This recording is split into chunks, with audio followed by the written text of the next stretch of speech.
Abacha remained head of state and chairman of the Armed Forces Ruling Council until his death in 1998, when General Abdulsalami Abubakar succeeded him and successfully handed over to Chief Olusegun Obasanjo on May 29, 1999. Why did the military intervene in the first place in Nigeria's politics? Shegu Oshoba, one-time governor of Ogun State, was a young journalist in those early years of Nigeria's independence. I would rather say that the insecurity in the country, particularly in the western part of the country, was such that the government had lost control. One, security control, safety of life and property. The people involved in this wet air, we call it. Wet air means pour petrol, that's wetting the body, and then incinerate. We're in such control that only Lagos was safe for the government. The 1966 intervention by the military is as a result of impatience of both some political class, some section of the political class, and also some section of the military. Otherwise, if we have taken time to be a little bit patient, a little bit tolerant with the system, with the structure of the Nigerian society and the system we are operating, it could have really not happened.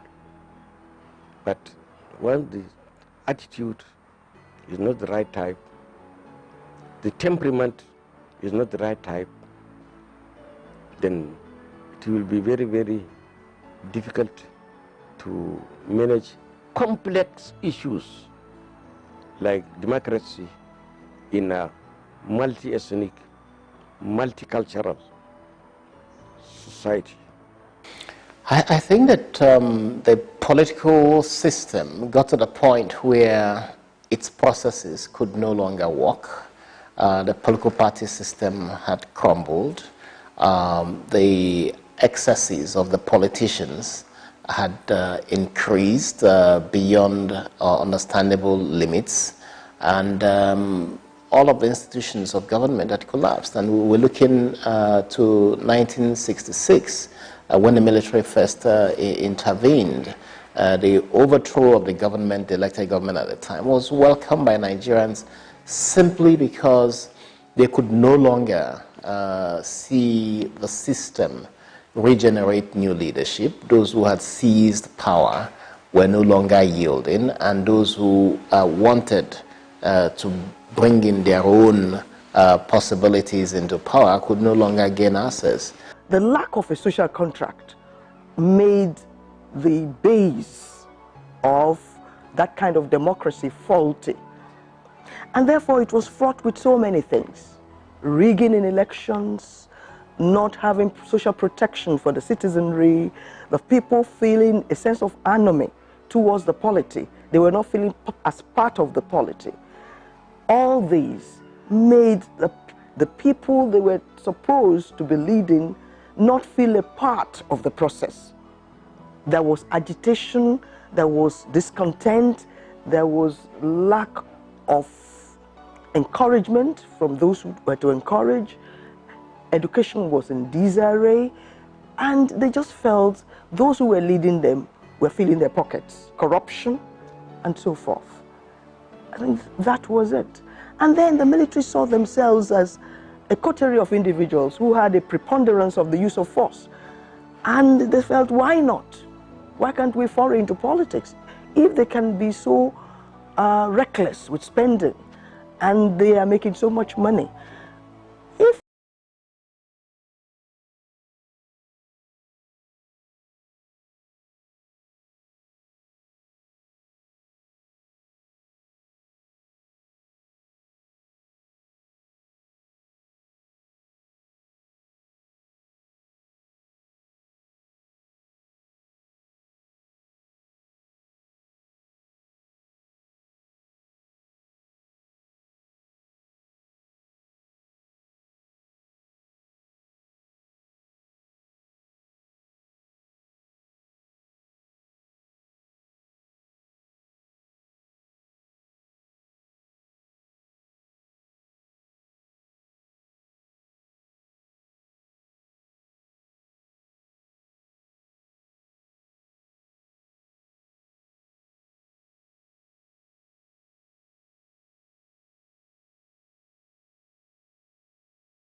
Hello. This is the Signature Show. I am Vin Martin Obiora Ilo. You may have noticed that in the last couple of weeks, we've been bringing you Nigerian icons. Those in their special way, in what they do, that signposted the Nigerian name. Today I have another great Nigerian, and it's my pleasure, very distinguished pleasure, singular pleasure, to welcome to our show Chairman Christian Chukwu. Chairman, you're welcome to our program. Thank you very much, Vin. It's a long time. A long time. Good to see you. Yeah. Good to see you. Good. You're looking good too. Well, let's change. I want to start our story from the very beginning. Okay. But before I do that,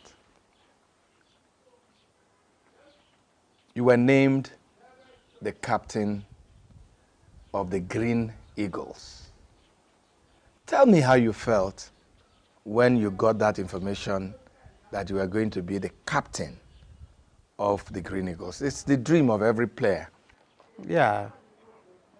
You know, those days is the coach that looks at his players and know who has the command and everything to make a captain. And before my captainship, Dominic Ezani was the captain. So when Dominic left to the United States, that's when Dan Ayam brought me in as the captain. Dan was the coach at that time. Yeah. It was a difficult task, but I said, well, it's a responsibility, you know, so I took it over. So if Dom hasn't traveled, he will remain the captain. So was it like, oh, here I am, I just realized every footballer's dream? Mm-hmm. Was it the way you felt? Yeah, and you know, it was my first call to the national team. The very first call? First call, 74.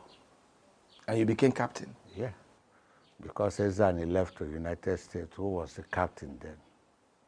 You know, and then Ayam looked at everybody and gave me the captain.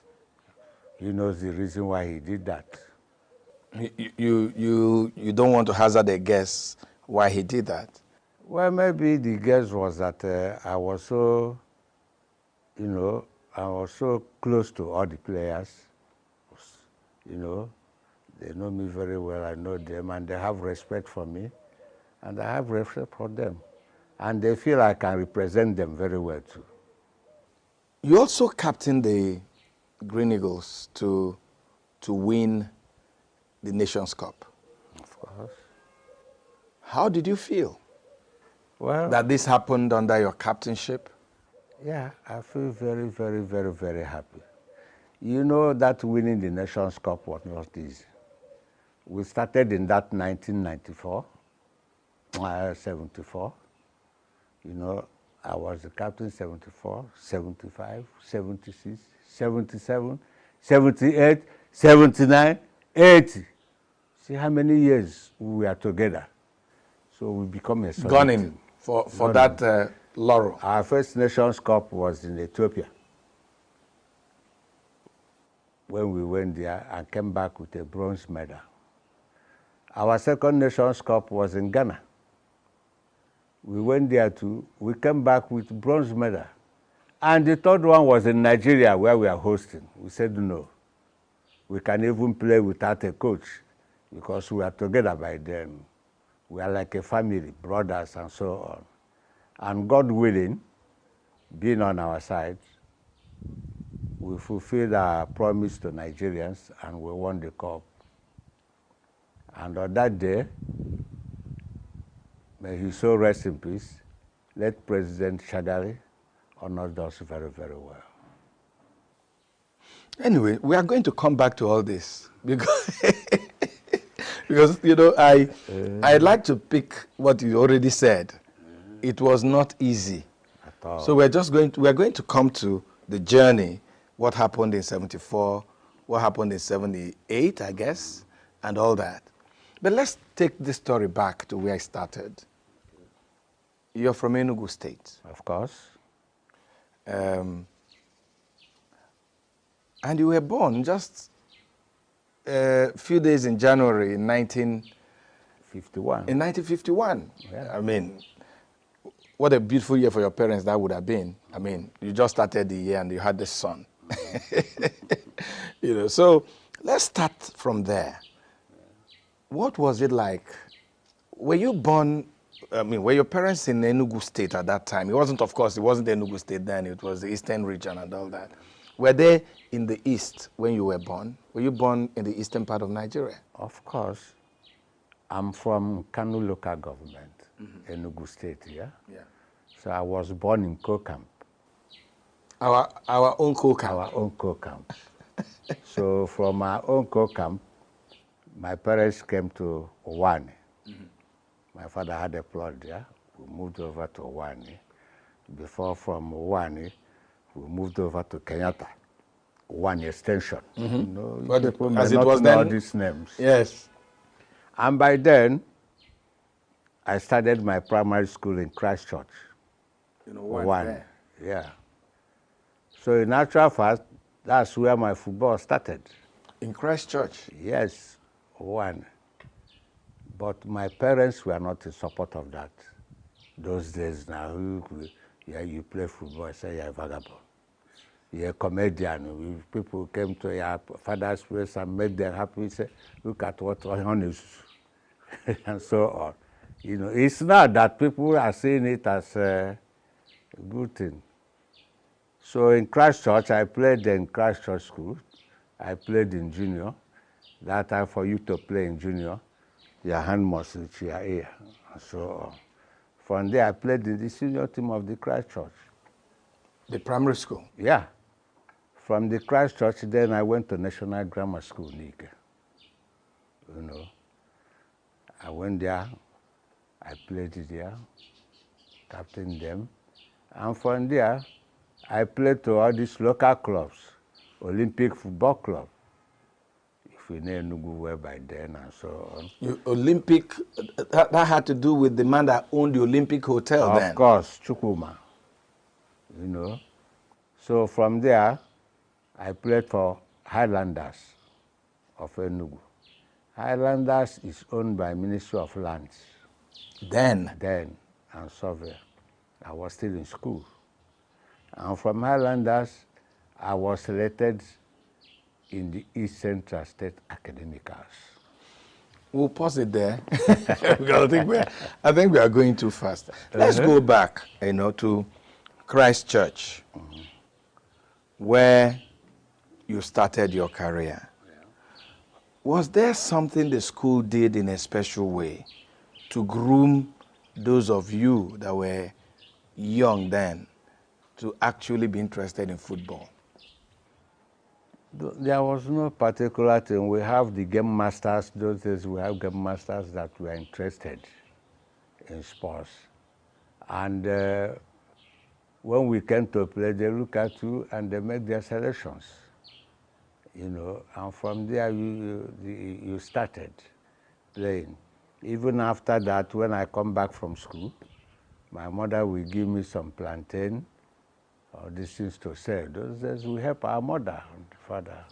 And I will carry my own and put it one side and start playing football. I thought as much. I thought as much. Because at times after playing football, I come, I will not see my distance again. You will not see your plantain? The plantain again. What will I tell my mother and my parents? So when I come back, I have to stay at the corner of the house till it gets dark for me to enter inside the house. What will I tell them? But when I come in, I told them what happened, and my father will flog hell out of me, you know. You know, because that was what a lot of children did even then. Yeah. And I'm imagining that even then, there were no boots. No. There was no socks. No. You guys just, probably there was no ball. It could be an orange. Was that the kind of, you know, environment that you were exposed to at that time? Yeah, it's the kind of environment we were exposed to. But because of interest I have in football and everything, my parents cannot stop me. No matter how much No they matter, flogged you. because I was stubborn and I love football, you know. So that is how it started.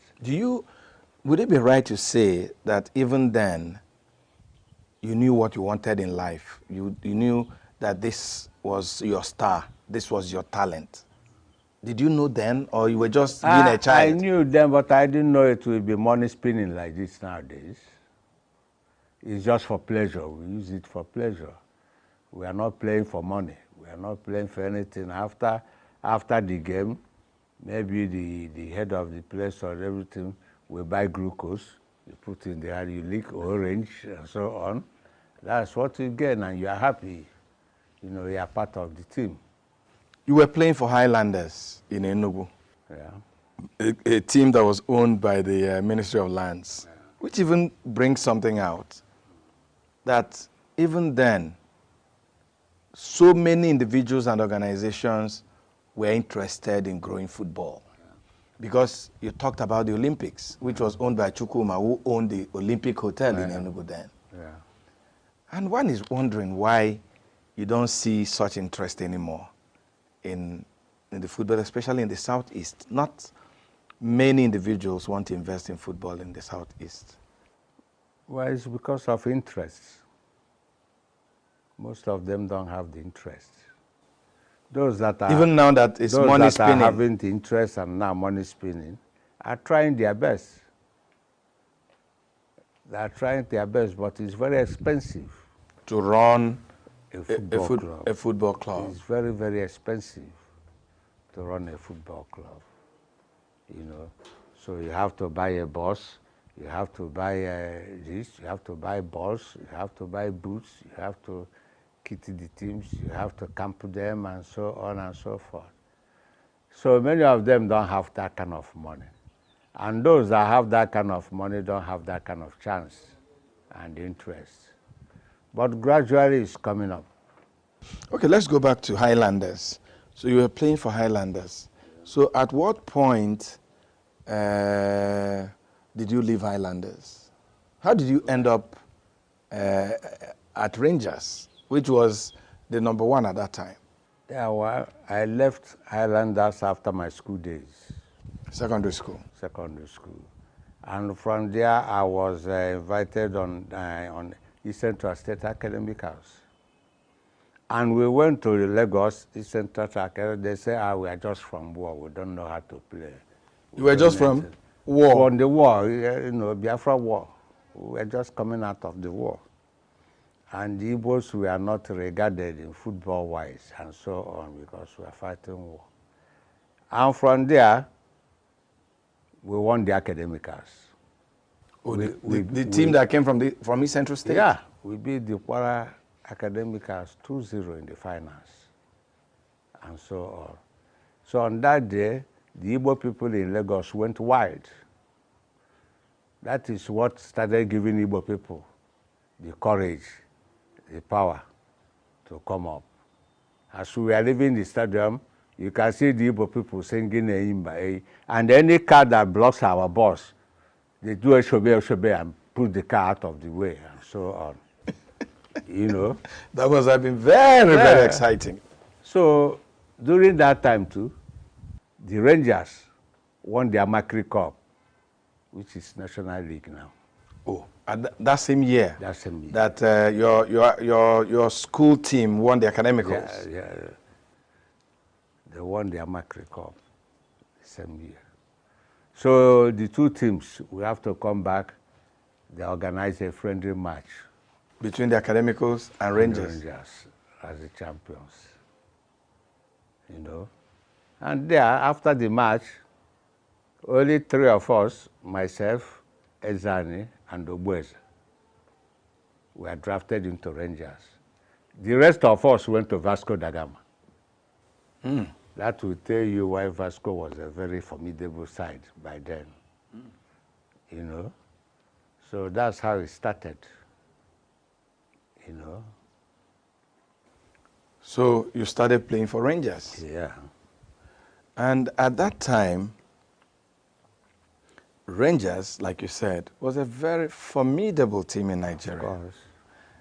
As a little boy, I don't know whether it was, I don't know whether 73 or 75. There was a match that Rangers played that even as a young little boy, I can't ever forget because it was celebrated all over. Rangers Mahala of Egypt match. Were you in Rangers at that time? I was the captain. Of Rangers? Yes. Tell me Yeah. about it, because as a little boy, it was the number one story. When we are drafted into Rangers, not quite long ago, Achebe retired and became our coach. Luke Okpara retired. Ezani played briefly and went on. You know those people that came from Lagos that formed Rangers? You know, Will Amosu, NSU Fele, name them, that formed the Rangers. Okoseme, Yes. you know, and so on and so forth, you know, that formed the Rangers. So we started replacing them gradually. As they were retiring. As they were retiring. We started replacing them gradually, you know. And by then, for you to enter Rangers, you must come from school, academicals, and so on. And not now that anybody can come and they say they are going to bring him and so. Rangers have their procedure. And tradition. Tradition of promoting team. So that's how we came in, all of us. So you were captain? Yeah. When you played Mahela. Yeah. Which year was that?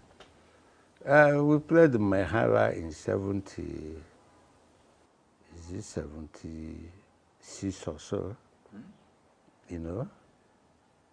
We went to Mahara and we lost. I think it was 3-0. Yeah, and we came here, we said, Mahara, we see Wahala, you know, because by then we are not used to cold weather, you know, Egypt and all this. Oh, so it was cold when you played there. So when they came to our own, we brought them in the sun by 2 o'clock. In the afternoon? Yeah, that's when the match started. And luckily for us, that was a fantastic team. But we were lucky and determined, you know, and we were able to eliminate them from the tournament. I remember it was, but then Rangers of those days, you had two arch, I don't want to call them enemies, but opponents. One was in your back door, Vasco da Gama, and the other was somewhere in the southwest, IICC of Ibadan. Tell me about those encounters. Why was it so difficult for Rangers to win almost everybody in Nigeria, and it was always a tough match playing Vasco da Gama? You know, those days, we are not opportune to change clubs, travel, because we were employees of the Sports Council. Okay, for you to play for Rangers, you had to be an employee of the Sports They Council. will give you a job, not that you have to play. If you decide not to take the job, it's left for you. But most of the teams by then don't move about. It's not only IICC, but then insurance have a very good team then. Kano Pillars, you name them, stationary stores. Yes. All those clubs, we have formidable clubs then because the players don't move about. Like nowadays, you know, I'm playing for Rangers and another club can come and offer me better condition. Then I leave. You know, those days there were no such things. And that's why we have formidable teams. Secondly, the two clubs, Rangers and IICC, have a strong chairman. Lekon Salami is a fantastic chairman, football fanatics, and he's the chairman of IICC. Jim Mobodo is the chairman of Rangers, and he's a fantastic person too, you know. So these two big wigs are always competing, not only the players and so on. And Vasco da Gama have a good administrator, Ogufere.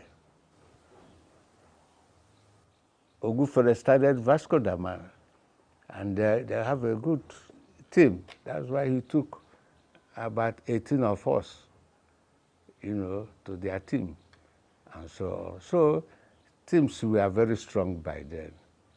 But immediately we finish match, we beat Vasco da Gama, we know we are going far. Did they ever beat Rangers? Did Vasco ever beat Rangers? Well, I couldn't remember to my knowledge. But it was always a tough game, because they have Patrick Ekeji, Waha, Osaka. All those are colleagues.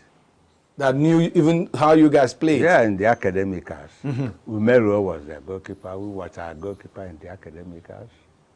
A lot of them, were playing for Vasco da Gama. And Vasco was a very formidable side by then. How did your team, even then, because there was something you said about when the Academicals won in Lagos and the new pride it gave to the Igbos who were just coming back from war. When you played for Rangers then, because Rangers became like a rallying point for the Igbo people, did you see yourself as an ambassador? You and your colleagues, when you played for Rangers, did you see yourself as ambassadors of the Igbo people that, look, we have to win? Well, that is our motivation. We don't want to disappoint Igbo people, because if you go to IICC, it's all Yoruba. You go to Bendel Insurance, it's all Benin. You go to Sesame Stores, it's all Lagosians and so on. So everybody has people they are representing. So we don't want to disappoint our people, the Igbo people, and that is what is part of our motivation. Then there was no money, there was nothing, It's for you to make sure that you represent your people very well. And there is pocket, because after that, when you come out in the streets, you are being held. You go to market, they dash you meat, they dash you everything. Christian Chuku. Benyan, no problem. And so that is our benefits those days. Not the money. And we are proud of it. There was no money, nothing. And when we win any tournament, the Sports Council gives us promotion. That's another promotion, another motivation. We get promotion, we go to the level of level 8, they give you a car, then, and so on. So that's kind of motivations we have, And Jerry Yazo was our director of sports by then. So how would you compare those that led sports then and those that lead sports now? Is there anything missing? Commitment. Those that were then when we are playing are very, very much committed to the game. I don't know about those now, because there's money in it, everything. Everybody wants to be this. Even a lawyer will leave his profession. He wants to be chairman of NFF. A doctor leaves his profession. Those days you don't have such things. That's the difference. Commitment. Let's look at your days in Rangers. When you look back, which match can you tell me was the most challenging for you in Rangers? I know there were so many. So many of them, but the one that got us angry and annoyed was the final we have to play with Hafi of Guinea. That's for the club championship, African Club Championship. We went to Guinea and played. And when we come to Nigeria, instead of them allowing us to play it at ENUGU, we were forced to play it in Lagos. And we were in ENUGU preparing. Who forced you to play in Lagos? The National Sports Commission. So we have to enter, we struggle to enter flight that day in the morning to be in Lagos, to settle down and play the match. And we lost that match to Hafi of Guinea, which would have been the first African Nations Soft Cup we would have won. In Nigeria? In Nigeria. Do you think there was sabotage? Well, I believe it's sabotage because those days it was home and away. When you go away and come back, you play at your home, and our home is ENUGU. No matter we are Nigerians, it's all the same thing. But they forced us to play in Lagos. It's just the same thing like when we played IICC, Tracy now. We played them in Lagos, they choose Lagos as their home. We played them there. On the second leg, we're supposed to play in ENUGU. And they said no. They brought in politics that ICC did not play at their home. Our home is in Ibadan. But they choose Lagos. It's not we that choose Lagos. So it became a big controversy. And the Yeredua, the then head of state, have to decide that we move to Kaduna. That's how we moved the match to Kaduna. And luckily for us, when we got to Kaduna, the match ended in a penalty, which we won. So even then, there was a lot of politics in football. Of course. Of course. So how about matches that were tough because of the opponents you were playing that was not politics? Do you remember any? I believe all the matches were tough, especially African competitions. You know, I could remember we went to play Police of Senegal, in Senegal, and they gave us beating of our life. And Obasanjo had to send a flight to us to come back that day, that night. You won that match? Yeah. And the people got the Sierra Leoneans? Because it's second leg. They came here and got a draw, and they believe they have won. So when we went there, we said, we beat them. Well, and they beat hell out of us. And Obasanjo had to send us a flight to come back that night. I'm not laughing really, but you mean like they descended on the players? Straight ahead, everybody. You know? So Obasanjo sent a flight that night? We came back that night. We went straight to our hotel, packed our luggages and so on. The flight was waiting for us at the airport. We have to fly back before we are killed. You don't know what they will do next minute. This must be the dangers of playing football. Yeah, a lot of Was it dangers. something that worried those of you then? Because it's not like today that there's so much security. We were surprised that the people that did this was Police of Senegal, who will have given you protections and everything. And when Police of Senegal did that kind of a thing, why are you sleeping? You don't know what will happen in the night. It pained them a lot. They never believed it. But that's football. But that's football. That's football. Yeah. So you were captain for Rangers for several years. Yeah. How did you end up in the Green Eagles? Super Eagles as we know it today. Yeah, in the Super Eagles, I ended up after the Nations Cup in 1980 when we won the cup. No, how did you get into Green Eagles? At what point were you invited into the team? Yeah, I was invited in 1974. That was the same year you joined Rangers? No, Rangers was 72. Okay. I joined the national team, Green Eagles. And by then, Achebedem, all these old players have gone, Ezani became the captain. And not quite a long time in that 74, Ezani traveled to the United States. And I was made the captain. So I was in the Green Eagles stroke Super Eagles till 1980, from 74. And the name was changed after we won the cup in 1980 to Super Eagles. We were all along Green Eagles. Tell me about the struggle. I mean, 80, like you told me earlier, was not the first time. You had made an attempt in 76, attempt in Ethiopia. What went wrong there?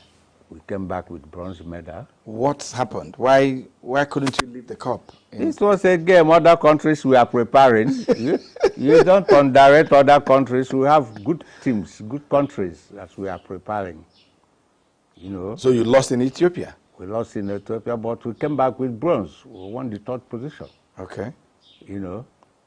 Then you went back in 76. You went back to in 78. We went to Ghana, and the same thing happened to us. We lost in the semi-final, then played in the third position and won the bronze. Then in 1980, we won the cup. Tell me about the journey. Tell me about how it was possible. You were captain, so you knew. It was not easy. All of them were not easy. They were very hard journeys. But luckily for us, we were building ourselves. We were knowing ourselves, understanding ourselves very, very well. You know, at a stage, we became brothers and everything. At a stage, I can close eye and pass the ball to Shego Debame without knowing where he is, and he will get the ball, you know.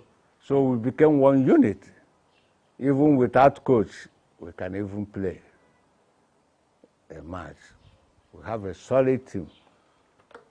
And that led us to winning, give them results. And nobody queries them, you know. And you know, once you are winning, Nigeria don't know where you come from. You're correct. Everybody is giving you the support, the outside, the Yoruba, everybody. So far, you are doing well. Nobody wants to know where you come from. It's Nigeria, you know. So there was no such thing by then. And of course, the most big teams by then was Rangers and IICs. And it was healthy competition. I remember the match in ENUGU that was played at the temporary stadium. Yeah. It was always a fight. Yeah, yeah. You know, by then the fence of the temporary stadium was zinc. Mm-hmm. And everybody was struggling, and a lot of people got wounded and everything. But that was how important those matches were. Yeah. Chairman, why are Nigerians not supporting local teams like they did when you were playing? What is the problem? Well, I think the problem is that the English football came out. The television came out. Cable came out. Cable came out. And so on. When we are playing no such, the television then was black and white. How can you get Europe and get all these things? And everybody was, you know, coming. You can see last match Rangers played on Sunday. It's because the English league have ended. The stadium was filled up. The stadium was filled up. If not, if the English league was still on, you see people going in the bar to watch Arsenal or Chelsea or this or that, you know. So it's part of our problem. But you've been in this business, Chairman, for a long time. You've been a player, you've been a coach, you've been this and that. What can we do to promote our local football? What should we do? Yes, we know there is the English Premiership, the European Premiership, and all that. What would you suggest we do so that we can have a robust, you know, local football in Nigeria that will not only bring money for the sponsors, it will bring money for the footballers or whoever is interested? What do you think we should do? Number one, we should get people who are interested to run the football. It's not everybody that can run the game of football. And number two, in Nigeria, let me not say Africa, there's no money in football. So you see all our players moving out. Some are going even in the Benin Republic to get a higher pay. Some are going to Europe and everybody, all our players are moving out. So there's no motivation, no incentive. The money was not there. You play a match finish, there's no match bonus, no allowance, and so on. So this discourages the teams. You know, in those days, when we are playing, before you come to the stadium, you know the 11 that will start the match. You know the 11? Rangers. Yes. But nowadays, you cannot see people will come to the stadium and say, oh, which side is Rangers? And which side is this? And which side is that? They are not interested. They are not interested because they know the player today. Tomorrow they say the player is out. And so on. So a lot of motivation have to come inside it. No sponsors, you know, and so on and so forth. A lot to be done. And okay, Chairman, will come back. Let's go back to 1980.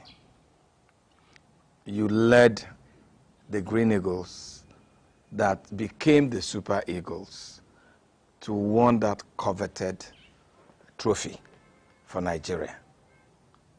So what happened after that? As I said, after that, we have to give thanks to Shagari. May you so rest in peace. In First Tag. In Lagos. We got cars. We got money. We were taking around Lagos. And that was the first time I rode a horse in Lagos. In celebration of your victory. So, in short, Shagari rewarded us very well, more than well. And that is why the football is promoted to the level it is now. You know, otherwise in those days, they don't take us as nothing. And we are playing it for the interest.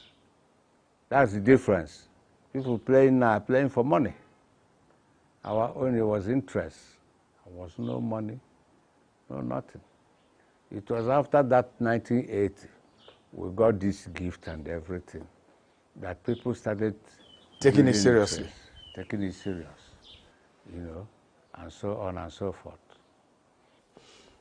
Tell me how you felt when all this was happening. You were celebrated everywhere, in Lagos, in ENUGU, on the streets. Well, we never believed it. Were you walking in the air? We never believed it. We're just playing that we want to satisfy our country, our people, and we make them happy and everything. And in response, they made us happy too. Mm-hmm. So it was that time we knew what we did. We don't even know what we did when we won the cup. It was when the showering was coming in. From everywhere? Everywhere. We said, so this is a big thing. And we thank God for it. Let me ask you a question. Was your father alive in 1980? Of course. Tell me, what happened? Because he was the same man that wouldn't let you play football. Yeah, my father and my mother considered when I entered the Rangers. As they say today, they became loyal. They wanted their son to be a doctor, mama doctor, papa a lawyer, you know, something, you know. But when I entered the Rangers, they started hearing their son's name. And when they were passing, I said, you know this woman? Mama Christian Chuku. They say, hey! Oh, yeah, Mom Christian Chuku. The same thing with father. That is why when they surrendered, you know, and started giving me prayers and encouragement. And respect. And respect. Because, you know, because they wanted me to be one of the doctors, lawyers. That was what is reigning by then. And my mother wanted to answer one of the names. When you won the cup in 80, did your parents, like, you know, come to you and say, oh, thank God we didn't stop you? They were so happy, you know, so pleased. And even they reigned more than me. Oh, they enjoyed the fame. They enjoyed the fame. They reigned more than me.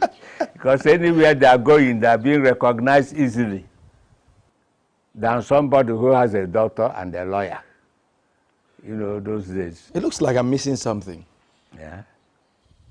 At what point in this, your journey, did you think like, oh, come, I need to settle down, I need a wife?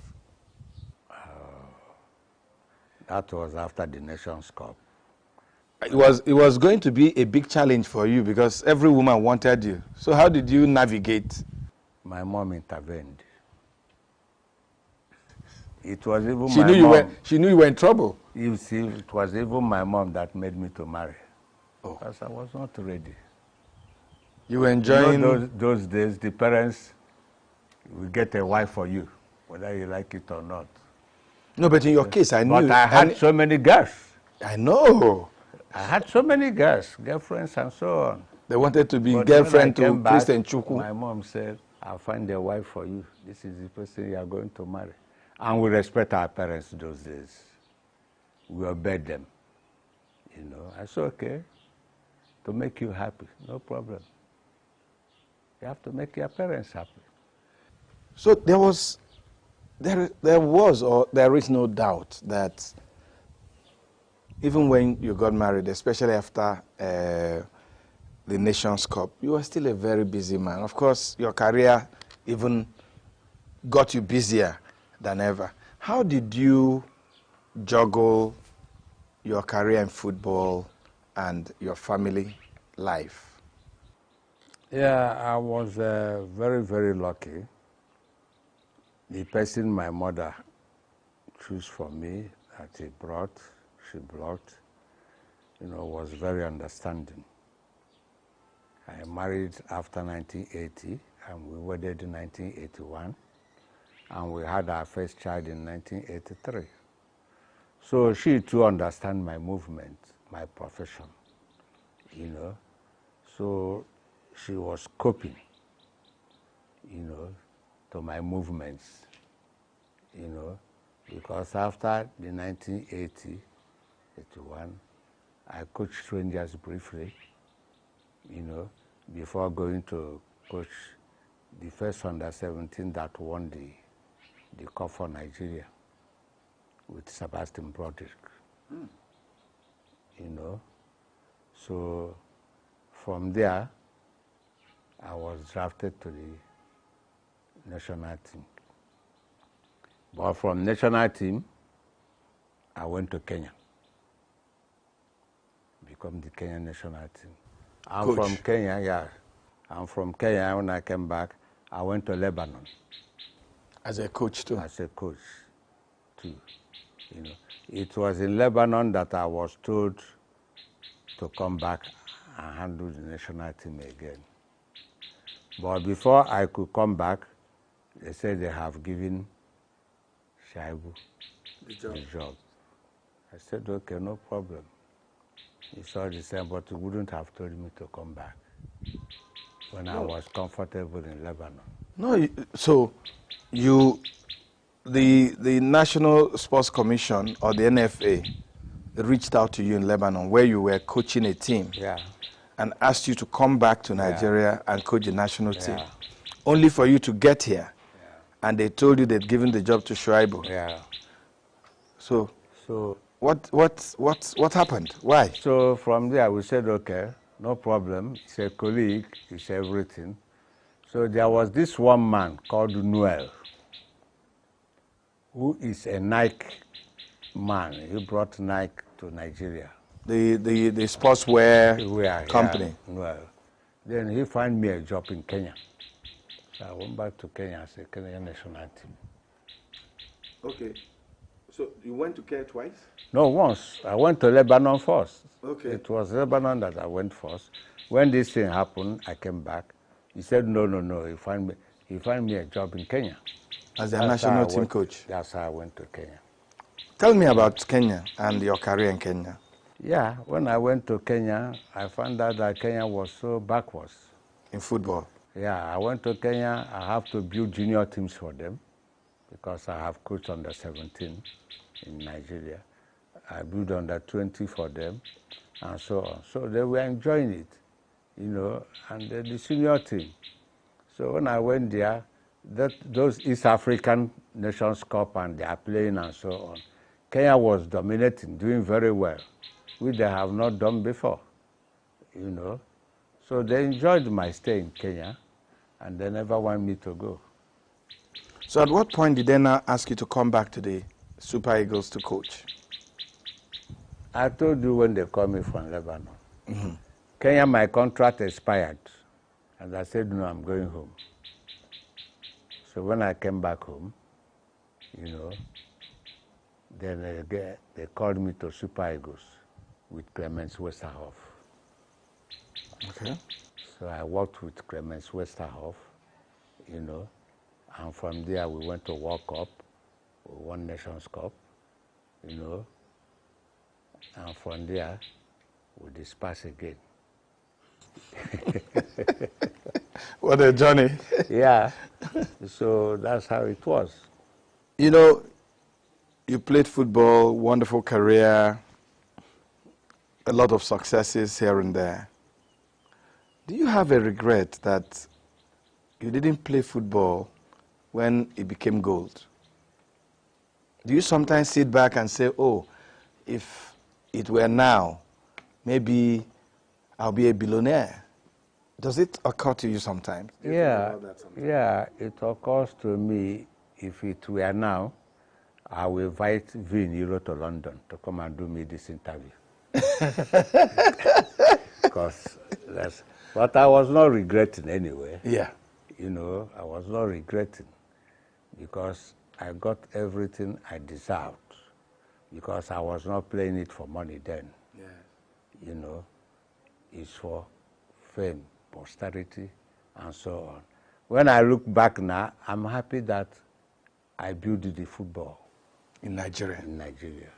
I built it to where it is now, for people to start recognizing that football is a big business, and so on. So that's my pride. Whenever you want to talk about the progress of football in Nigeria, well, we will not forget Chairman Christian Chukwu. Do you think that our country, Nigeria, has paid enough attention to footballers like you who made Nigeria proud in your retirement? Do you think Nigeria has taken good care of you and your colleagues? Well, that's a problem in Nigeria. You know, other countries are trying to build their footballers. You see in Cameroon, it was the chairman. You see Ivory Coast, Drogba. You see, they are starting to recognize footballers, you know. But in Nigeria, we don't recognize footballers. People running our football, there's none of them played football. None of them knows what they are talking. They're businessmen. They're businessmen. They come. Otherwise, people like Kanuman Kodem, Okocha them, and all these people should not be lying low while football matters are being taken. You know, you leave the job for the footballers to run. You know, and you see the change. You know, it's affecting everything we are doing. A lot of you worked. For instance, you told me that as a Rangers player, you were a staff of the Sports Council. Do you get your pensions regularly, even now? Well, this is the state government problem, you know. I'm a pensioner, but anytime they pay, I get my own. When they pay. When they pay. Don't you think that for men like you, who have done so much, I mean, in their prime for this country, that maybe there should be a special package different from just you getting your pension? Is it something you think about sometime? Well, I think if Martin is governor tomorrow, I will get all my entitlements and more, because when I come and say, Your Excellency, say, Chairman Chukwu, what are you doing now? I say, I'm sick, oh. I don't have anything, oh. You know.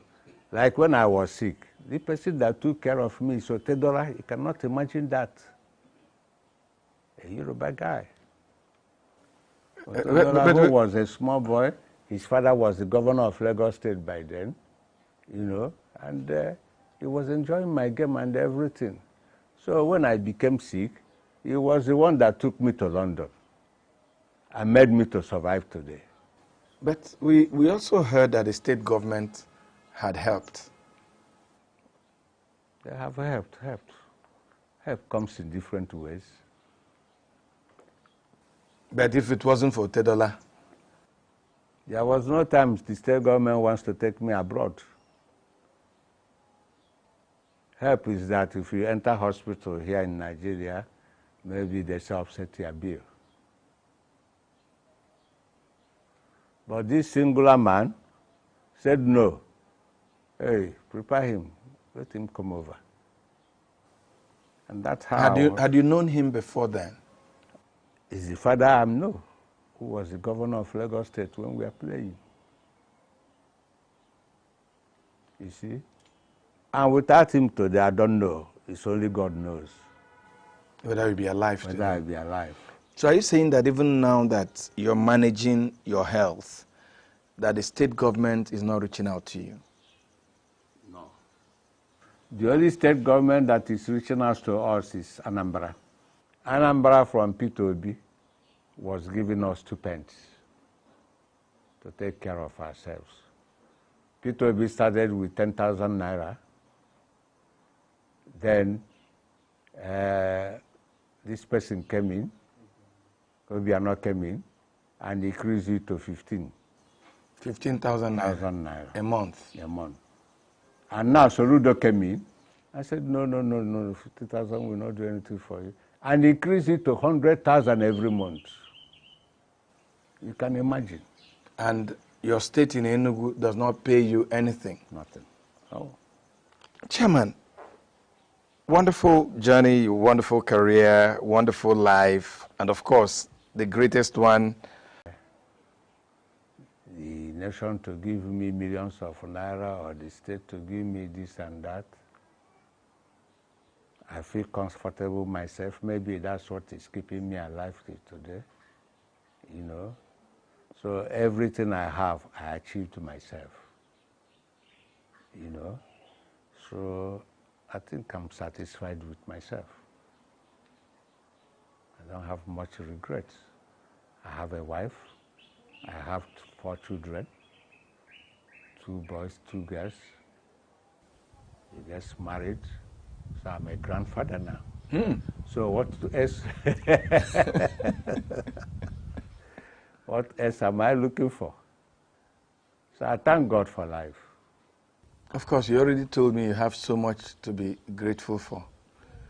But in your very, very eventful life, what time can you look back and say, this was the height for me? Well, as a player, when we won the academic house, 2, when we won cup winners, Rangers, 3, when we won the Nations Cup. I think that was the highest for the first time. So anytime you want to talk about Nations Cup in Nigeria, you must look for people who won it first. And you find our names there. So that one is there forever. My last question. Successful footballer, great coach. Do you regret not playing in the World Cup? Well, it's part of my regrets. You didn't remember that? Yeah, it's part of my regret, but because we nearly went to the World Cup until we lost to Tunisia here. When Odie headed the ball mistakenly inside our net, we lost 1-0. You know, because apart from that, we have been to the World Cup. It's part of my regret. Thank you for reminding me. Chairman Chukwu, I must thank you so much for your time. I know the back and forth for us to have this interview take place. I'm really grateful, sir. You're always welcome. Thank you. Thank you very much. And as you age gracefully as you are aging, I say congratulations. Thank you very much. It's a pleasure. You know my place now. You're always free. Yes. Thank you, sir. You're welcome. And that's the signature show. I am Vin Martin Obiora Ilo. Thanks for watching.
A warm welcome to you.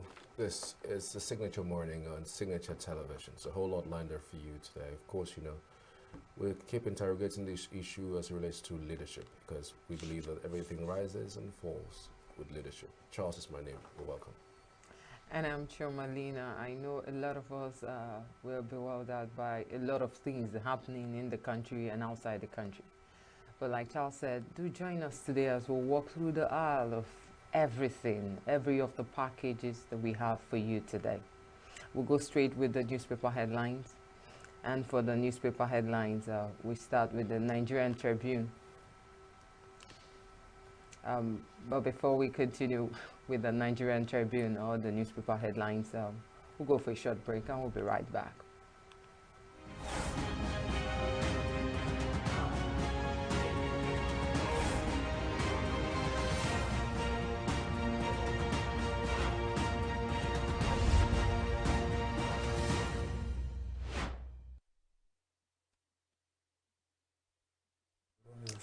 Our first paper today, before we go with Tribune, is Daily Independence, because it has some striking things there. And on the Daily Independence, low purchasing power locks out retail investors from rights issue. I'm not eyeing Tinubu's job, says Ganduje. That's on page 7 of the Daily Independent. Alleged 21 million jumbo pay. Account for running costs, Serap tells NAS. ENUGU PDP raises the alarm over arrest of party chieftains by police. Benue tops child trafficking list in Nigeria for 3 consecutive years. Rivers crisis. Police unveil prime suspects in hotel attack. Trail APP secretariat arsonist. Tinubu travels to France today. And that's on page 7.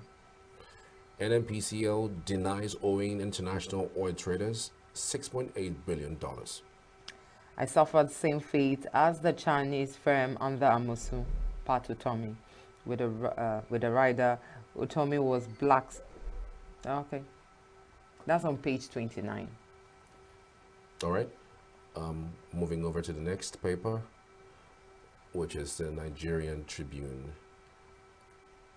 On the Nigerian Tribune this morning, below the masks, disclosed National Assembly running cost or face legal action, Serap tells Akpabio and Abbas. Uncertainty over federal government's plan to boost food production. With the rider, governors yet to provide plan. They are working on it. Presidential spokesman. That's on page 2. We are not owing foreign oil traders $6.8 billion, says NNPCL. Nigeria's public health in need of urgent improvement. Tomori. Federal government's $1 trillion economy. SEC rolls out initiatives to attract new listing. Okay, and on page 4, presidential jet seizure. Another kind of worms opens. Amosu Utomi trade words over OPIC land investment. Reno mockery to Obi, why insecurity should not be politicized. Businessman excretes 88 wraps of cocaine as NDLA intercepts drugs in noodles at MMIA.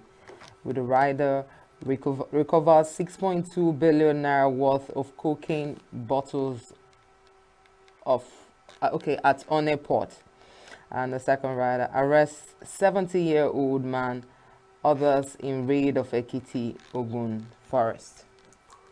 May June Wase, how schools candidates can get withheld results released faster, says WAEC. I'm moving over to the Punch. And on the Punch this morning on page 2, food crisis may worsen as flood hits to 10 states. With the rider, farmers groan as floods ravage farmland in Sokoto, Kano, Kebbi, 7 others. SEMA seek government help as drought dry up crops in 4 states. 31 states risk flooding. NNPC battles deepening fuel scarcity. Black market booms. Police detectives hunt 20 varsity students abductors. Okay, presidential jets. Abiodun consults federal government as Otami tackles Amosu. Civil servant screening on IPPIS portal ends Friday. Federal government. Federal government eyes $2 billion from local dollar bond sale. Fake degrees. Federal government orders varsities to submit matriculation lists. All the details on the Punch newspaper this morning. We're moving over to the Daily Times newspaper. On the Daily Times this morning, just below the mast, Utomi Amosun trade tackles over contract violations with the rider and was a victim of Amosun's violation of contract terms, says Utomi. Utomi suffering from an entitlement mentality, says Senator Amosun. Fuel queues resurface in Lagos amid stock shortage. FIRS targets 19.4 trillion naira, seeks legal framework for cryptocurrency taxation. Drought.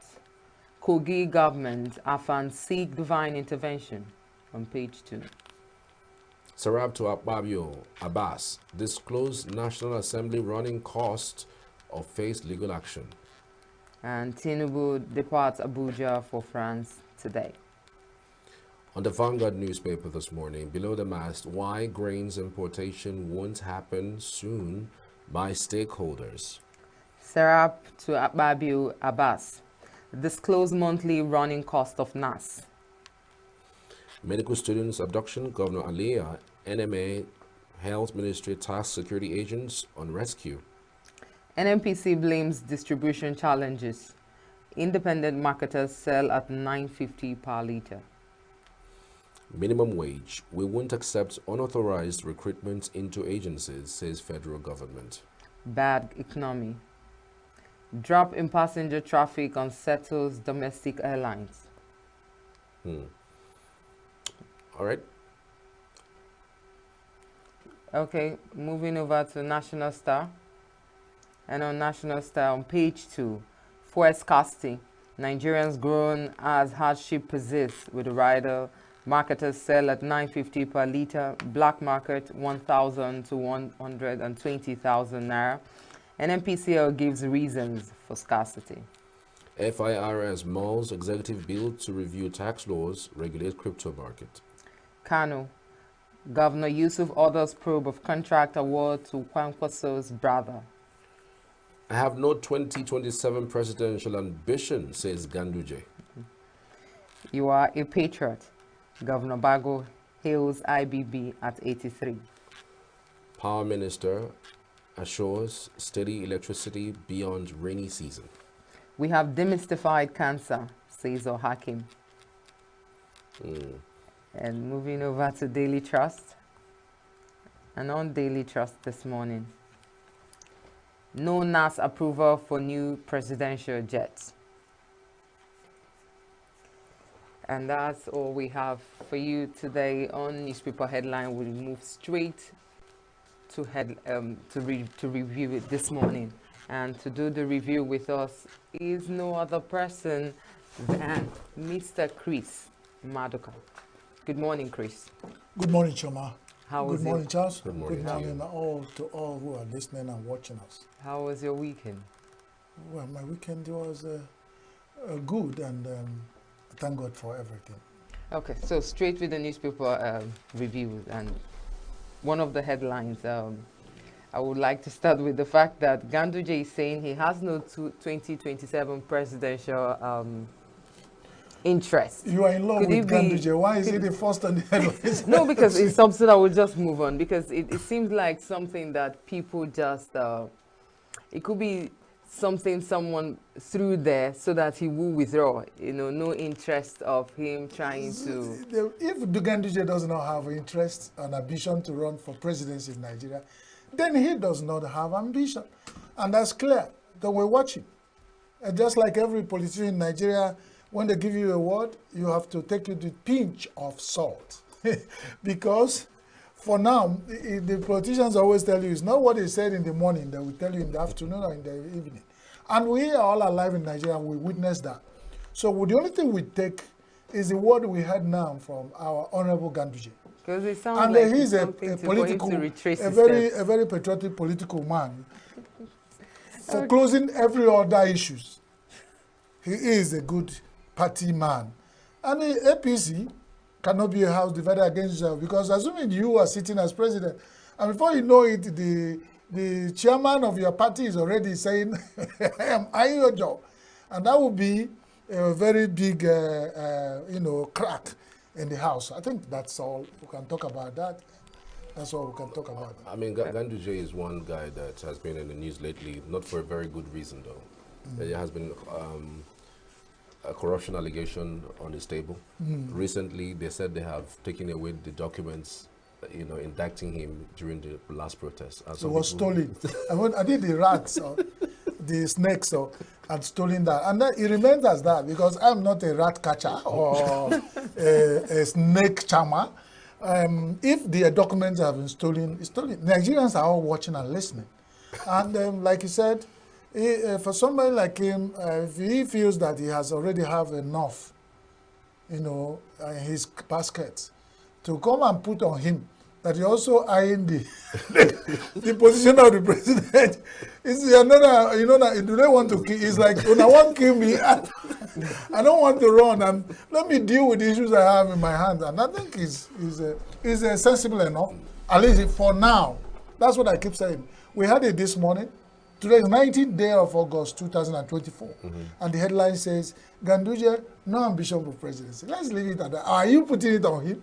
No, I'm not a lawyer nor senior advocate. We saw the posters online. Yes. I mean, So it's possible. No, it's not the first time we're here seeing posters. You see Abuja, the printers are making their way, the people who come up with it are making their way.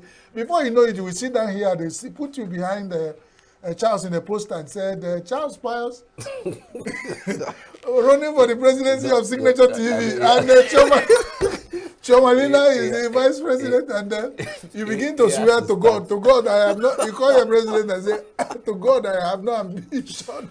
President, don't suspect me, and then your PA will come up. It's the job of those unscrupulous elements. They want to put my principal in difficulty with his principal. You know, that kind of thing that can happen. That's it. So that's how we think about it. So Ganduje, you don't have ambition for president. No, deal with the issues on hand. And remember, in some quarters, they've nicknamed this gentleman. This is a strong party. He has been politics have been prominent in Nigerian political scene. Some people have said Gandu dollars, Gandu what, Gandu naira. But that's what you get when you're a prominent Nigerian politician. So you have to watch your ways. Okay. So on Serap telling Babi and Abbas to disclose the running cost for NAS. If nobody has told them and Serap is doing it, me and you will say, Serap, we support what you have told NAS members. Because you can't be running and then you hide your own wahala and everybody, all eyes are on the presidency. Tell us how much it costs to run National Assembly for 1 day, for 1 week, for 1 month, then for a quarter, then for a year. That's transparency and accountability we're asking for. If it was another organization asking for this, I would have even raised an eyebrow. But Serap has been suing for as long as I was a boy. And you haven't seen anything that has come out of the suing. Tomorrow they say, oh, federal government should reveal the amount of money that they spent in this jet. Oh, the next thing, you don't hear them again. Oh, federal government should release the amount of money that they release in this one. Then after 2 months, you don't hear that again. Every time that things like this come up, they come up.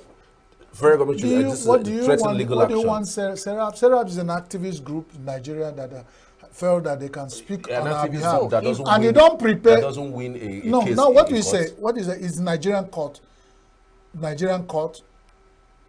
Serap is taking their case to against Nigerian establishment. Yes. So you don't pretend, and nobody will pretend they've not had Serap saying, National Assembly, review your cost of running. So, but like Charles is saying, if they cried over a particular issue and it wasn't resolved, and they kept silent, and they did not answer or tell Nigerians, hey, federal government didn't answer to this, so that it doesn't look like a case of just like an organization so that it doesn't look like a case of Serapis being given some handouts, and that's why they shut up and moved to the next one. That's what I'm trying to say. Do you understand?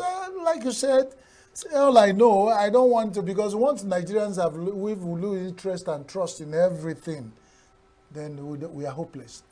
So with the little hope we have seen Serap doing, querying everything federal government does that is negative, is enough. Is it just about querying? No, at least querying is enough. We Nigerians, what have we done? Is it Serap alone that will solve Nigerian issue? Serap is run by Nigerians like us with blood and the flesh and blood in their running their vein, the blood that run in your vein, they still have had hunger and hardship. They still go to market to buy it. So if they have taken it upon themselves to actually come out and say this, so that it doesn't look like the case some people see with NLC sometimes, that NLC will say, okay, I understand now where you're going. If some people in Nigeria have been creative enough to discover where they will be chopping, and if Serap feels, like you said, that whenever we query Nigerian issue and we are settled, and they go home and solve the hunger and hardship problem for that day, and then another thing happens, they come and query. If that's what you want to believe, or what other Nigerians want to believe, maybe then you're asking Serap, you suggest to them and say, what more can we do? How many Nigerians are coming and say, Serap, we are in your position, support you. What you said, and they've said it today. How many Nigerians will tomorrow in the headline said, we support what Serap did. We are asking for NAS to. And another Nigerian will say the same thing, another will say, and the people they are asking for will say, Serap has open the can of worms. Let us begin to answer Nigerians. Is it also possible that Nigerians do not want to go back up somebody or an organization that they don't believe or trust is going to stand firm? Do you have any cause to believe that so if they are going to stand behind you, if a Nigerian is going to come and stand behind, he needs to be sure that you are going to go the whole 9 years. You're not going to leave halfway. What I would suggest you do, let Nigerians come out, support SERAP in acquiring the NAS to review and be transparent with the cost of running NAS, and then let's see what happened next. If at the end of it all, we go to war or to battle or to hunt with SERAP, and they turn around and say our legs look like that of an antelope. I wish they published some of these activities that they actually go to court.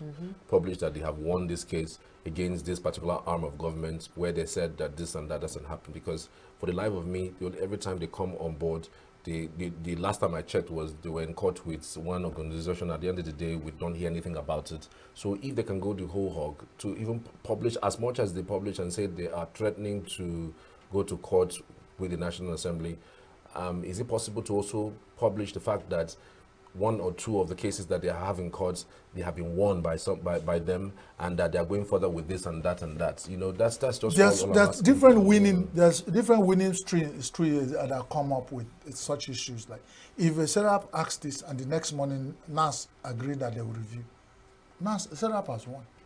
No.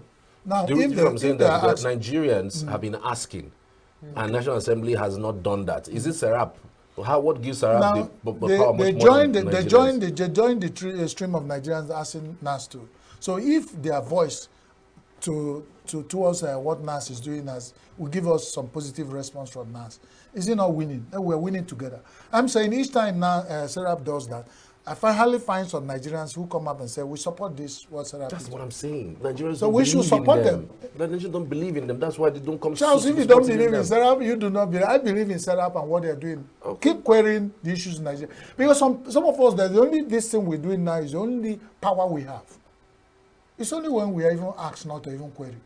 That's why you get worried. Like, when these things get wrong in Nigeria, if we see something, say something. Then the job of who we act remains the job of who. And don't think Nigerians are not watching and listening. It's by saying nothing at all that we are all guilty. And we say, Nigerians, if you see something going on in Nigeria, say it. Because we are not running away. If we run away from the bull, who are we running for the bull to hit? We cannot run away from the bull forever. And then when we say we run away, we don't want to talk. Who are we leaving it for? So I do not even want to discourage SERAP from raising their heads up, asking questions, asking the authorities to account for No, I don't think we are. Our point we're saying, if no tangible result to you has come out. No, it's not about tangible continuity and transparency. If I'm coming out and I'm saying this is what I'm seeing and it's not good, I should also know that there are people who are watching, who I'm accountable to. I believe SERAP is accountable to Nigerians in some way. So if you're representing Nigeria in a way, be thorough with it. Well, that's the point. That's SERAP, please take notes next time. Be thorough and be also accountable when you query what the federal government is doing and you don't get a result. Let us know that you did not get a result, and let us know to the extent you pursue these facts and come out with, because I think you're also making a point. But I'm saying we encourage you with what you are doing. Go ahead, query these issues, but let also be accountable to federal government, because what is good for the geese is also good for the gander. If we are pointing fingers to federal government, you that are pointing fingers, go to equity with clean hands, and that's all. All right. I don't know. We have an election on our hands, September 21, and the PDP is raising an alarm that the police wants to arrest is 15. I don't know to what extent, really. Are you following the Edo State Guba elections? It has always been that way, though we were not expecting, like I said before, we're not expecting anything less. Because here we have horse trading at the highest level. Edo, Edo is wild Edo. And there's another Nollywood time for Edo to be in the news. And a lot of things are expected. Now, the politics of winner takes it all in Nigeria will always be. The power of incumbent in Nigerian political scenario is there, we all see. Whenever you are there, nobody stands up to come and contest for the same position. And we come back and say we are running democracy. So the say governor who is elected is going back for second tenure, for instance, and he is the chief security officer who can call the commissioner of police and said, Charles, is the way he's moving, please follow him up. There is some movement around his. And if you think PDP is a strong party in the politics, and the police, the chief security officer has directed the police to keep eye on them, you know when Oga gives order, and when in effort to please Oga, you can go to any extent to show Oga, we are working. We are working. And so that's the problem. Most of the time when there is insecurity in the state, the governors tend to give excuse and say that they don't have powers, you know, that they can't control the police. But when it comes to using the police to gag, you know, members of the public or even gag opposition, it becomes like their prerogative. They use the police very well, you know, in carrying out those. And that's the reason why the state police has remained. A lot of people will see positiveness in state police, but when they remember what the Nigerian governors, and these are people we know, they are directly or indirectly related to us. We know them. We cannot pretend we don't know how typical Nigerian politician can use power. And you say, you carry the power of state police and give them. Then they have federal police. And you have commissioners who they struggle for power when they come and say, I'm chief security officer, the ones there, I'm report to IG, and there will be these tussles. And the winner takes it all, or whoever pays the piper issue of push and pull. Imagine when such powers, you have a state police where the governor coughs and the state police are catching cold. And there's an election coming. And the party, the governor is sitting as the chief flag bearer, is running against an opposition. And then the governor, chief executive, gives orders and said, man, close down the secretariat of the opposition party. What do you think will happen? With the simple, they will trump up charges. And here's what we say, that our underdevelopment runs through our vein in all things we do. Because that you cannot have consideration for the next man. Whenever it's your turn, you want everything to favor you. You forget tomorrow. That's part of underdevelopment. We are not developed in our thinking. And that's why our political scene has remained in the dark and not moving forward. Because everybody there. Nobody queries you, and you go to other countries and you as a governor, you go to China ceremony and donate 5 million. Somebody will stand up and say, sorry, sir, His Excellency, with all due pleasure. Whose money? Give us proof that you have just transferred this from your salary to your friend.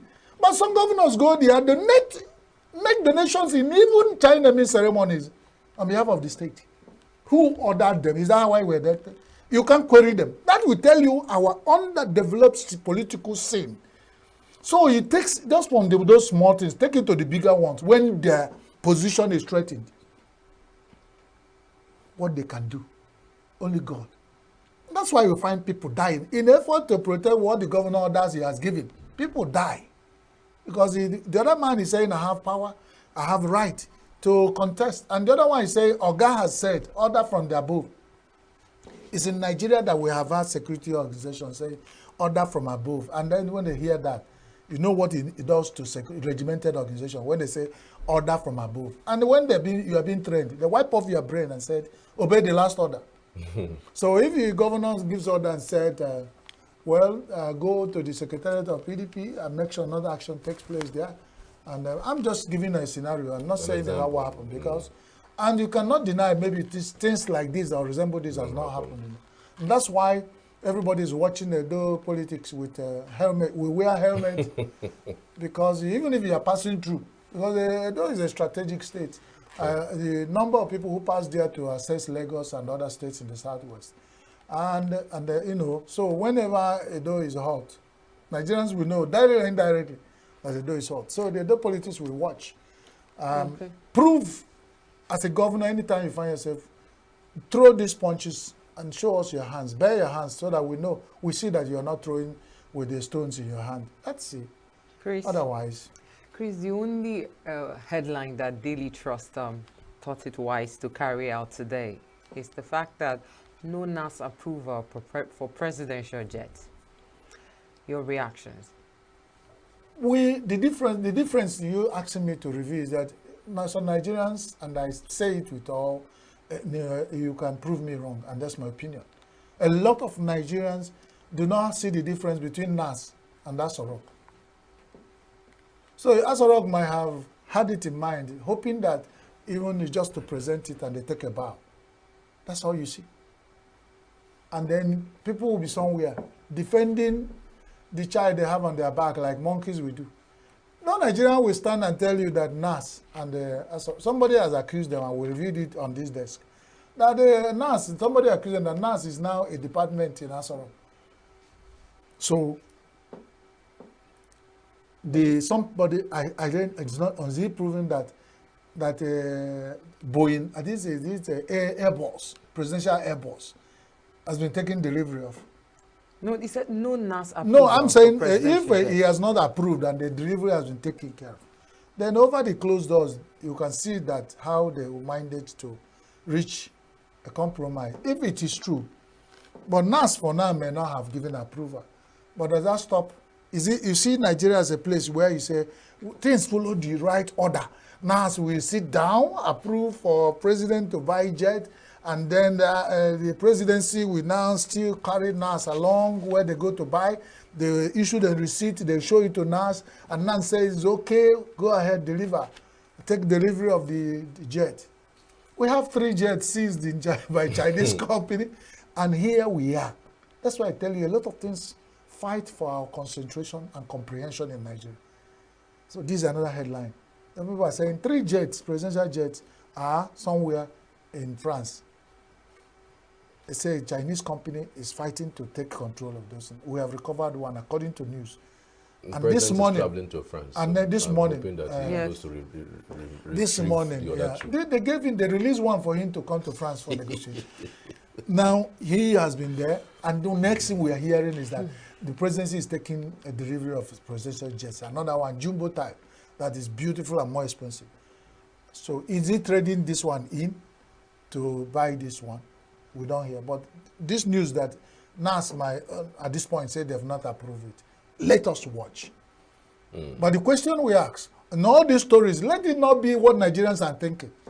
Let it be one of those distractions. They throw it at us and we talk. And at the end of it, they take good decision. Let it not be that in this present state of Nigeria that somebody is planning to buy jets of that caliber and the monumental logistics implications. Let it be that, let it go to a rumor. The Nigerian president, President Bola Tinubu, is a man of taste. He wants everything in order to be impeccable. But at this time, do we need jet, presidential jet of the type they are rumoring that you want to buy? Well, let's move to some things that I think we need. Yeah. Food.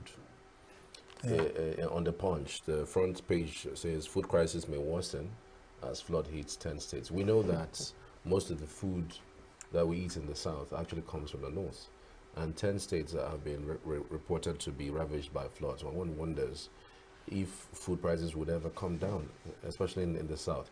Yes, there's this policy that is in play right now, where the president says they are suspending duty on some staple food. I don't know to what extent that would even solve any food crisis. We have spoken to a professor earlier who said he's not optimistic about the suspension of these duties on staple food. So I'm wondering, it does look like we're still in that dire strait. We are, because each time you hear, you have hope, and you step into the market the next day, say, with all this that the federal government has been doing for the last 3 weeks, 1 month, that you start seeing some, what they call 1 trillion% of impact, tangible impact in the market. It gets worse. As we have spoken, just discussed it now. Step out to buy or buy. You have just bought 200 naira. Just step out, they will tell you it's 300 naira. No, they These said, are real I facts. don't think it's 200 anymore. I heard from some people that bought that the least amount is like 300. I'm just giving instance. 500. Now, the one you bought That's the 300 sweet this ones. morning. That's That's the one you buy The this. bitter ones. The one you bought this morning, eh? The one you bought this morning, just go, you bought 300 naira. Go step out after discussing what the federal government is doing to reduce food. Go out and price again. And that's what we have found over the last 4 months, and 1 month, 3 months talking. So is it better that we ask the federal government, please just keep mute about these policies of reducing? Because each time you say it, we find worse situation. And then uncertainty over FG's plan to boost food production. That's one headline. Another one said they're going to worsen because of flood.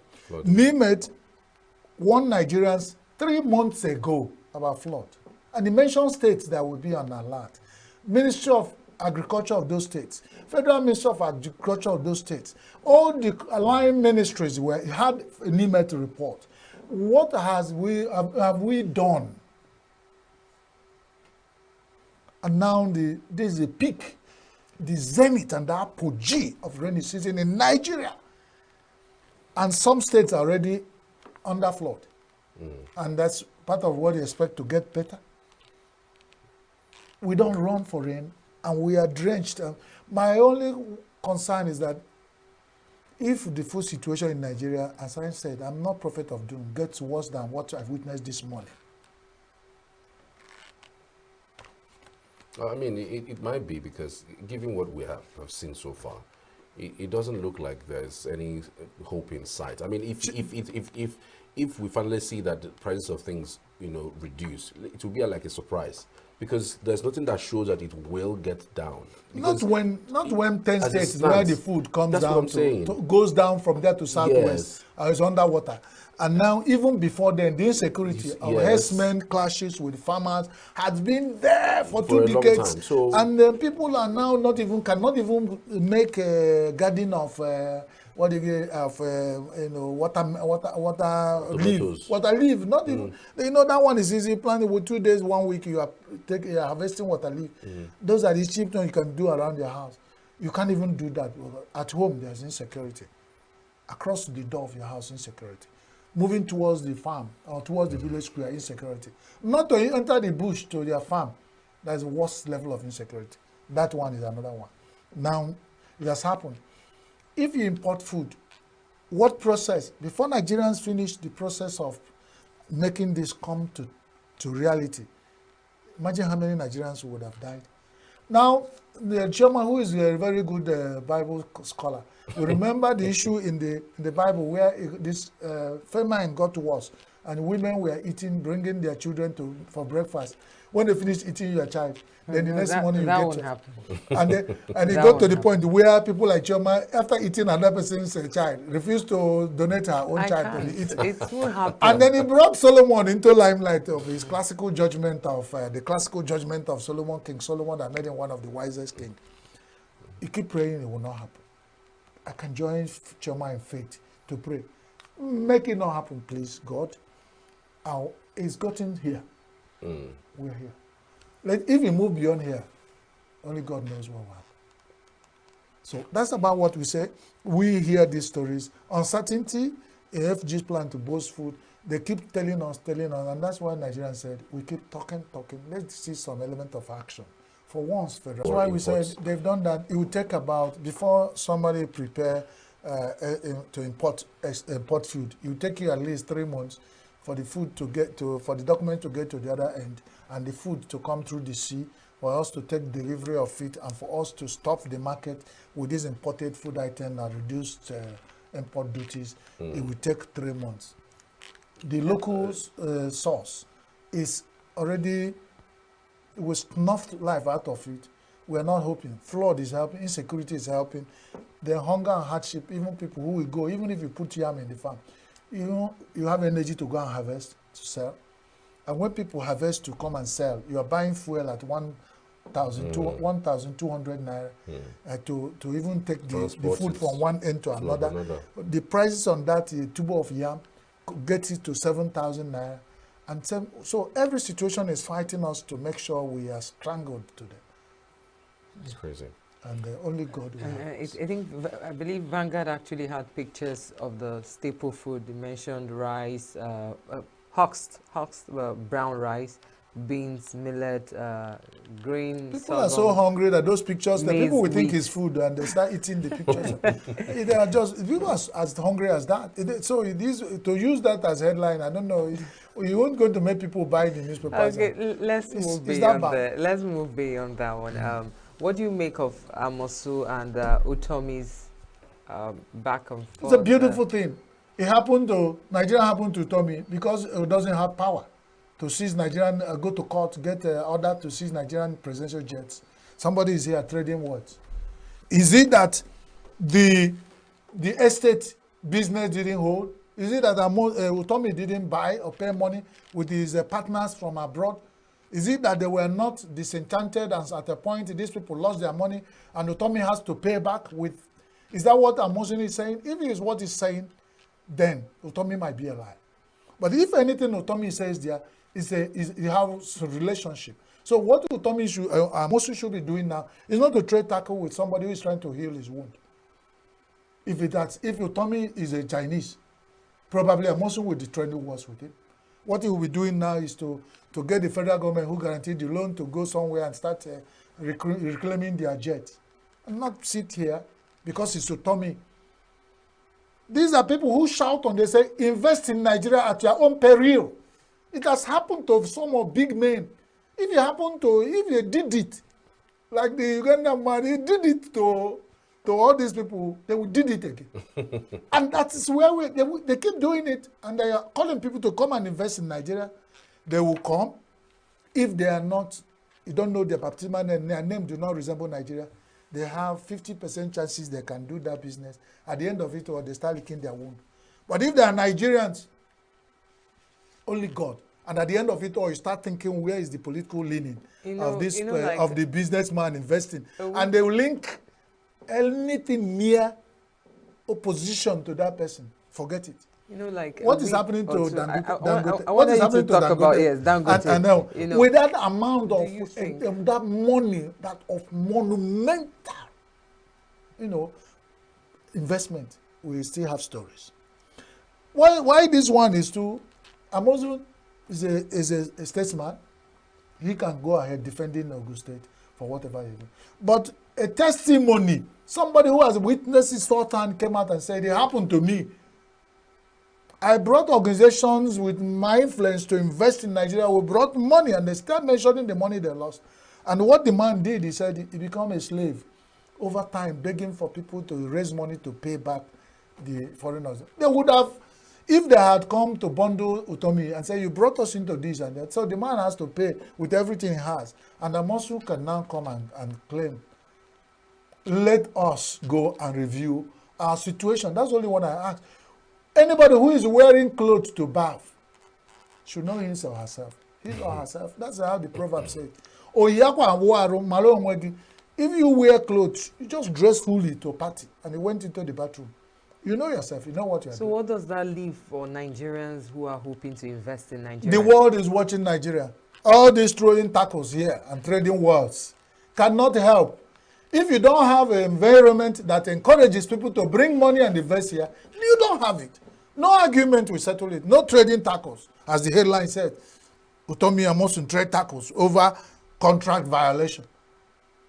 You ask yourself, how, as Nigerians, is it in our character to follow up contract to the end, reading through every word, making sure we're following the clauses, bringing in the legal, all the experts into everything we do to make sure we do not make mistakes as a nation. And single individual will sit down over Konya, thoughts of Konya and abundant feasts, and sign Nigeria into crisis and embarrassment. And when it comes and people say, okay, we still manage on, is a Nigeria, this is a country we find ourselves, we are building a nation. And after so many years this happened, you're coming back to trade wars for. Is it that you have slapped him and then you want to stuff his mouth for not talking? What words are you tackling? Did you guys do what you're supposed to do that it got us to presidential jet to be seized in France and caused Nigeria embarrassment? And you have tackled, let them tackle the federal government. The federal government should tell us what Ogun State is doing in this case. And all the people lying in the line of duty that are passed here as governors of the state, when these things will happen and this document passed through that and they didn't do anything to put us in this embarrassment, let them treat it as another Nigerian, what they call it, parapo. Because if you talk, they will say you are not from that region. That's what has kept us where we are. Right. Let the federal government treat the issue and let us know also transparently what they've done with Ogun State that brought us to this embarrassment. Trading tackles with anybody who has experienced contract violation in Nigeria cannot sort anything out. That's my standard. All right, on the Nigerian Tribune, businessman excretes 88 wraps of cocaine. And that drug in noodles. I know to hear say drugs in noodles. So if a Nigerian man, that means there's no food at all in his stomach, so it's linked to hunger. Because if there's a portion in the stomach that will contain food, his stomach will not contain 88 wraps. I'm even wondering how the packages, do they tear the stomach? And they probably we call somebody around where we are talking who has experience to tell us, will demonstrate to us, because the way you're putting the question, I'm actually here to review newspaper headlines and not to review the business, the business, what I know. Yeah. Then Charles, with all due humility, I do not know. My expertise has not gotten to how to conceal drugs, not even in my body, but to swallow it. What you give me here, I can swallow very well. Amala, well-made amala. Apple, and the yam, rice, beans, when I find one. And the other things that go with it. But to swallow those things, I don't know. Because it's not even a small, for it, that 80 wraps. If they tell you the market value. You know that your salary in 12 months. He actually stated that 6.2 billion naira. So, and you know that, so some time ago, we talked about the fact that they concealed some a harmful substance in an edible, I think, baby's milk. Now, this is a ENUGU. How do you balance it? They know. The noodles they used to have, some of them, when they run out of machine, has holes in there. So they have, or Nigerians can be so creative. And with all these Indian, Chinese machines that are, somebody can be at home mixing up cocaine and some flours and running them out as noodles and package. There's nothing Nigerians can do. So the faith in what we're eating. They are not selling it to you. This one just discovered. So don't be afraid that somebody will go and package noodles of 6.something billion naira and then bring it to sell to you. How much you buy it for 100 naira? No, there could be misplaced packaging. For instance, at the you can only get high after eating such noodles. What else can you do? You get high, no, and then for someone who hasn't, you forget you forget hunger and hardship, and then say, it might not be highness. Some people might be exposed to these drugs and die. It's not about being high. I'm only trying to bring out the impact. If it happens to that level, because the people who do the business, they only make sure you follow them to their destination. They don't do it and distribute in the market. And they got to the airport. That's where they arrested them. Or even the one that packaged in baby food, they arrested them at the airport. And you are calling the attention. Next time you go to buy baby food, you open it because it's well sealed and packaged. You open it and see whether it's well sealed and packaged, and you test it. Would they allow you to test Nestle lactogen to see whether it tastes like? And that's when you know the taste of cocaine. That's when you know whether your child's the lactogen tastes like cocaine. So leave that off. It's not even part of our problem. The people who have it as a problem know, and it's not poor man business. No, you're not understanding. My point is, these people that do these things, do they have a mind that, because you're saying that they follow you through, they're not going to enter in the baggage section. They're going to sit where, people sit, right? Now, if there is a misplaced, are they not also factoring in the fact that this could enter wrong hands? Well, and how would so somebody who thought to that extent, you're thinking somebody who has thought about committing suicide. It wasn't one day he thought about it. And somebody who throws stone into the marketplace knew that the mama or grandmama or extended or nuclear relation might be there. So for them, they know, they open their eye clearly and know what they are doing. They don't care. And that's why when they are arrested and Nigerians are saying they're dealing with them, they might even be the people, that were saying, that's why I say, if you catch people who are going against Nigeria constitution or anything legal, punish them appropriately. Do you understand? Let it not be that even when money exchange hands, those people are gone home. And we have had that. That's our cry. Let us begin to punish people for the offenses. And Nigeria has stipulated what offense. Yeah, so This is part of what we want to encourage Nigerians to do. Let us not keep talking and talking. Let us begin with actions. That's what I encourage Nigerians to do, and all the people in authority. So, if a chance secrets eight wraps of, they will come and take you from here, put you where you be, and chairman will take up your position. Then if it's me, because if it's me, punish me. Then we are saying, let there be justice, equity. Whoever has done what is wrong gets the punishment. Let us not begin to polish punishments and talks with sentiment, tribalism, and bribery, corruption, and nepotism, and all those issues that has kept us where we are. Those vices cannot take us further than. Until we stand as a country and start facing this fact, we cannot grow. Few queues have returned to the filling stations. Lagos, we're seeing numbers getting high. Even in Enugu State, for the very first time, I'm seeing queues that look like the one I saw in Abuja some time ago. Especially the it's NMPC, deepening. The headline says it's deepening. NMPC filling station, because they sell, they're only filling stations that sell 600. Others sell as much as 750, 900 as I used 900, you know. So, and those places, when you go to those places that sell 600 and 750, there's usually very long queues.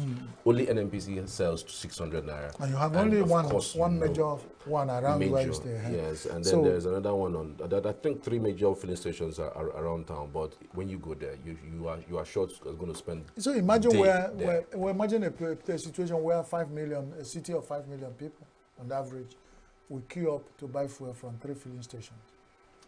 So you better imagine what we're saying. Then NNPC said we are battling to reduce this effect as the fuel scarcity and black market booms. Now I ask myself, what is the black market people selling? Are they selling water? Where is the source? That the people, the legal means, are not getting fuel, even at 900 naira. You're not getting. But the black marketers are getting enough to sell and sell at 1,200. Don't you see can't you see something wrong with it? Absolutely. Because if this is continues, another set of Nigerians are cashing into it to make money. You go to filling stations that deliver fuel just now to sell to the people, they say they don't have fuel. But very close in front of those filling stations are black marketers who are running around selling even adulterated things that look like PMS to you at 1,002. The type you will find a way of scratching 1,002 to buy. The next moment your carburetor is gone all out. Okay. And you are abandoned in the forest where you are battling with insecurity because your car has just dropped you there. Okay, and Chris, that's double wahala for dead body. Chris, there is so much to unravel in that aspect. But however, we have Godwin Sunday standing by for Dateline Abuja. Good morning, Godwin. Good morning, Charles. This morning, I'm enjoying the conversation in the studio. Okay. Good morning to you, Godwin. Yeah. So, walk us through. When I hear the fuel scarcity issue in ENUGU, I thought at first it was only Abuja where you have the long queues right there happening here, because in Abuja for the last couple of weeks, 4 weeks now altogether, we are having long queues. On Saturday, the queue was so massive that it takes us from if you're coming in from Kubwa, it will take you from Kubwa to Duse. That's more than up to 2 kilometers.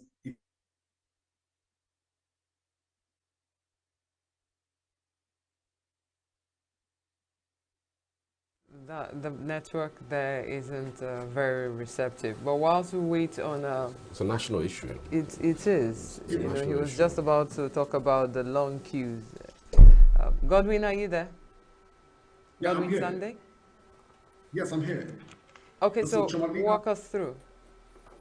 Okay, so basically in Abuja, if you're coming in from Kubwa access in Abuja, we still have heavy queues on the road. And the queue that you have right now, even at this morning, can take you from as far as Kubwa down to Duse. That's like 2 kilometers drive. Wow. That's, I can imagine the distance. So that's the filling station. The filling stations are down completely. But the interesting part about it is that you see this black marketers selling fuel outside the filling station. So we call them the filling station outside the filling station. It's even this morning in Abuja. Well, again in Abuja, it's a rainy morning. Since the federal capital is a wet morning here, we have heavy downpour in the federal capital territory this morning. And not forgetting that also this morning in Abuja, the president will be setting out and leaving the country to visit France for an official trip, which we got that information from Gelali. And also there are a lot of lined up activities to mark the World Mosquito Day in Abuja, which is coming up tomorrow. But there are campaigns that are coming up today in the Federal Capital Territory. Now, speaking of security and insecurity in the Federal Capital Territory, okay, I'll start with security in the Federal Capital Territory. Now, the Nigerian police and the Nigerian security architecture have been able to build a system where they can be able to manage the security network in Abuja. So far, so good. But we still see a lot of loopholes in terms of security architecture. People that are staying in Buhari, they're coming in from Kaduna, coming through from the Buhari access. We still hear a lot of banditry activities, silent banditry activities going on in that access. And we're trying to also get the security, like what we did on Thursday, we're trying to talk with some security operatives on what the security challenge is and how they can comb that challenge. If you're coming in from Buhari, same thing we're experiencing, almost the same thing if you're coming in from Nyanya. Now, if you pass through Kurudu, that's Army Barracks in Kurudu, you're going to Rozo and Karishi. On that axis also, we have a lot of security threatening issue, just like you have in Maraba axis. But way back to the central part of Abuja, there's a lot of security present. So we've not seen any form of, apart from what you get one or two pickups in a place like Kado, where people are being, they said that's the den for kidnappers and what have you in Abuja. But then this is Abuja for you, where you have more security presence in the urban areas, and the rural areas you don't get to have strong security presence. Even as of this morning, when it rains like this, people coming from Maraba are scared already that there will likely be heavy traffic, and when there's traffic from Maraba coming in, that's if you're coming in from Nasarawa, you might likely have there's a lot of security breach on that access. So we hope that even as the Abuja is not experiencing August rain, that the federal government will deem it fit to want to look at how to man security on that axis and ensure that we have strong security presence coming in from the various extensions in Abuja. Now, let me even mention again that we have a place called Gwagwalada, as in coming in from Lokoja.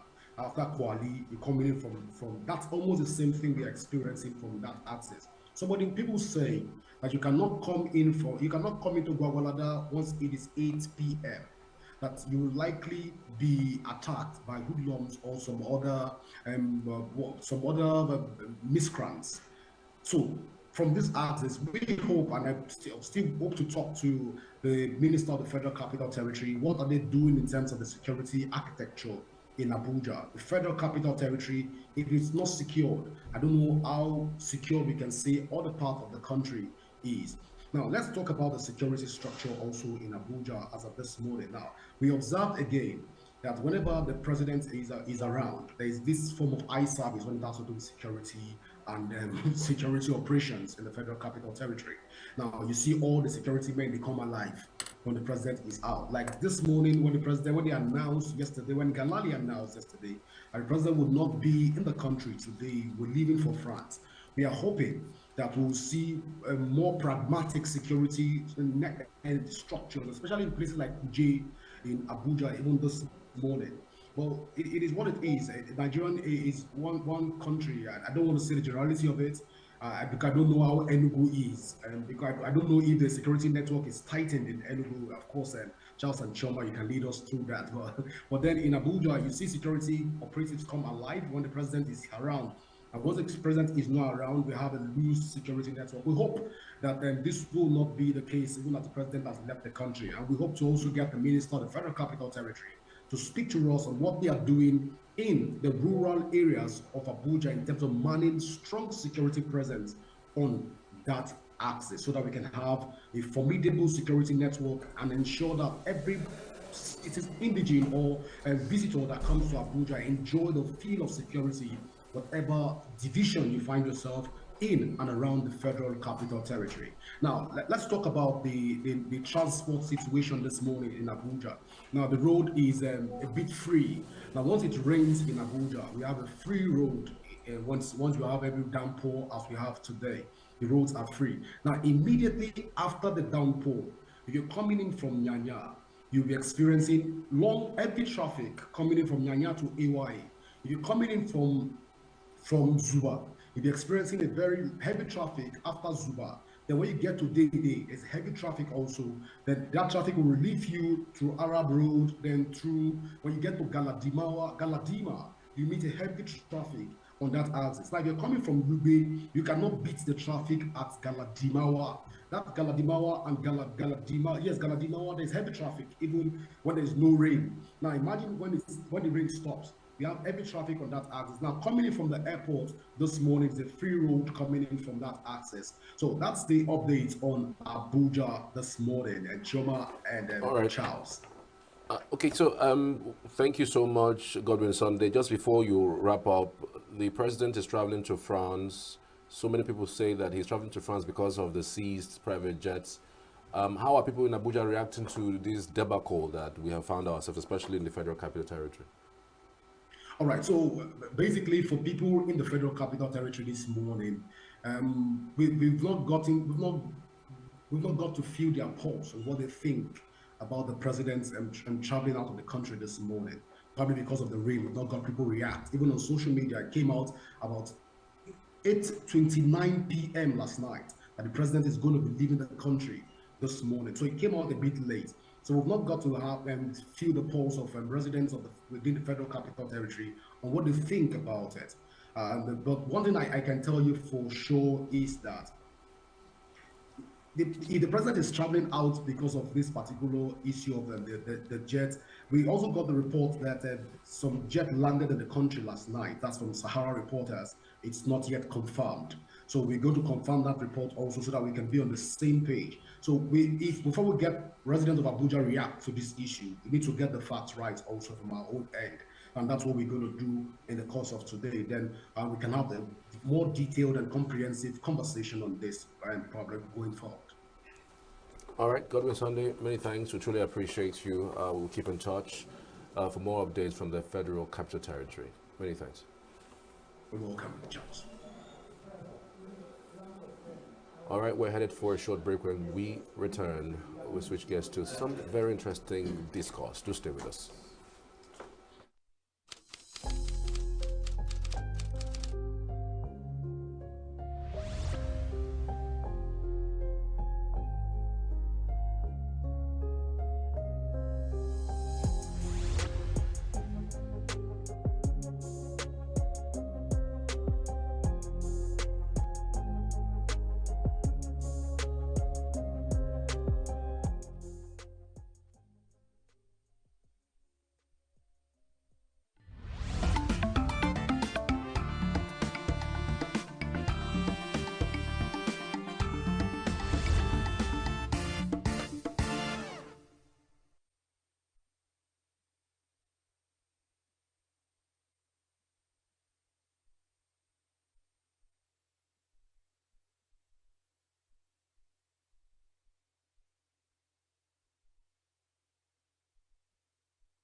Welcome back. So like we started off last 2 weeks about the discussions regarding Igbo leadership. We'll keep interrogating this matter in order for us to really know what exactly where we are in terms of leadership in the past 10 years, where we are now, and where we would love to be in another 5 to 10 years. We have with us someone, a guest who would help us talk about Igbo leadership, as the case may be, whether it's political, traditional, or even family leadership. We have Mr. Bennett Chaba. Good to have you. Good morning. Good morning, Charles, and good morning, Chamalinda. I'm really delighted to be in your studio this morning. All right. I know I spoke to you on the phone about the demise of Ifanyoba, who we are still really mourning. It's still a shock, really, given the situations and the manner in which it happened. Have you visited the family? No, because the family, since it happened, have been in London. But the wife came back, I think, 3 days ago or so, 3-4 days ago, and is in Abuja. I'm stuck in ENUGU now, and you know, with the economy, with the way things are going in Nigeria, you just don't get up and rush to Abuja just to go and see somebody that you can see in the village. So I'll wait for her to come back to the village to pay that visit. But it's been a shock still, because it's difficult to think of Ifeanyi in the past, Senator Ifanyoba in the past tense. He was a bulldozer. He was a great mobilizer of our people. He understood the grassroots and was able to relate very well with the downtrodden, more than he did with the elite amongst us. So he's been, badly missed at various levels, but missed mostly by those who looked up to him as a greater mentor than others may have done, and who actually benefited from his benevolence, because he did quite a lot of charitable stuff for those of us from Nnewi and Anambra South senatorial zone. So he will be missed sorely. But you see, life goes on. Life goes on. He came like a meteorite, did his job, finished it in good time, and was called back home by our Creator. So, we're not here to question God. We just pray that his soul continues to rest in peace, and our good Lord is able to get him a wonderful room in one of his many mansions in heaven. Right. Yes, away from that debate, we're talking about the Igbo nation in search of leadership. And first off, you're wearing Isiago, if I'm correct. Does it have anything, first off, to do with the Igbos or something? Yes. You see, if any attire is used to recognize the Igbo man, when you see him anywhere in the world, is the Isiago. Don't ask me the origin of it.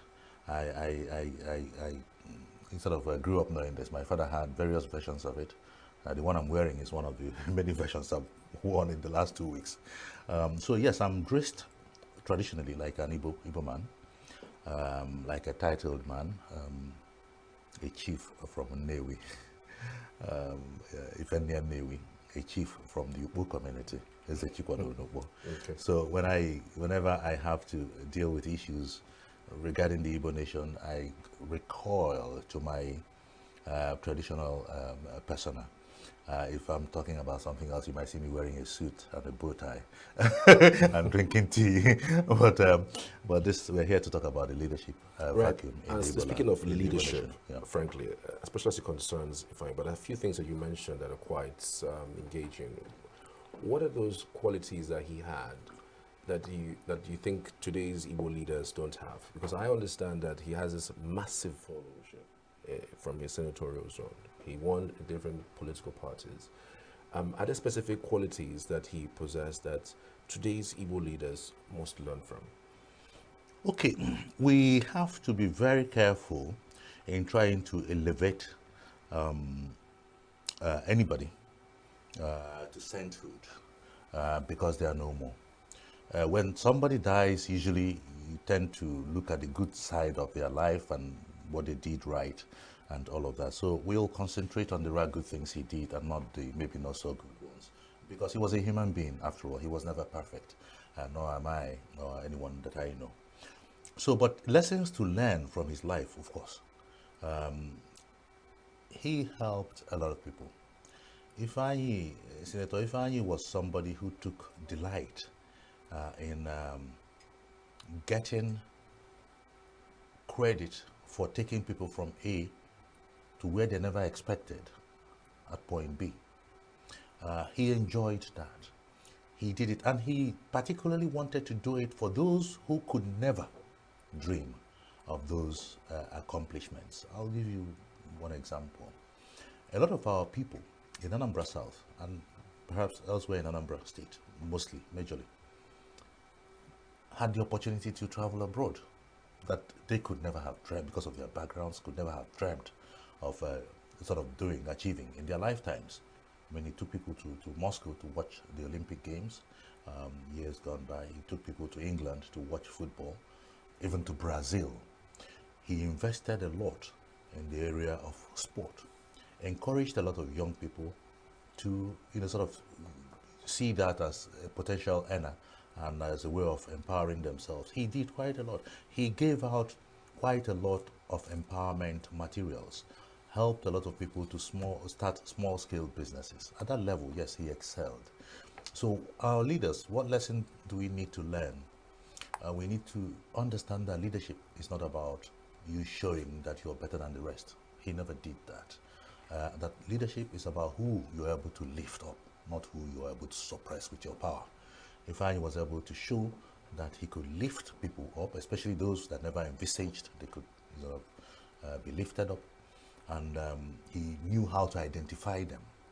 And of course, they were so loyal to him, and that was why he kept winning. It didn't matter which party he was contesting under. It didn't matter. He could go to the most unpopular party and win, because people were not voting for the parties; they were voting for him. And that's one lesson to learn. And having said this, I also have to tell you about politics in Nigeria. That he understood it very well. That there is no ideology between the political parties. These parties do not believe in anything at all. They don't have any vision. All they want is that it's just a party is a platform from which to grab power. Ifeanyi understood that. But for me, what is important is not the name of the political party, the name of the vehicle, but the driver, the candidate. You're voting for the candidate, and we keep forgetting this, and not the political party. PDP will never run any government.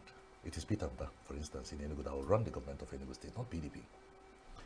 At the federal level, it's not a PC running the federal government. It is Bola Ahmed Tinubu, the president, GCFR, running the federal government. So until we begin to understand that when you vote, you are voting for the individual and not the political party. He understood this, so that's one lesson to learn. Okay, so talking about the Igbo nation in particular, what has been the historical role of leadership in the Igbo nation, and how has this evolved over time? You understand that when you think of the foremost Igbo leader, the name Nnamdi Azikiwe comes to mind. Zik was able to lead the Igbo nation in his era, lead Nigeria in his era. But when you concentrate on the eastern region, or the southeast, or whatever the Igbo nation is today, which goes beyond the 5 states of the southeast, recall that we had the greatest leader, as far as I'm concerned, Africa ever saw, Dr. Michael Obara, who led from the eastern region from here, and I keep saying from 1960, as at 1964, just 4 years, he was able to turn the economy of the eastern region, mostly the Igbo people, because the eastern region, you have the Efiks, you have the Bibios, you have the Ikweres and all the other tribes. Well, the Ikweres are Igbos, actually. But Obara was able to use agriculture, for instance, industrialization, to take our economy from where it was in 1960 to being one of the fastest growing economies of the world within 4 years. And if you think that this was rated as at 1964, that Obara had been in office for just 4 years then, it was the coup that removed him of 1966, unfortunately. And if you think that those 4 years he spent and was able to achieve this, it's the same 4-year tenure that we have governors and presidents in Nigeria spending without much to show for it. It shows you that we have had an excellent leader in the past. He's not been the only one. Since him, we've had other great ones. I mean, we've had other leaders. Ojukwu, for instance, the late great Ikemba, was a great leader of our people. So we never really lacked great leaders. But what we're discussing and why I'm probably here in this studio this morning is that we're fast running out of great leaders. We've lost far too many people in the last few months. We've lost Iwanyanwu, we've lost Ogbonneonu, we've talked about Ifeanyi. Yes, of course, at his level, you could call him one of our leaders of the Igbo nation. And many of them like the Ajulu Zodike, just to name but a few that come to mind. We talked about Iwanyanwu, I don't know if I mentioned him earlier. So you find that we have not lacked, even as they are gone, we still have leaders around. I'm not here to mention names. It's not right to begin to say, who am I to begin to tell the Igbos who their leaders are. But what I'm saying is that we've never lacked great leadership. But what we need to do, and if we're talking about Ohaneze Ndigbo, the apex organization of the Igbo nation, we should make sure that we stop electing very old leaders.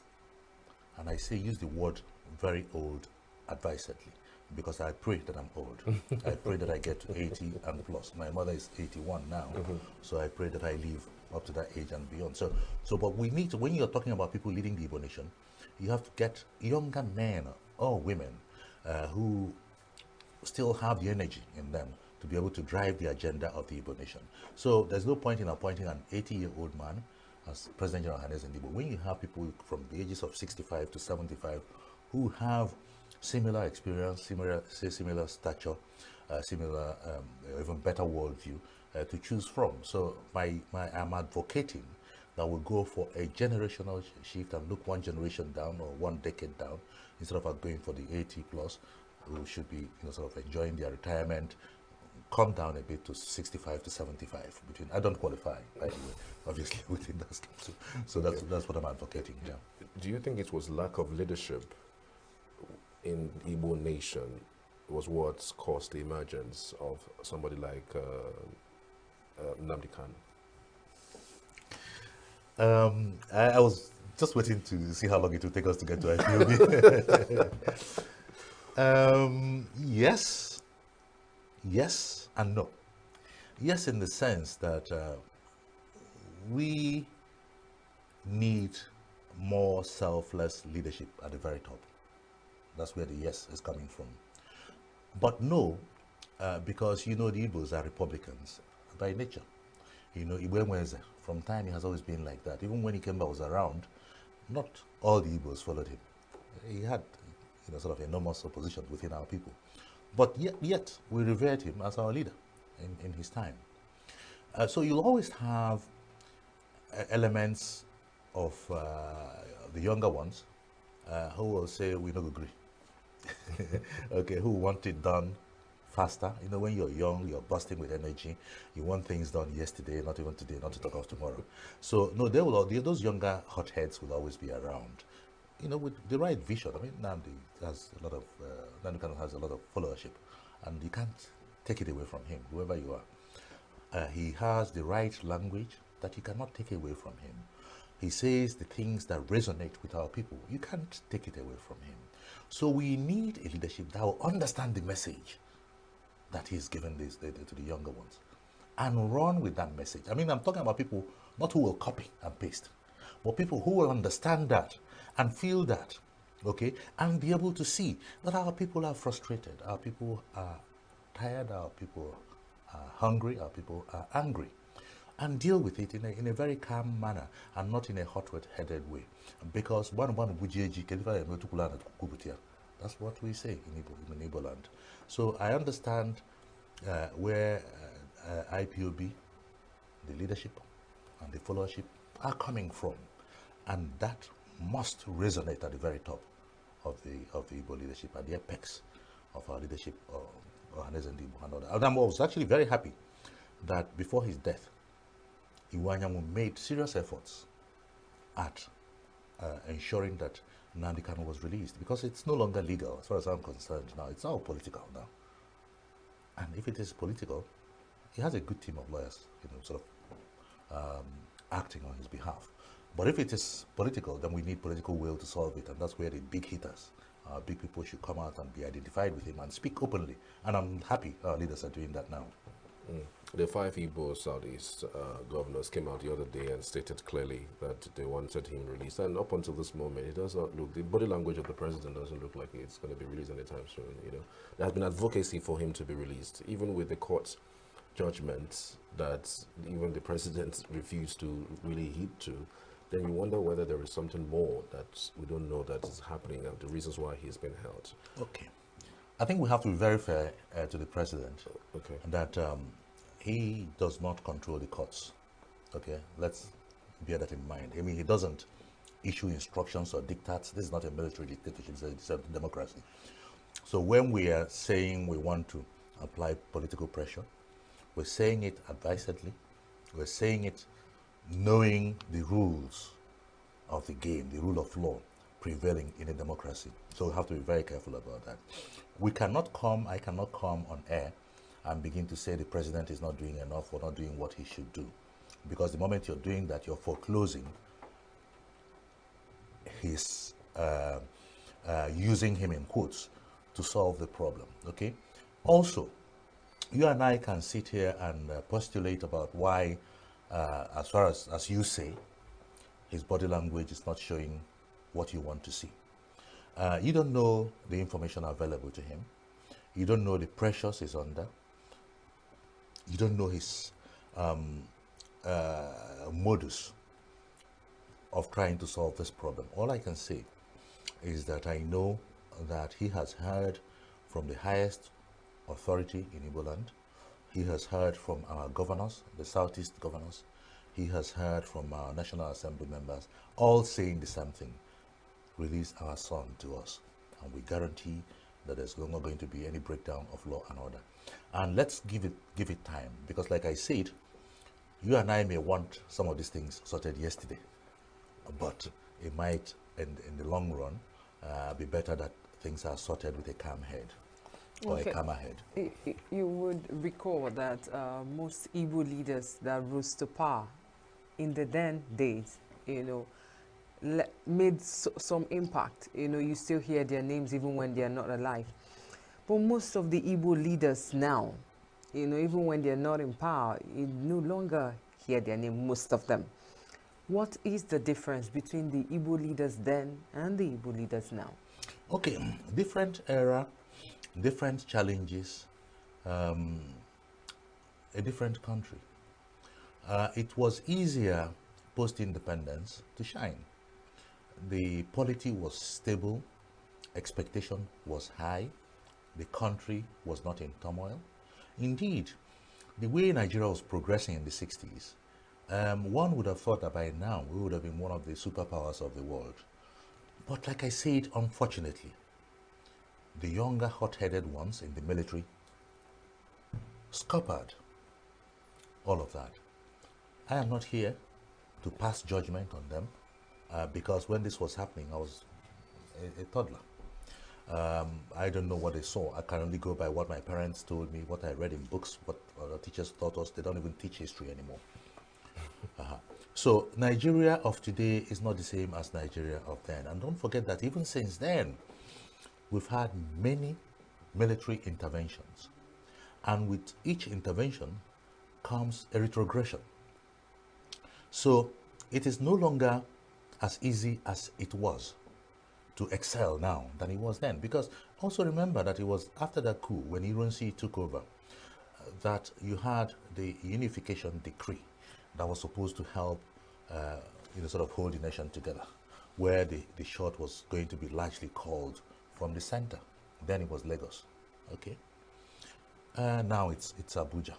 So you find that even the constitution, that's why people are angling and shouting about a new constitution, restructuring. You find that even the constitution we have today, the 1999 constitution as amended, has made it very difficult, tied the hands of these governors, okay? That there are things they cannot do. For example, the Southeast is ravaged by insecurity. Who do we blame? Our governors. Because they are supposed to be the chief security officers of the states. And they are the ones, sort of taking security votes from, sort of from the budget every month, okay, in order to enforce, deal with security or insecurity challenges. But you can only blame them so much because they are not in control of the levers of security in their state. They are not in control of the military. They are not in control of DSS. They are not in control of the police. If you are not in control of these guys and they are being controlled from Abuja, there's only so much you can do because these are the people you're supposed to be using to enforce security in your states. So I would say, Chemo, I would say that it probably was easier running things in the past than it is now today for them. And, okay, we've had a judgment of the Supreme Court a few weeks ago saying that local government autonomy must be enforced. Have local government elections everywhere and give them their monies directly. Okay, that's all part of seeing the Nigeria of tomorrow will work better than has worked in the last few years. Because the moment you do that, even a local government chairman will now be responsible for security in his state, in his local government or her local government, in charge of refuse collection, some infrastructure, all that kind of thing, local schools and that. So leadership and the dividends of it usually will be best felt at the commonest level, that is the grassroots level, the local government level. And if you don't have your leadership at that level being responsible for delivering those dividends, you cannot blame them. You cannot even get the best. So we are hoping that tomorrow will be better than today. That's where we're headed. Why are we not having leaders that were shouting their names today instead of the ones of the past? Because it's never, at no era is always great at the time. Remember in the year 2014, 2015, all Nigerians, most Nigerians were shouting anybody but Jonathan. Everybody hated President Jonathan. Recall? I think we're all sort of old enough to remember that. What then happened? What happened to Nigeria happened. And Jonathan's era is now being looked back at nostalgically. Tomorrow, when Buhari was there, people were saying, oh, let this man go. Today, some people were shouting, oh, boo-boo, uncle boo-boo, we miss you. Okay? Don't put it past any of us that in years to come, Tinubu may end up being one of the heroes of Nigeria. Today, you can't see it. I can't see it because he's only been in office for just a year plus. But by the time he's done and we've gone through all of this heartache, this pain, you may find that in 10 years' time, we'll look back and say, this was the period that changed Nigeria. After all, the reforms that we're facing today, giving us all this pain today, these reforms are aimed at moving the country from where we are to where we should be. So we may bear the pain, complain about it, scream about it, but in years to come, be thankful that we found ourselves in this mess as of today. I don't know. Time will tell. Wow, interesting. How much of the aftermath of the war do you think affected the Igbo leadership generally? The Igbo nation was completely, wholly affected by the aftermath of the war. Not just leadership. I mean, don't forget that the leadership comes from amongst us. So the leadership is just a reflection of who we are, the populace, who we are. Now, remember that during that war, we were all forced to head back to our small enclave in the eastern region.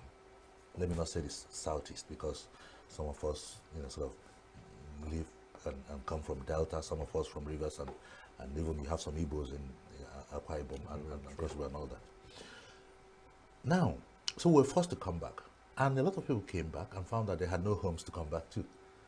That's why if you go to any town in Igbo land today, I mean, I just came back from ENUGU 3 days ago, and I was amazed as to how developed the place was. I was really very happy to see what I saw there. First time of going to that part of Enugu State, okay? So now you find that when the Igbo man makes money, the first house he builds is not in the township. He goes to his village to build a house, okay? Also Chubagi, if we okay? So that was one impact of the Civil War. After the war, we all had 20 pounds. The ones that had sort of monies in the bank, my parents had 20 pounds. every Igbo person. Didn't matter how many millions you had 20 pounds, okay? Didn't even matter which property you had in River State, in Port Harcourt, abandoned property. We lost it all, so we had to start afresh. The problem with that was that we recovered very quickly because of the nature of the Igbo man. But the problem was that with that, for me, as far as I'm concerned, is that money has been and has become our second god. If I'm in your studio this morning, you're not looking at Ben Itiaba, what I'm saying, what's coming out of my head, what I have here. What's going through your mind is, which vehicle have I come to this place with? How many mobile policemen following me around? You know? So we've misplaced our priorities. The things that should be important are no longer important to the Igbo man, but money. Odogu. If it's a wine, I say Odogu. That's not very nauseating to somebody like me. So, and when you have our leaders are selected from the rich, the novel rich, because they are the ones that have the money to buy their way to the top. That should not happen. The moment we begin to de-emphasize people's bank balances and wallets and how generous they've been, and they've given this largesse on that to that, influence that to buy power, to buy votes, the better for us. Let us go back to an era when we found Zik because he could lead us. Zik didn't have money. He was my great uncle, Salu Odumegwu, Ikemba's father, Africa's first billionaire, that financed and funded Zik's politics. Even when Zik had issues and the commission was set up by the colonial masters, it was the same Ojukwu, Salu Odumegwu, knighted by the Queen. Ojukwu, whose Rolls Royce the Queen used when she came to Nigeria in 1956. Driven by my uncle too. Abiofo was the driver that drove the Queen, who was driving Ojukwu then. It was his money that ensured that Zik did not go down, because they wanted to deal with Zik. Not that he did anything particularly wrong. Emai Okpara was not chosen by Zik because he bribed Zik. He gave Zik money to buy his way to the premiership of the Eastern region. He was chosen by Zik, mentored by Zik, because Zik saw what he had up here, saw the energy around him, the charisma around him. And by the way, if you looked at Emai Okpara, you wouldn't even believe he was going to be a successful leader, because he looked like a football round figure. Okay? Not the lanky, tall Zik that people knew. Emai came and did what will take maybe another 100 years to find another Igbo leader to achieve. So, the leadership, what is happening now, we've gone from selecting the right leaders to selecting the wrong ones because of their bank balances. That's what I was saying. And we must stop that nonsense.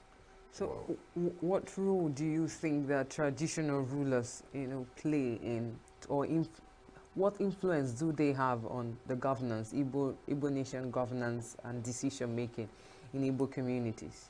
You see, the traditional rulers are the ones who deal with the people. They are the ones who understand their people. It is the traditional rulers who know the right people to deal with in every community and the wrong ones not to touch in every community. So, I believe that our governors are not actually using the traditional institution as well as they ought to be used. You find that everything is politicized. If you're not dancing to the tune of the governor of the day, you may be removed from office, from the stool, as a traditional ruler. So everybody is scared. Nobody wants to hurt the governor of the day. So you find that everything is political. But the traditional institutions must be respected if you want to get things right. These are different roles. Okay, they are not, sort of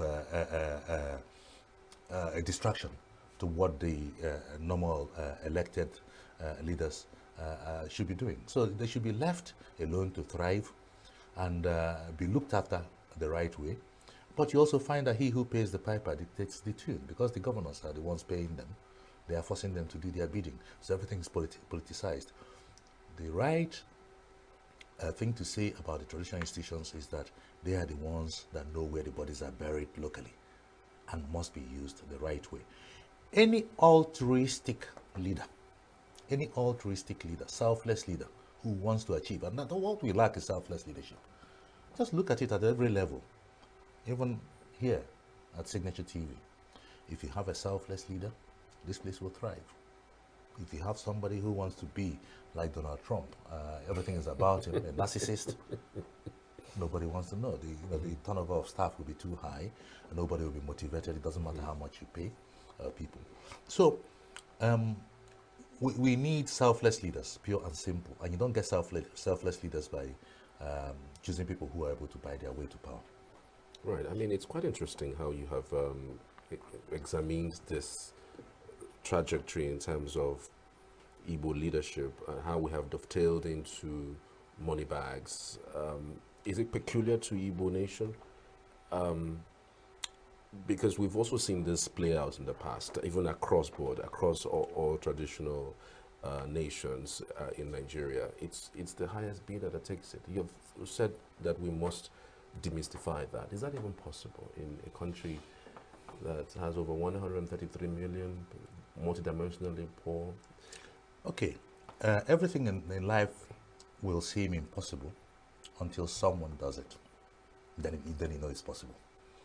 In Anambra State, for instance, that I come from, nobody knew that an independent candidate, almost an independent candidate, because to fight an election you need a political party.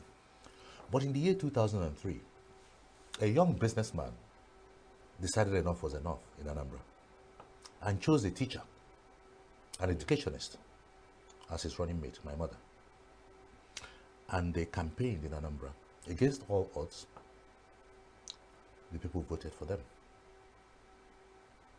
The powers that be said no, announced whatever they wanted to announce. It took 3 years, they insisted and got it. Within 6 months, impeachment came. That same deputy stepped in, held forth for just 3 months, 3 wonderful months in Anambra. And of course, you expect me to say wonderful months. And handed power back to the person that was voted for. Before that, nobody would have thought it would be possible for this to happen in any state in Nigeria. It is not only in Igbo land that money plays a major factor in politics. Don't get me wrong. All over the world, money is a major determinant of who wins elections. Even in the States now. US elections, presidential elections, the process is going on now. And you've seen that every week they will publish the major candidates, how much they have raised. But you know what's different? That is not how much they have, but how much they were able to raise from amongst the electorate who will vote for them. If you use, that's the difference. If you use your money to buy power, you owe the people nothing. But if the people contribute that money for you to go and get it done, because you need money to get it done, you need money for advertising, you need money for logistics, you need money for so many things in politics, the right things. If you get that money the right way, spend it the right way, you'll get the right leadership. So it's not about, the money is not the problem, but how you get the money was what the issue is. If you look, let's even look at Nigeria. You talked about Nigeria. Check out those zones, geopolitical zones, the southwest, the south, south. It's only in Nigeria here, south. I've never had south anywhere else in the world. South, the north central, northwest, and northeast. There's the rest of the zones. You find that it's the same story playing out. But you know why that happened? I think when they started, you may have been I don't know if you were in primary school. So when the military, when they were experimental process, Abiola will win, they'll say, no, we won't give it to him, we don't like him, they start again. So when eventually in 1998, Absalam Abubakar decided that yes, time was now to do the right thing, nobody, no credible politician believed they were serious. Or most credible didn't believe they were serious. So it was just those who decided to gamble that did that in 1999. And you know what? They occupied the space and they have not left the space till today. So that's why things are in a mess. Okay? It will take time to get the right leadership, but it may happen faster than you and I believe. But accidentally, it may happen. Okay, so following the trail of the Igbo nation, how can we stop this uncouth act, going on in the leadership. You did mention that, then you had leaders that were selfless. And the fact that, like you mentioned, governors now use most of the traditional rulers, like, I don't want to use the word puppet, but for lack of a better word, just as tools, right? How can this stop? What can the Igbo man do, or, yes, extending it to Nigerians, do differently to achieve a better result for the nation? Have selfless leaders. Let me say this to you. You know, all the problems, the ills we're facing today, you can pin down to one reason. Terrible leadership, bad leadership. But you see, because if we had great leadership, it would have been solved. But I also managed to demonstrate to you that the leadership we're complaining about, these leaders are selected from amongst us. So they reflect who we are. Let me tell you what is worse than bad leaders of today, bad followers, you and I, all of us. Because if the masses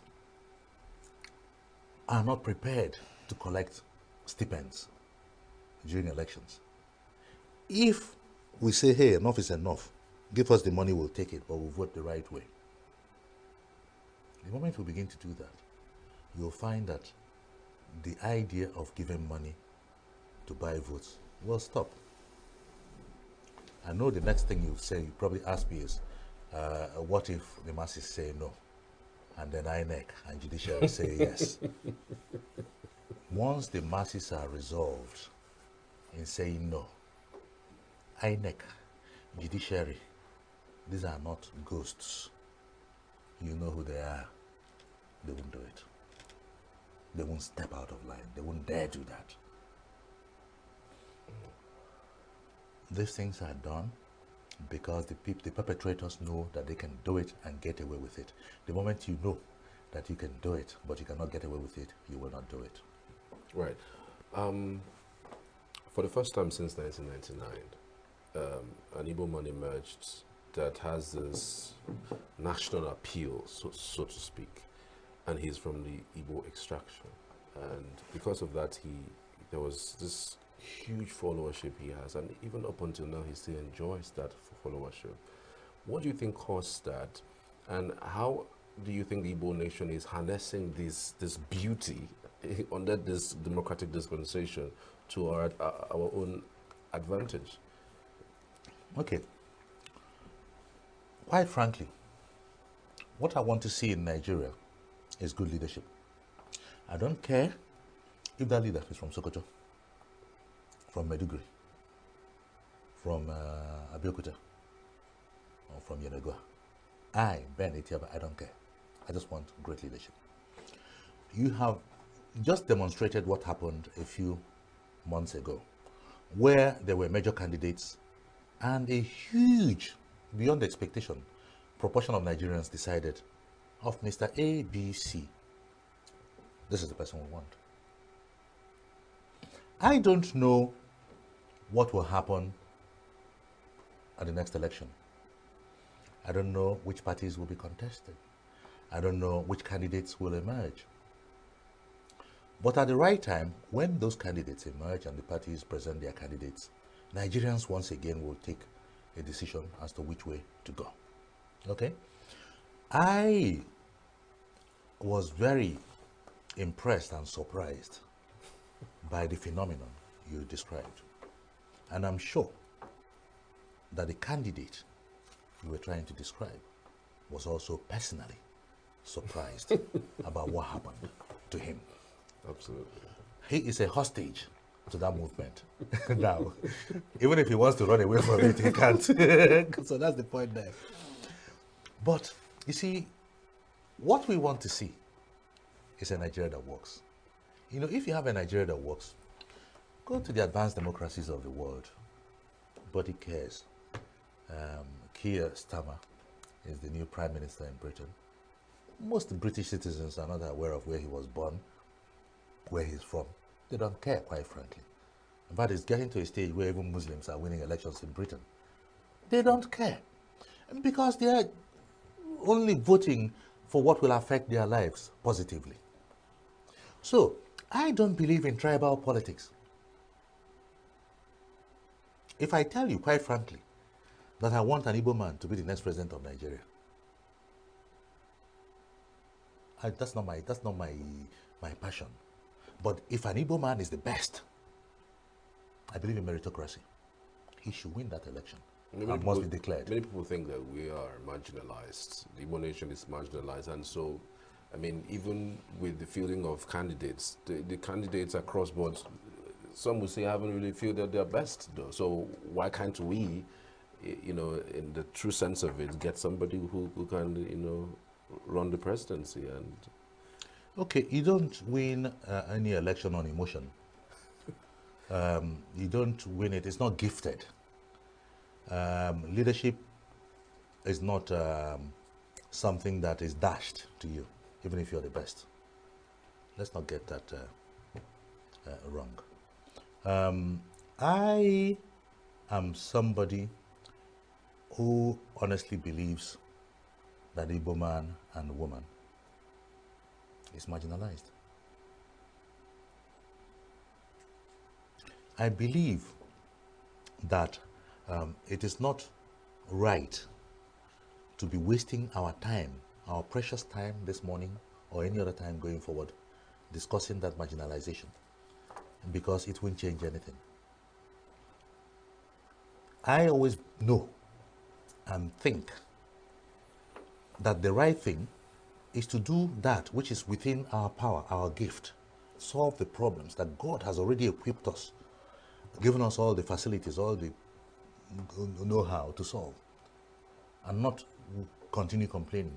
We have not used the best of what is available, tools that we have available to solve our own problems. We cannot continue waiting for others to come and solve it for us. right. If you're waiting forever for Abuja to come and solve your marginalization, you're wasting your time. Abuja is not telling Peter about what to do in Enugu, or Soludo what to do in Oka, Wifuru what to do in Abakaliki, Hope Uzodinma in Imo, and Alex Oti in Abia. Let us come together, okay, integrate our policies, work together to solve the problems of the Southeast. That's what I say. Enough of this cry of marginalization. It's getting us nowhere.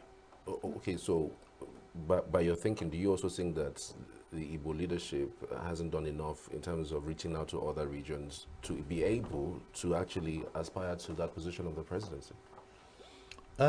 It's not that. I'm not saying that at all. The people who are getting it are not getting it because they've reached out to you. That's not my headache. All I'm saying is that if we are being told that we cannot occupy that seat at the center, if we're being told that, for instance, we have no reason to be a part of any protest when people are protesting that things are going wrong in Nigeria. That's why I'm so happy that no Igbo man or woman took part in the current or just finished protest. I'm so happy about it. Okay, if you say we're not good enough, go sort out your problems. But I know that if we are able to concentrate on the states of the Igbo nation and showcase the best leadership in those states and use the resources available to us, both mineral, human capacity, leadership skills, and all of that. We have all these in abundance. I mean, come on, in 3 years during the Civil War, we produced everything we needed. Everything we needed. I mentioned that the ENUGUs were the same family. He came back to me when he was alive. That in August of 1996, in England, in London, that during the 3 years of the Civil War, we produced every single thing we needed, except an aircraft. And he told me that we tried to produce an aircraft, but time didn't allow us to finish that. So if we could do that during wartime, why can't we develop the Southeast and plus in peacetime? I can't understand it. I'm not worried about reaching out to other regions. Let us get our region tight, get our region working. Then we can now extend it to other regions. Okay, so one would ask, what role should women and other groups, if you like, call them marginalized groups, play in leadership of the Igbo nation or of the nation? Thank you. You know, we're now talking about having the capacity to move our people from where we are to where we should be. And you're talking about marginalization. Don't you even think in the Southeast, because there's no end to marginalization, don't you think even in the Southeast that we have marginalized the women? So we can talk about that as a separate topic. I'm happy she brought it up. I happen to be the son of the first female governor in Nigeria, and the only female governor in Nigeria till date. How come, since she was in that office and everybody saw that, you know, the Anambra State did not cave in, collapse, how come we have not produced more female governors in Nigeria? Have you thought about that? And we're talking about marginalization. They're marginalizing the Southeast. How come we're marginalizing the women? Why, if we have failed to get the leadership right in the Southeast, we men, all of us men, you and I and others, maybe it is time to try the women and get the leadership that we deserve. I can say it anywhere and I owe nobody any apology. If you look at the election in America now, they're saying, oh, America is not quite ready for a female president. I look at them and I laugh. Some people, even the white Caucasians are saying that. I look at them and I laugh. I pray that a woman, a black woman at that, defeats the symbol of white privilege in America, Donald Trump. That's my biggest prayer. That is going to shatter a great glass ceiling. In fact, I grew up in England. And in my time in England and since, we've had many British prime ministers. From the time I arrived in England and Margaret Thatcher was the first British prime minister till today, they've had many female prime ministers. There is no prime minister in Britain, and I ask anybody to challenge me on this, who has done half of, or showcased half of the leadership that Margaret Thatcher gave Britain. She was the one that pulled Britain out of being known as the sick man of Europe to being known as Great Britain. I've spoken about this many times on many of my speaking engagements. So, you're preaching to the converted. You know, you don't need to, you know, sort of convince me as to why women should lead. I understand that very well. And that's probably what we need. Leadership by women. Because we have failed. All right. Going forward, we just have 1 minute. What are the ways you could say we could nurture leaders in the Southeast? What are the processes, if you can, within a minute? Okay. What I know is that where I grew up, I mentioned earlier, leaders are identified at a very early stage and groomed. In Nigeria, if you're a young person and you're showing leadership skills and potential and capacity, everybody will attack you to knock you down. That's what's going on here.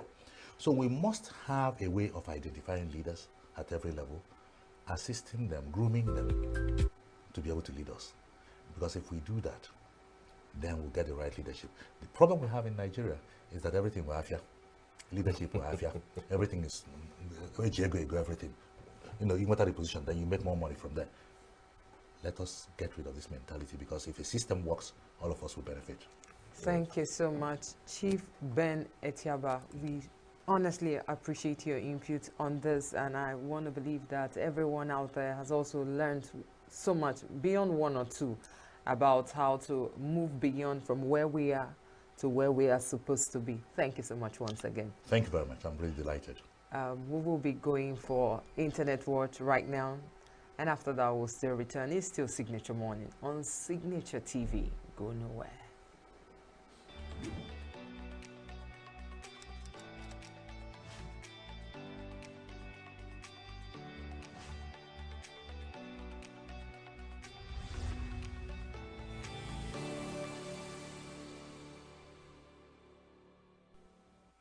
Good day, everyone, and welcome to Internet Watch. I'm your host, Joshua Oritogun.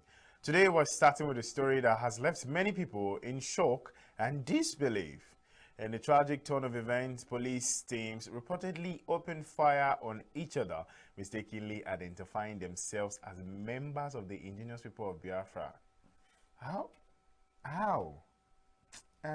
This post was made by the Premium Times. The incident has raised serious concerns about the operational protocols and communication breakdown within the force. Let's dive into the comment section. Eddie is saying, then imagine what Igbo youths pass through. Mazi is saying the recklessness of the Nigerian police force. No tactical awareness, just vibes and inshallah. Dr. Phantom is saying, isn't this a blessing in disguise on professionalism in every aspect of Nigeria? When you demand reform from them and protest on their behalf, they will come and shoot you. Now, they too face the danger of losing their lives by their own hands. This is just the genesis. That means we have Exodus, the rest of the Bible books. Next on the comment section, I have Peter. Peter is saying, so the only reason they assumed the others were IPOB was because they used the commercial bus. Like, let's just have some clarity in the story. Somebody help me understand. Would this mean that people killed and tagged IPOB could have been fellow officers all along or innocent Nigerians? It's just a thought. Moving over to the next comment, I have Iwuna. Iwuna is saying, ever since this government came into power, everybody just they mistakenly do anyhow. They mistakenly buy yacht. They mistakenly sign deal. They mistakenly no buy bicycle for Olympics. They mistakenly buy things cause for Nigeria. Everything about the master strategist is a mistake, and it's just becoming laughable. Like, why? Why? Can you say it was a mistake? And shifting gears to another significant development, Nigeria is seeking a 500 million naira, sorry, not million naira, let me come back again. Nigeria is seeking a $500 million loan from the World Bank. This substantial financial request is aimed at strengthening a new health initiative that could have far-reaching impact on the country's healthcare system. While the potential benefits are clear, this move has also raised questions about the implications for Nigeria's economy. Let's dive into the comments and explore what other people have to say about this. Campus Ninja is saying, LOL, laughing out loud. How Nigeria won't repay that loan? Like, honestly, $500 million. Phantom is saying, if you know the amount of money that ENUGU government have borrowed in a space of 1 year without any visible plan, any visible work, you could just begin now. They find money to relocate, go Chad. Since he entered office, now only luxurious he's buying. Yacht, SUV, house, private jet, nothing else. Just like the other person said, just vibes and inshallah. Obiora is saying, already approved. This is so shameful. Nigeria could easily generate $500 million within 3 months if we actually look inward and be honest. If we are, we can actually do this. This guy is tagging World Bank and World Bank Africa, saying, don't give this loan. Nigeria is dead broke and has no means to pay back. Eventually, you and I will be the one paying back all this loan. Filippo Saga is saying, I sometimes think Africa leaders have discovered a new way to take their wealth with them into the afterlife. Because, help me understand, help me make sense of it. The amount of money these guys just, loops. How is that even possible? Let me just move on with the comment section. I have more. So next I have Loki. Loki is saying, why Tinubu no fit seek this money from the video? Oh, $10. Like, go and meet the video now. We heard that his father just, gifted the church 1 billion naira. So of course he can do that for you too. A useless government, God forbid. Jeez, yeah. If someone told me that after Buhari's 8 years, that Nigeria will vote APC again, I won't believe. This is almost the thing. Absolutely the same thing. The same thing. We've suffered, we've borrowed. Prince is saying all the ones you people borrowed before have not improved anything outside your pocket, and you are still going for more. I mean, the common man has not seen anything that has been done with the money that has been borrowed. Lastly, I have Ben. Ben is saying they keep using borrowed money as an excuse to steal more money. How long is this going to continue? Like, we keep hearing that money is being borrowed, large sum of money. Mama Nkechi on the road, Sister Abiola, Sister Aishat. All these people have not even benefited. All these people can't even see what this money are being used for. Well, that's that on that. Of course, you can go on our social media platform on Facebook, Instagram, IG, Twitter, and even YouTube. You can contribute to this. It's an interesting topic. Well, here's a fun fact about life. Did you know the human brain is sometimes more active while you're sleeping than when you're awake? During sleep, especially in the rapid eye movement phase, your brain is busy processing memories, solving problems, and even sparking creativity. That's why sometimes after a good night's sleep, you might wake up with a solution to a problem you couldn't figure out the day before. Well, that wraps up today's edition of Internet Watch. Thanks for spending your time with me. I hope you found our stories as intriguing as I did. Remember to keep the conversation going online. Don't forget to take a break from the screen every now and then. Until next time, stay informed, stay entertained, and keep spreading those positive vibes. I'm Joshua Ritogu, signing off. Have an amazing day.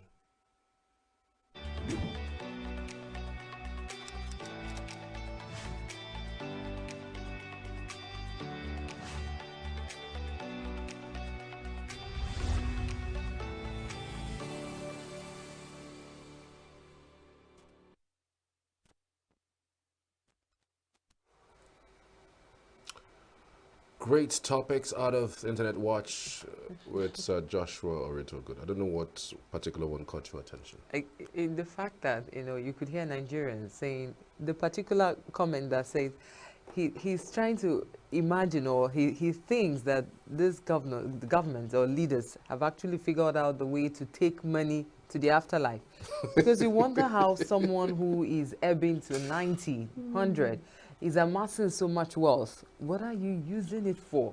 I thought legacy is about what you leave with your name, as in what you leave, not the money you've garnered.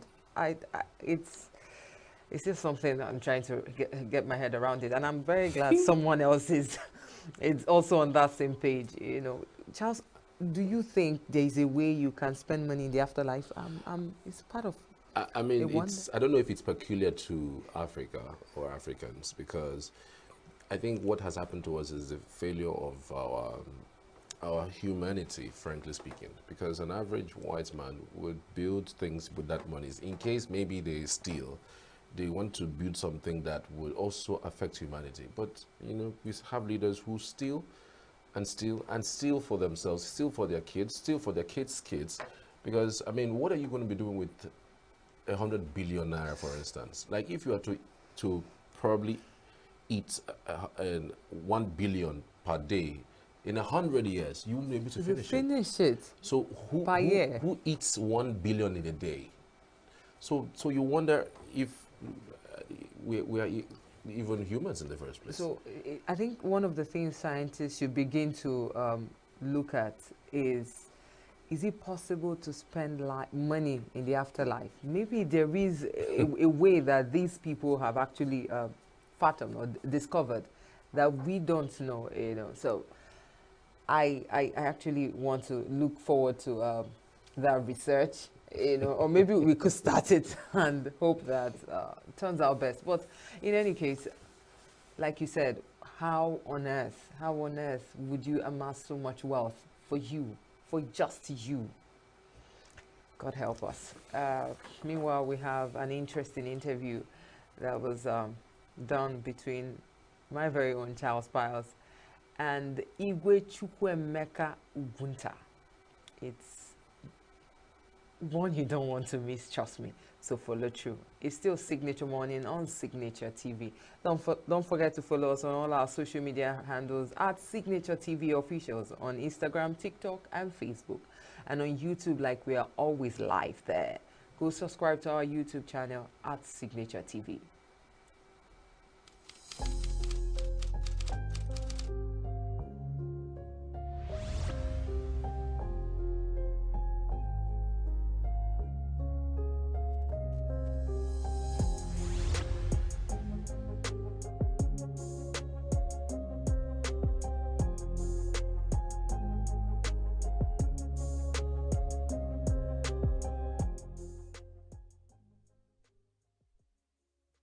Welcome back. This is Signature Television. So today we are still on that very important discourse about searching for Igbo leaders and the true Igbo leadership. I mean, there's a whole lot that have been spoken about Igbo leadership in the past. Some people, you know, sometimes go back as far back as, you know, 1920s, 1930s, with that mantra, Igbo Enweze. You know, where did that come from? Is it really true that Igbos do not have leadership? And to what extent has that even affected us? Do you think also that the war, the civil war that happened between 1967 and 1970 also played a role in the way and manner our leadership have, you know, deteriorated in the past, especially as it concerns the Igbo nation? Today we have with us someone who is an Igwe, who is also a leader in his own right, to speak to us about this whole issue about Igbo leadership and the true nature and the true standard of what exactly the Igbos are looking for. His Royal Majesty Igwe Professor Chukwuemeka Anayo Ngunta joins us on the program today. Good to have you, sir. You're welcome. Thank you for joining us. You're welcome. You're welcome. I mean, from your standpoint, yes, do Igbos have leaders? Yes. We have quality leaders, traditionally and professionally. Yes. What brought about that thought? Very beautiful. I will start by introducing myself normally to you. However, I remain His Royal Majesty Igwe Professor Chukwuemeka Ubunta. Yeah, MTR, CON, and JP, Justice of Peace. Yes, people started bringing up the issue of Igbo Weze because of a lot of things that we have encountered in our country, so-called Nigeria. All this started by political and tribal misunderstandings. What I mean by political and tribal crisis is because political has to go to the marginalizations of Igbos. When you come into the issue of national cake, that is political appointments. We have few Igbos in the federal political appointments. Then, when you come to the issue of employment, for instance, recruitment of Igbos or recruitment of people into militaries, paramilitaries, and otherwise, you see that hence you are not an Igbo man. I mean, hence you are an Igbo man. Your CV or your credentials will not sail through. Then, when you come to the religion, that's the tribal aspect of it, you know that we the Igbos, we are minority. Because Igbos are mostly Christians. But other tribes, Hausa and Yoruba, they are more together in Muslim religion. And that brings them together. Then, when you bring these two things together, you see that the Hausas and the Yorubas, when they bring out their Oba or their Emir, it's like they are worshiping them. Because the way and manner they install them, and the way and manners they respect them in their own culture and in their own tradition. It's like in Igbo, because in Igbo land we are agitating for we need to go, we need Biafra, we need this, we need that, because of marginalization. Okay, at the point in time they are dragging or agitating for all these things, you see that an Eze, when an Eze comes out to talk, someone will stand up to say, Oga, for now, sit down. We need this. We want Biafra. We want the other one. Whereas we, the Ezes, we are trying to calm the situation down by telling them, cool down, We need one Nigeria. That thing you are agitating for in the federal levels, that is in the sense of political appointments, is something that we have to come to a round table and discuss about it, so that even the presidency, they will begin to give us listening ears over political appointments. It is just this political appointment that is bringing the issue of Igbo-Eweze. Igbo-Eweze. We Igbos, like I myself, I'm a first-class traditional ruler. And when I talk to my people hear, and they respect me. But you see, some of our Igbo people, mostly some people that claim to be Igbos, but they are not Igbos.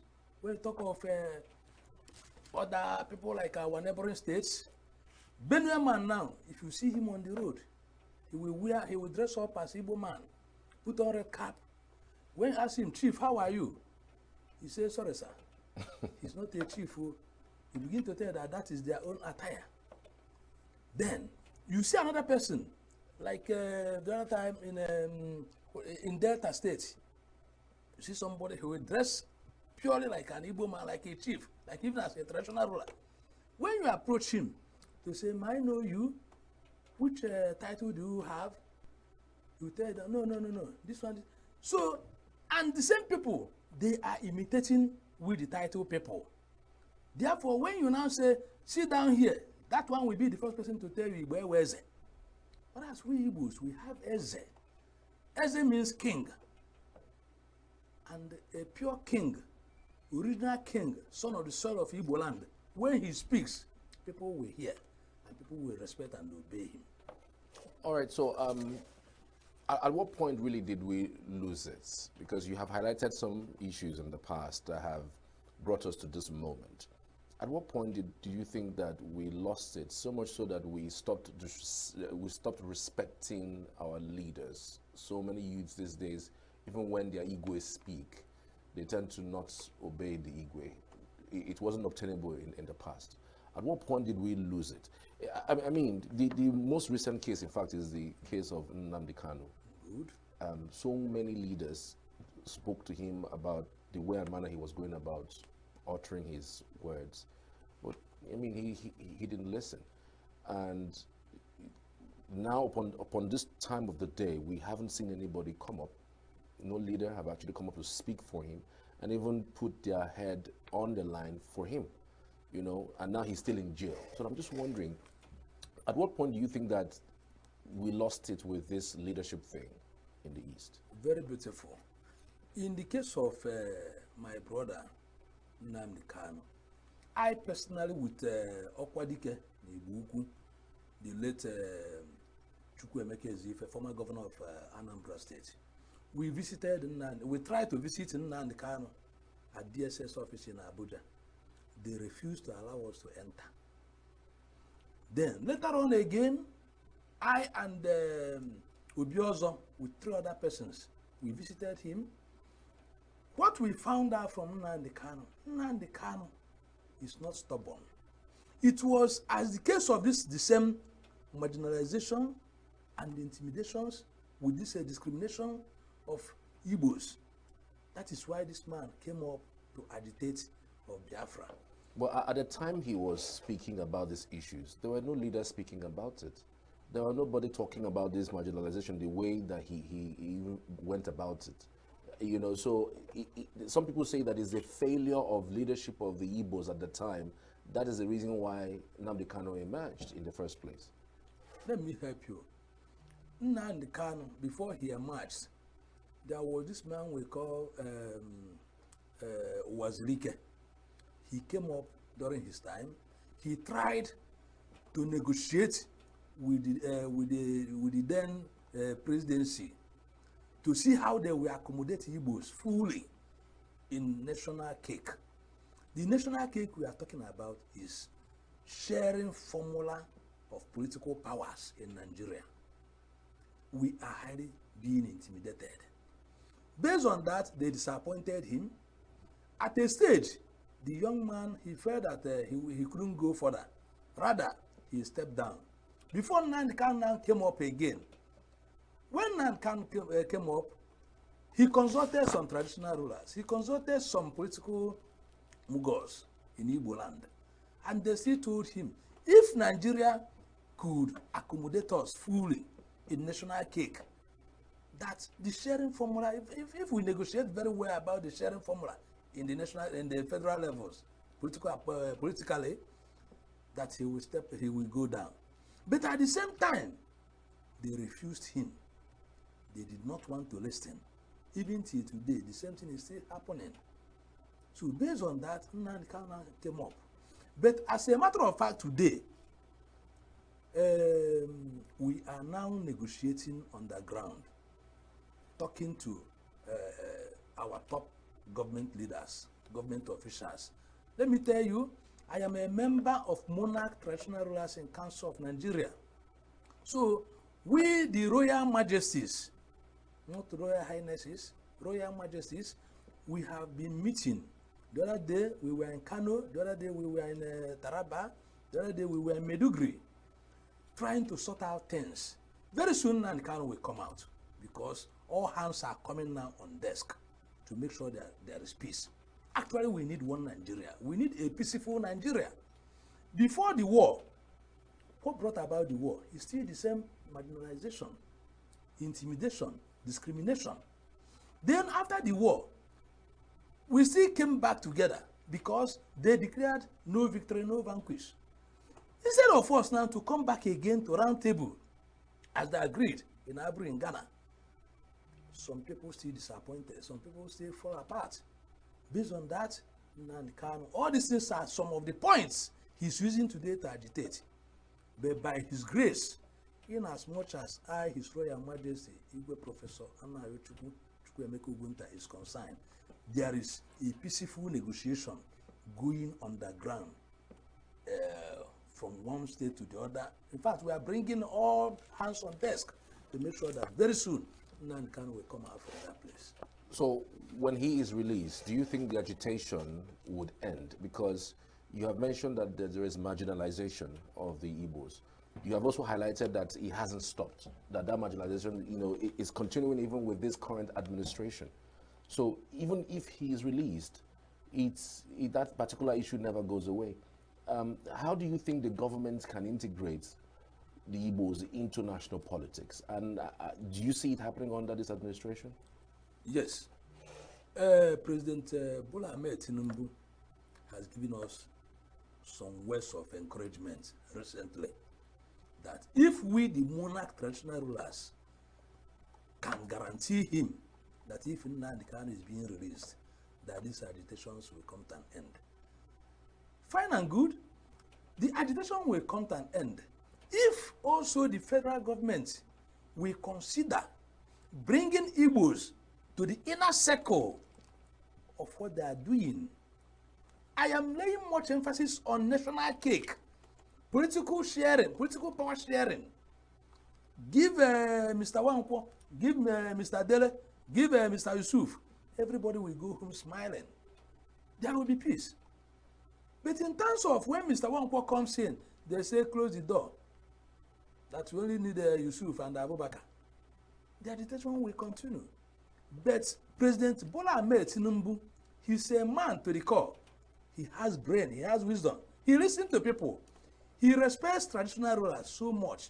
So with our last meeting with him, he has given us his word that if Nnamdi is being released, that we should make sure that every protest and every agitation about Biafra, about Igbo nation will come to an end, provided he carry Igbos along. That's all. Is that what exactly that was said at the meeting? Yes, that is what we agreed on. And I believe that President Bola Ahmed Tinubu, he will not disappoint the monarch traditional rulers. So the meeting discussed conditions as to why Nnamdi Kanu will be released? Yes. Were there mention of the fact that there are court processes that were done that released Nnamdi Kanu and the government refused under the last administration? This time around, we want to call a spade as carpenter's tools. If you want to remind two fighters what brought about the fight, the grievances will continue. But if you bring the two fighters For instance, they are dragging this cup. You say, okay, gentlemen, is it this cup that is the problem? Okay. Go and bring, maybe as we have 3 major ethnic groups, Igbo, Hausa, and Yoruba. You say, okay, this one goes to these people, this one goes to these people, this one goes to these people.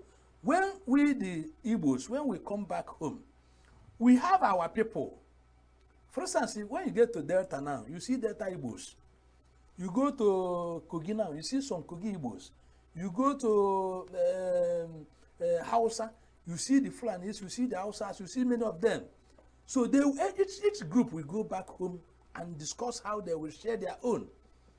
And thereby, when these things is being done like that, I think there will be peace. So the presidency, as a matter of fact, today, they have known the truth of what the Igbos are suffering. And now that they have known, Tinubu is a man that has listening ear. He's a man with wisdom, and he has promised to do something. And I am promising Nigeria that in as much as we, the monarch traditional rulers in council, are concerned, we are going to make sure that there is peace, complete peace, love, and harmony in this country in the nearest future.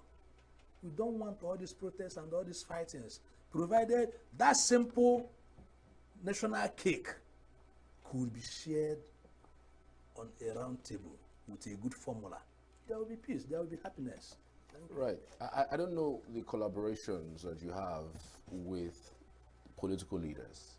That's the Igwes now and the Majesties. I don't know the extent of the collaborations you have.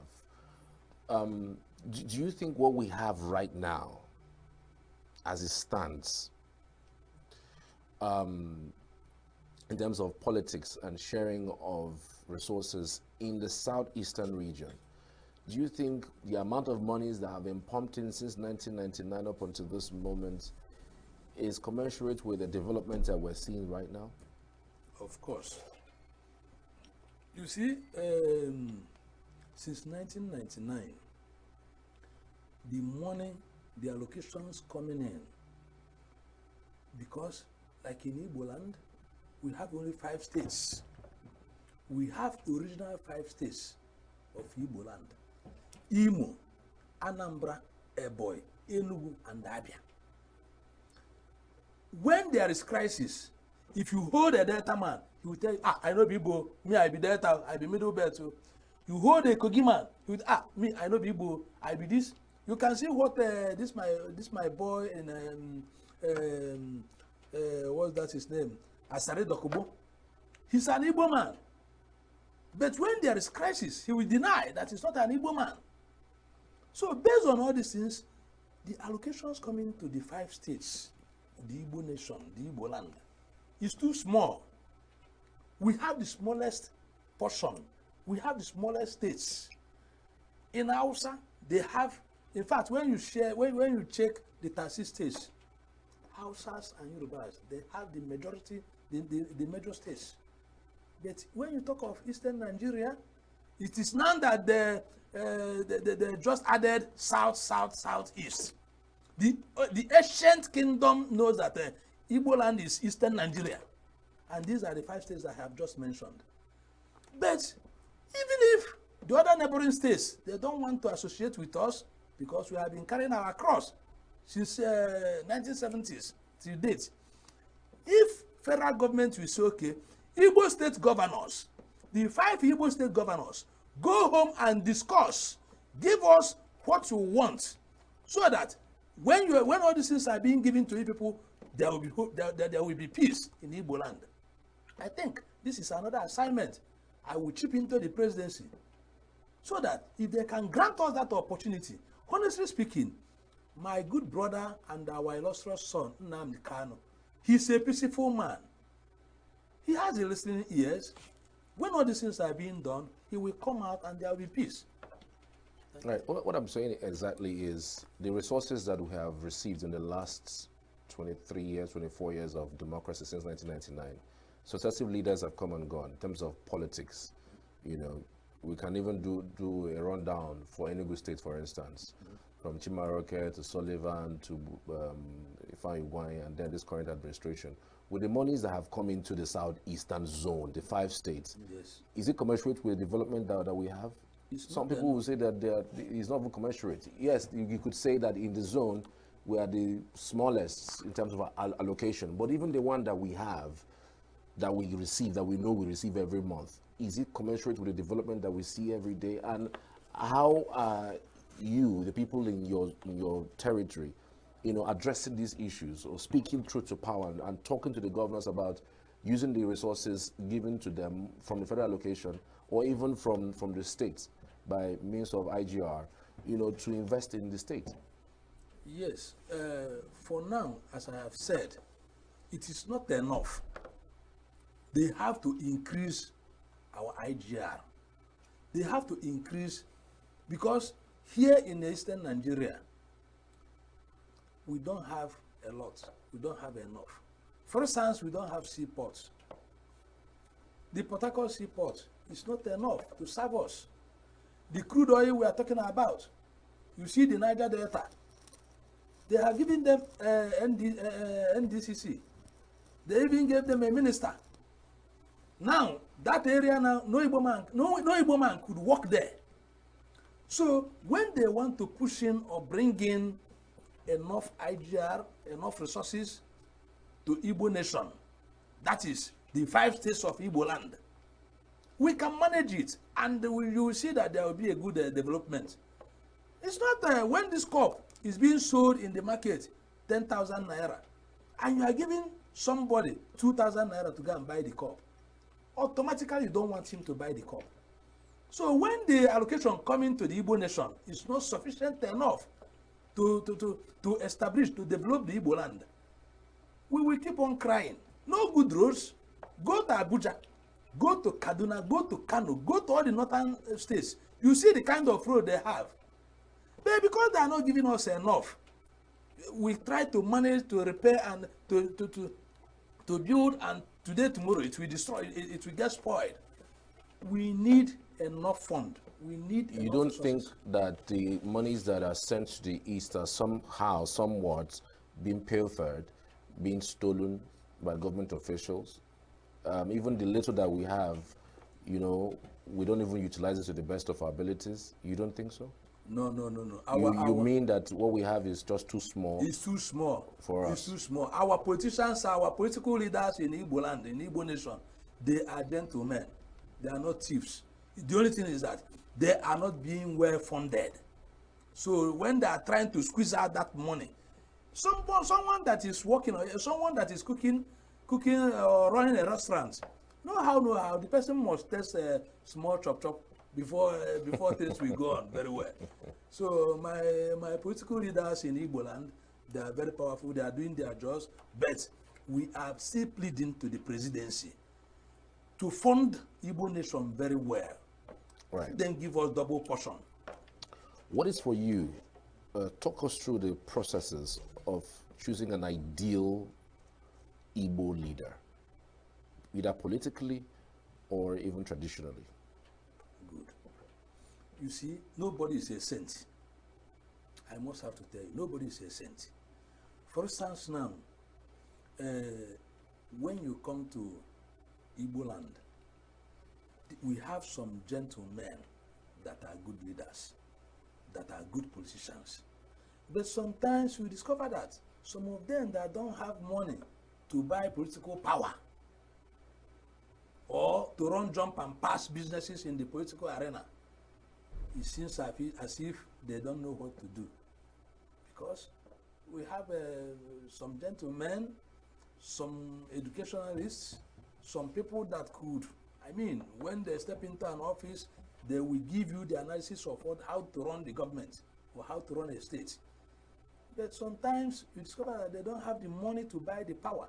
And those people that purchases the power, they will try to extract the money they used, the money they spent during the campaign or during the process of purchasing that power. So at the end of the day, you see that the allocation given to the state or to the person to the state is not being properly used. But in a situation whereby we, the traditional rulers, we comes together and our politicians could also give us listening ears, we will come down and select quality people that will take Igbo nation to a greater heights.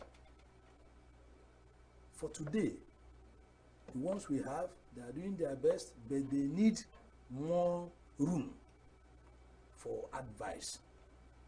Because a child that doesn't take advice runs mad.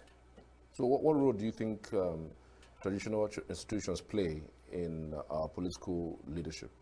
Yes, the roles we need to play there is this. For instance, when you come to a particular community, every community knows how a child, the king or the Igwe or the Eze in that community, he knows the background of a particular family. Every particular family, they knows it. There are some that are not, there are some that are no-go area. There are some that are known to be gentle.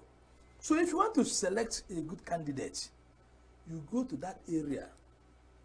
Those people that are very calm, those people that are truthful, those people that are sincere, those people that will not enter the office and become, saboteurs to embezzle the state fund. So we, the traditional rulers, we still need to work more closer to our politicians so that we can get something done, something very achievable. All right. His Royal Majesty Igwe Professor Chukwemeka Anayo Ogunta. Thank you so much for your insights onto this program. It's revealing and it's quite interesting. And I'm sure that we would continue engaging on these issues as it concerns Igbo Nation, so we can have a clear direction as to where we're headed. I don't know if you can give us a timeline of when Nnamdi Kanu would be released. Do you have a timeline? Was that discussed? For now, we are still working on. We are still doing our underground work, our underground negotiations. Okay. But in the nearest future, no distance that much, he will be released. At least this year? Yes. Let me say, if I should quote, you are trying to put it to me. No, I'm not putting it. If you put it to me this year, I will claim it. You understand me? But I know that my brother, our son, Nnamdi Kanu, God have heard his prayers. And Tinubu will be the Messiah to release him for us. Thank you. Okay. No timeline yet, but it's okay. For now, we are still working, we are still negotiating. Yes. Thank you so much, Professor Chukwemeka. I truly appreciate you. You're welcome. All right. Thank you so much for participating on the program. It's been one interesting time with His Royal Majesty on the program. Do stay with us. This is Signature Television.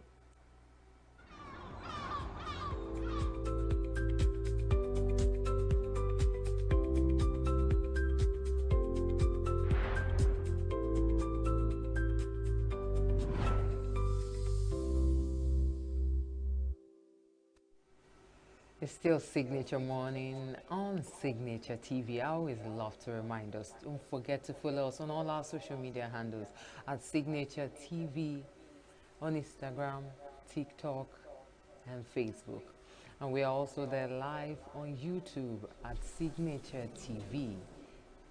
Right now, we want to just have a feel of what the entertainment world feels like.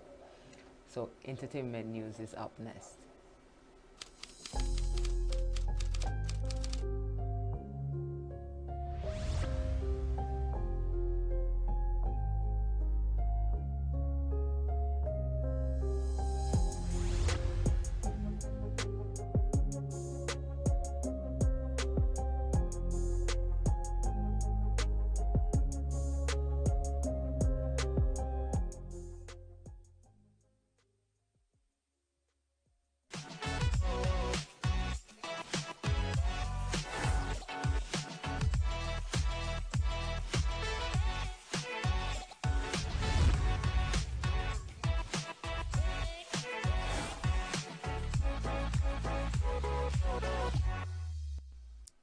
Welcome to Entertainment News. I am Quincy Rowland, your host, and I am here to bring you the hottest trends in entertainment.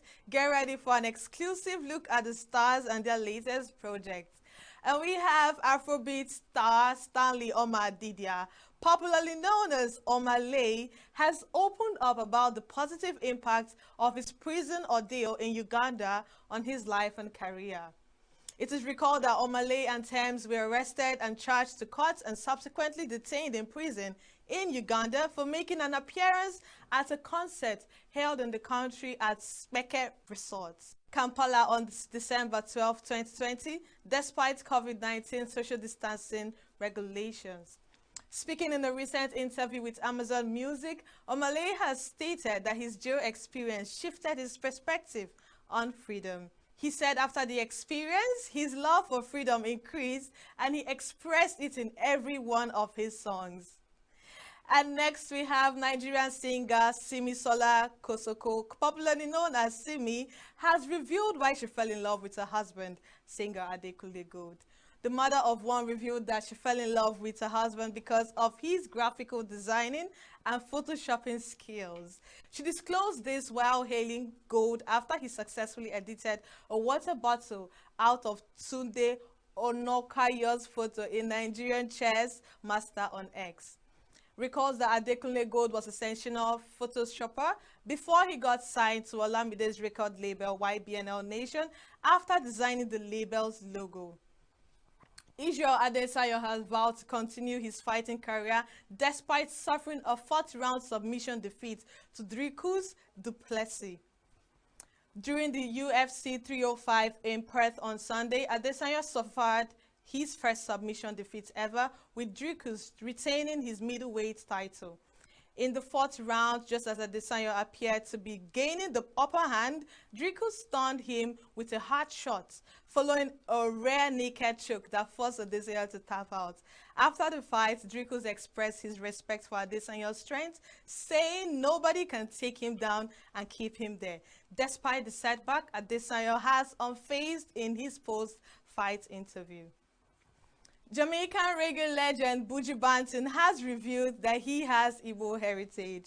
Speaking recently on the Drink Charms podcast co-hosted by NORE and DJ EFN, Banton stated that his tribe Maroons originated from the Igbo tribe of Nigeria. He lamented that their indigenous land is now being threatened by the current Jamaican government, which is bringing Chinese and other foreigners into their region to displace them. French actor Alain Delon, who melted the hearts of millions of film fans, whether playing a murderer, hoodlum, or hitman in his post-war heyday, has died. French media reports that he died on Sunday and he was 88 years old. Delon had been in a poor health since suffering a stroke in 2019, rarely leaving his estate in Douche in France's Val-de-Loire region. With striking blue eyes, Delon was sometimes referred to as the French Frank Sinatra for his handsome looks, and this was a comparison Delon disliked. Delon became a star in France and was idolized by men and women in Japan, but never made it as big in Hollywood despite performing with American cinema giants. He made his first film debut in 1957 titled Send the Woman When the Devil Fails. Delon's last major public appearance was to receive a honorary Palme d'Or at the Cannes Film Festival in May 2019. Thank you for joining us today. We appreciate you spending time with us. Remember, we covered the latest buzz from Hollywood to Nollywood, including upcoming blockbusters.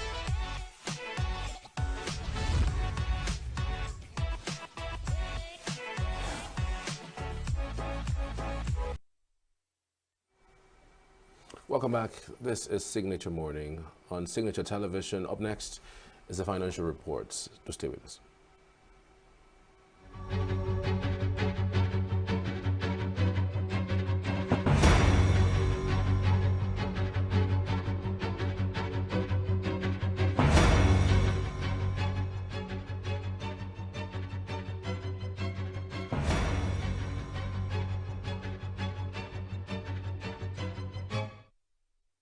U.S. Treasury yields saw a decline on Friday as investors processed key economic data and assessed the state of the economy.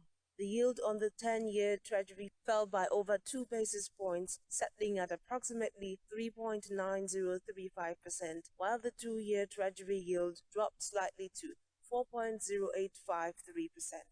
These movements followed a jump in yields on Thursday, caused by unexpectedly strong U.S. retail sales data for July, which rose by 1%, surpassing the anticipated 0.3% increase. The increased consumer spending figures eased fears of a recession, with weekly initial jobless claims also coming in below expectations, calming concerns about the labor market.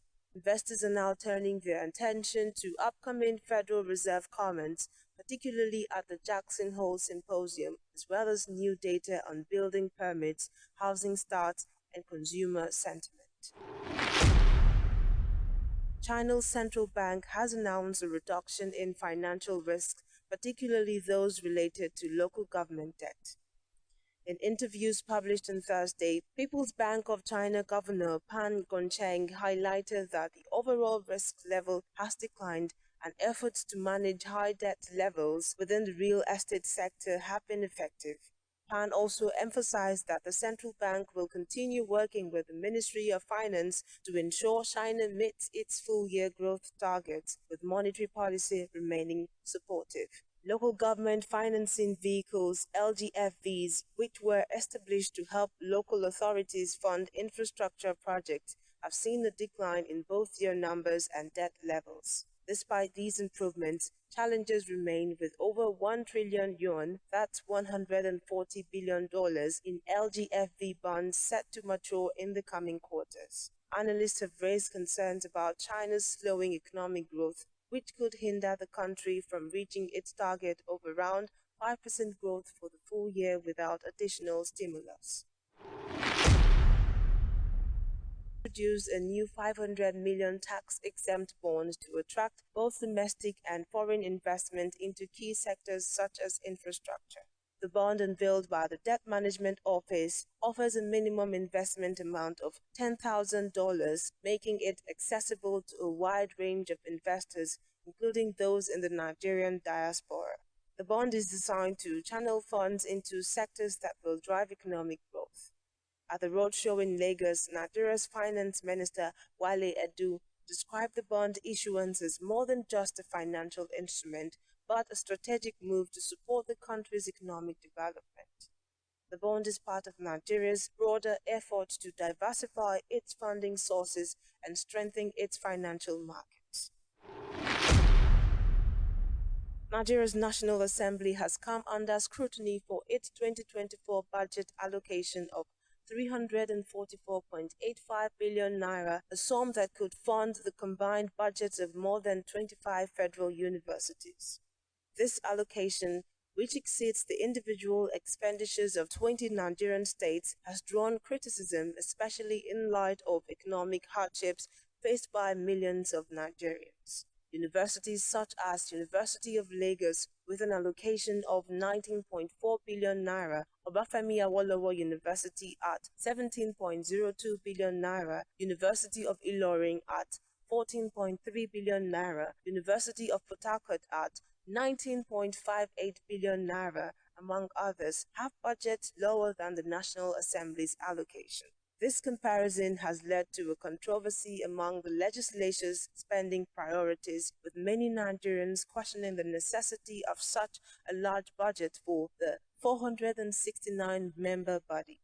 Critics argue that the funds could be better spent on addressing pressing issues in the education sector and other critical areas. Oman's Salalah port has reported a 16% decline in container volumes in the first half of the year as shipping disruptions in the Red Sea forced vessels of the reroute around the southern tip of Africa. The port, located near Yemen's border, handled 1.679 million containers in the first 6 months of 2024, down from 1.9 million in the same period last year. The disruptions were caused by missiles and drone attacks by Yemen's Houthi militants, leading many shipping lines to avoid the Red Sea and Suez Canal. The port operator expects container volumes to continue falling if the crisis remains unresolved. General Cargo Terminal saw a 4% increase in volume, driven by higher demand for gypsum and limestone exports. Despite the challenges, some analysts noted that the port's performance in such difficult conditions was relatively strong. Meanwhile, Dubai-owned DP World reported a 59% drop in first-half profit, showing the broader impact of the shipping disruptions. The Nigerian Stock Exchange wrapped up the trading week with a strong performance as nearly 349 million shares valued at over 7.4 billion naira were exchanged in 7,677 deals. This represents a 29% increase in trading volume, a 112% increase in turnover, and a 6% rise in the number of deals compared to the previous day. The market capitalization now stands at 55.1 trillion naira. In total, 118 listed equities participated in the day's trading, with 23 closing as gainers and 21 as losers. Owando led the pack of gainers with a 9.97% share price appreciation, closing at 35.85 per share. Other top gainers included RT Briscoe with a 9.68% rise, Omatech Ventures with a 9.23% increase, and Computer Warehouse, which gained 6.48%. On the losing side, Learn Africa saw the largest decline, with its share price dropping by 9.97% to close at 3 naira 52 kobo per share. Cadbury Nigeria followed closely with a 9.95% drop. Neymath International Pharma decreased by a 9.17%, and Secure Electronic Technology fell by 8.89%. In terms of trading volume, Guarantee Trust Holding led the market with 90.9 million shares traded. Owando followed with 30.4 million shares, while Japol Gold and Veritas Capital Assurance traded 22.4 million and 21.7 million shares. The benchmark NGX All-Share Index ASI dropped 0.05% in points to close at 97,100.31. That's all on Signature Business Morning News. I am Thompson Natus.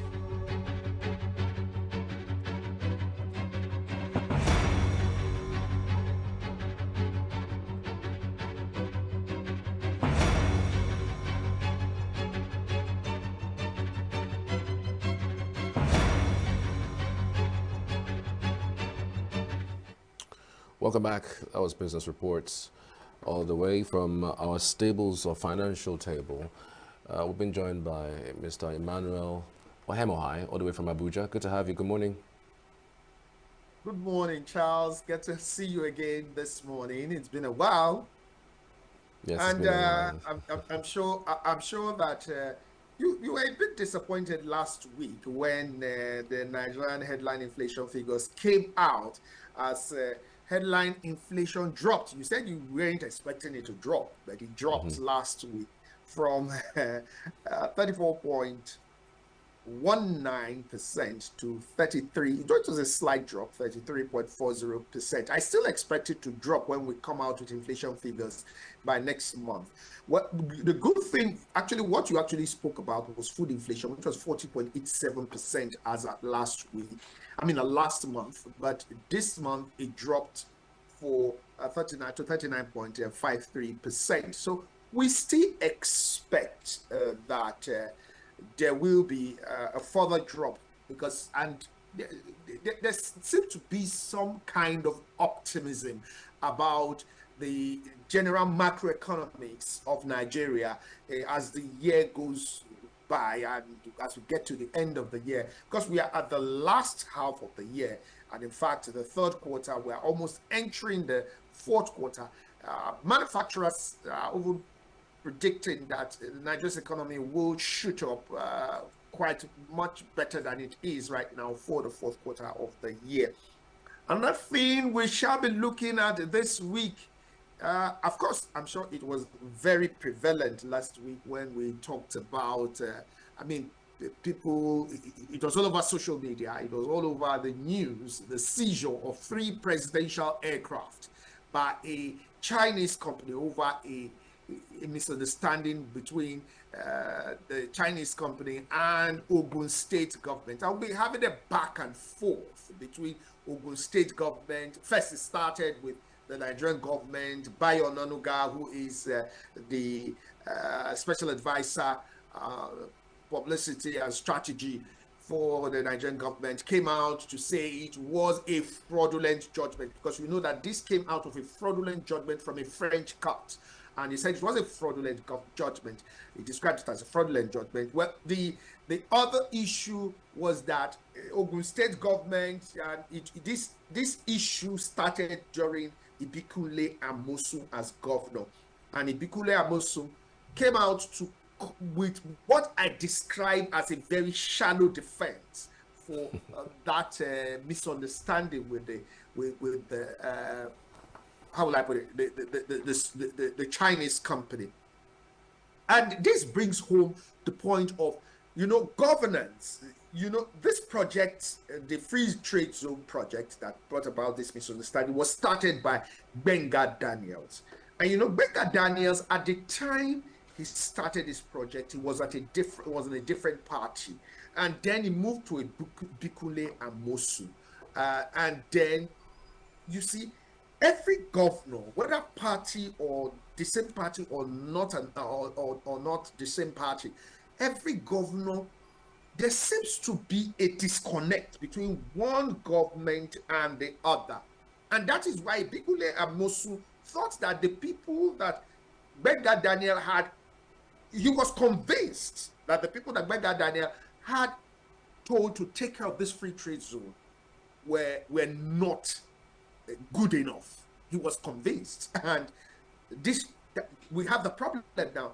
But you are asking yourself, why did they have to sell or seize Nigeria's presidential aircraft? 3 presidential aircraft. Although we hear that one has been released, and we are hoping that the president will be in France today using one of those new presidential, I call them controversial new presidential aircraft, because we know that there have been controversies about those aircrafts.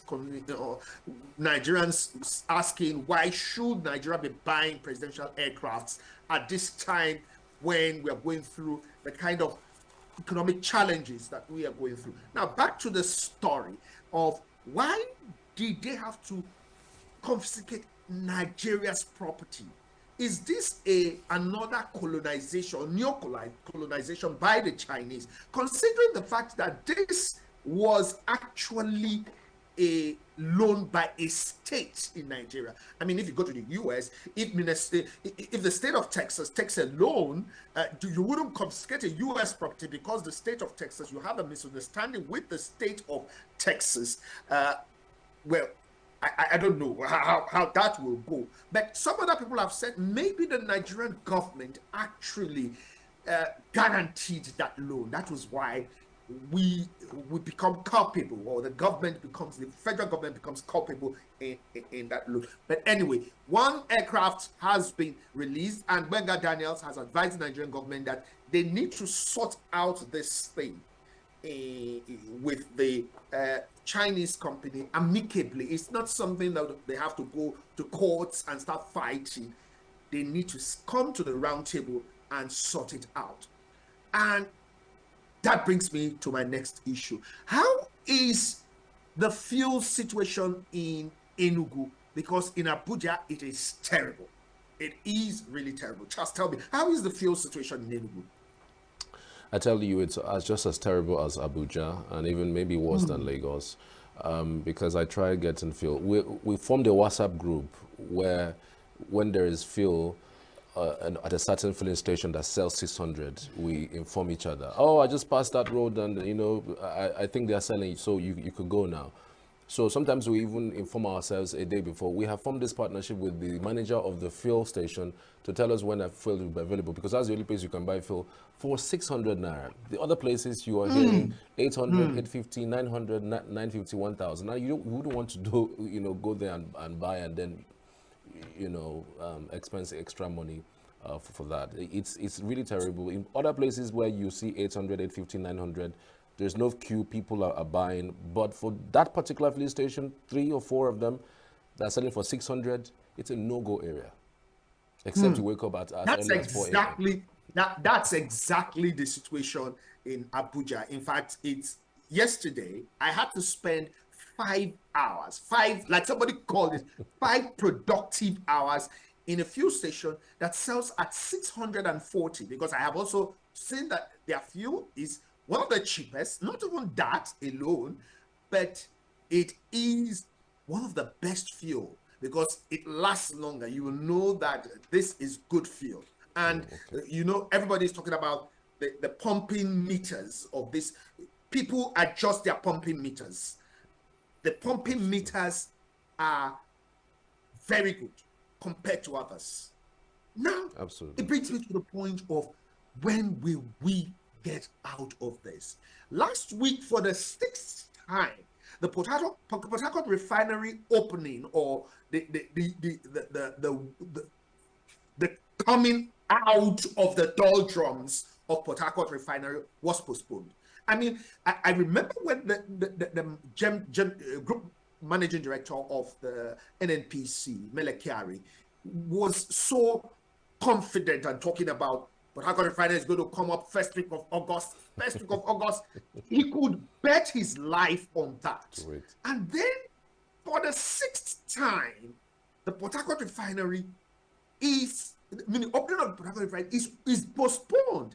And Nigerians are asking, we are still in August. We hope that in August, that Port Harcourt refinery will come to be.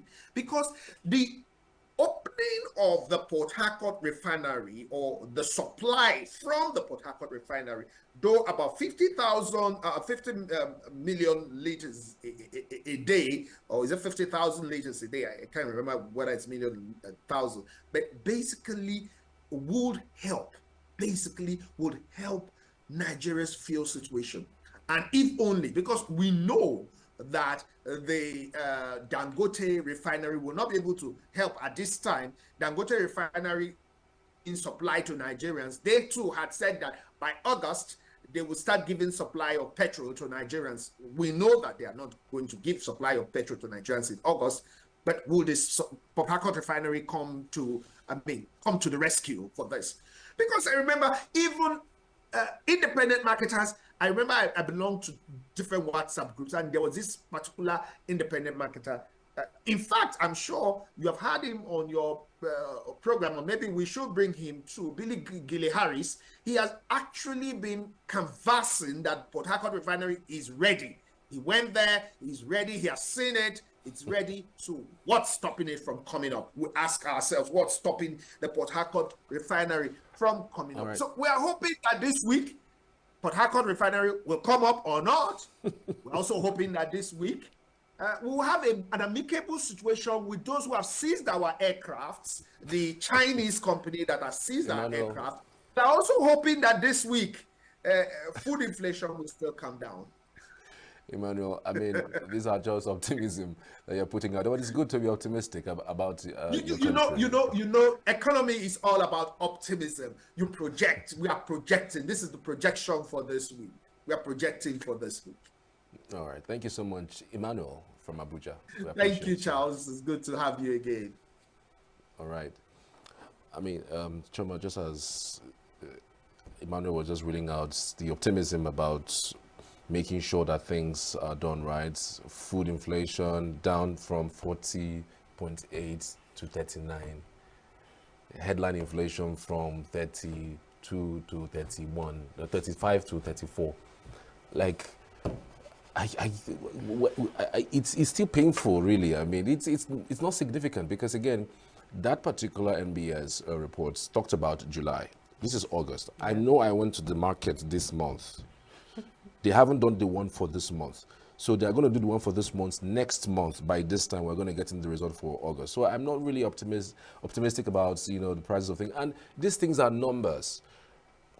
It's very important that we find a way of going to the market and checking the prices of things one after the other to know whether prices of things are going up or coming down, not the numbers you come and bandy and then put out to You us. know, someone has actually said is if the problem of Nigeria is more spiritual, because like you said, if Kyari could actually come up and say that by 1st of August, the refinery will start running, and this is 19th of August, except we're using a different calendar.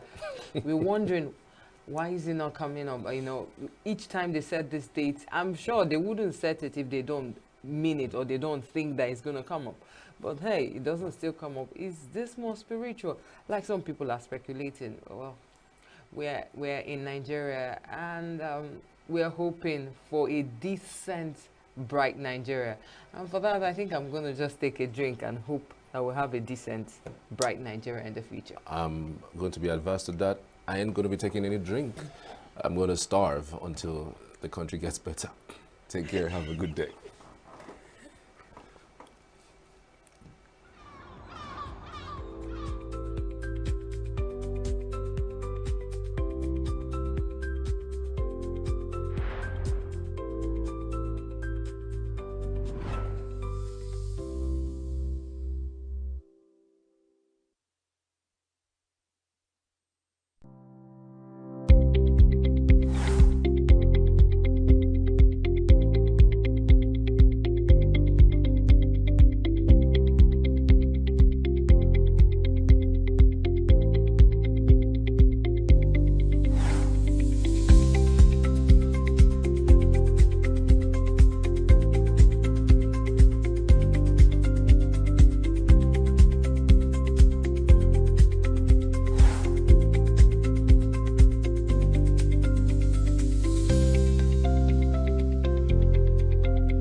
Hello, and welcome to Uncommon Conversations on Signature Television. We are reaching you from our studios in ENUGU. Of course, ENUGU is the capital of Southeast Nigeria. Since August the 1st, many Nigerians, a cross-section of Nigerians, took to the streets in protests of what they labeled hunger protest. Somebody has called it End Bad Governance protest. The protest which began like a simple, peaceful protest had snowballed into violence in some parts of Nigeria, particularly in the northern part of Nigeria. The southern part of Nigeria, however, it remained largely peaceful. But a strange element was added in the northern part of Nigeria, which today is a cause of concern for many Nigerians. And what was that? The introduction of the Russian flag. Many Nigerians have spoken against it. In particular, Professor Kinterenwa and the Chief of Defense Staff, General Christopher Musa, had said that the action was treasonable. Some say, look, during protest, you can wave any flag, any leaf, anything. But the introduction of a foreign flag into a country, largely by some protesters, has raised some eyebrows. And so this evening, joining me in the studio to discuss this is no other person than Maxwell Ngene, PhD. Maxwell is a senior lecturer in the Department of Mass Communication, ENUGU State University of Science and Technology. But much more than that, he's a public affairs analyst and commentator. Dr. Ngene, good evening, and welcome to Uncommon Conversations. Thank you very much for inviting me to Uncommon Conversations. Okay, you're not a stranger to Nigeria. You were born, bred, and you live in Nigeria. You witnessed protests in the past. I'm sure even as a comrade, you may have joined in one. Yes. Yes, I'm sure. I know those days in the labor market, yes, when you were in Ratau, that you must have joined or have led. Yes. Protest is a legitimate weapon in a democratic setting. Yes. The right to protest, for me, is the same thing as the right to vote. Yes. You vote because you want to elect leaders.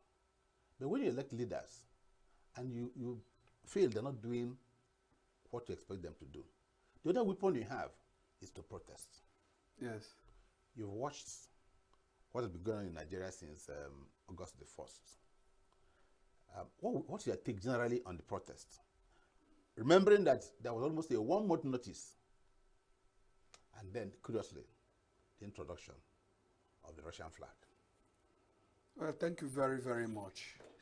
When we talk about the current situation in our country, it elicits mixed feelings, you know, because some people have been asking why protest? Is protest a constitutional right? But I must say here and now that protests are a healthy component of every democracy. When we talk about democracy, we are talking about government of the people, by the people, and for the people. It's not like a military government that you know is characterized by totalitarianism, autocratic, you know, behaviors. So protesters have the freedom to protest. The only thing is that there must be a thin divide, because when citizens protest against bad governance, against poverty, against hunger, they are trying against injustice, against marginalization, against exclusion, against oppression. One can go on and on. They are merely trying to drive positive change, to trigger change in the behavior, change in the way policies are formulated, trying to bring change in terms of reforms.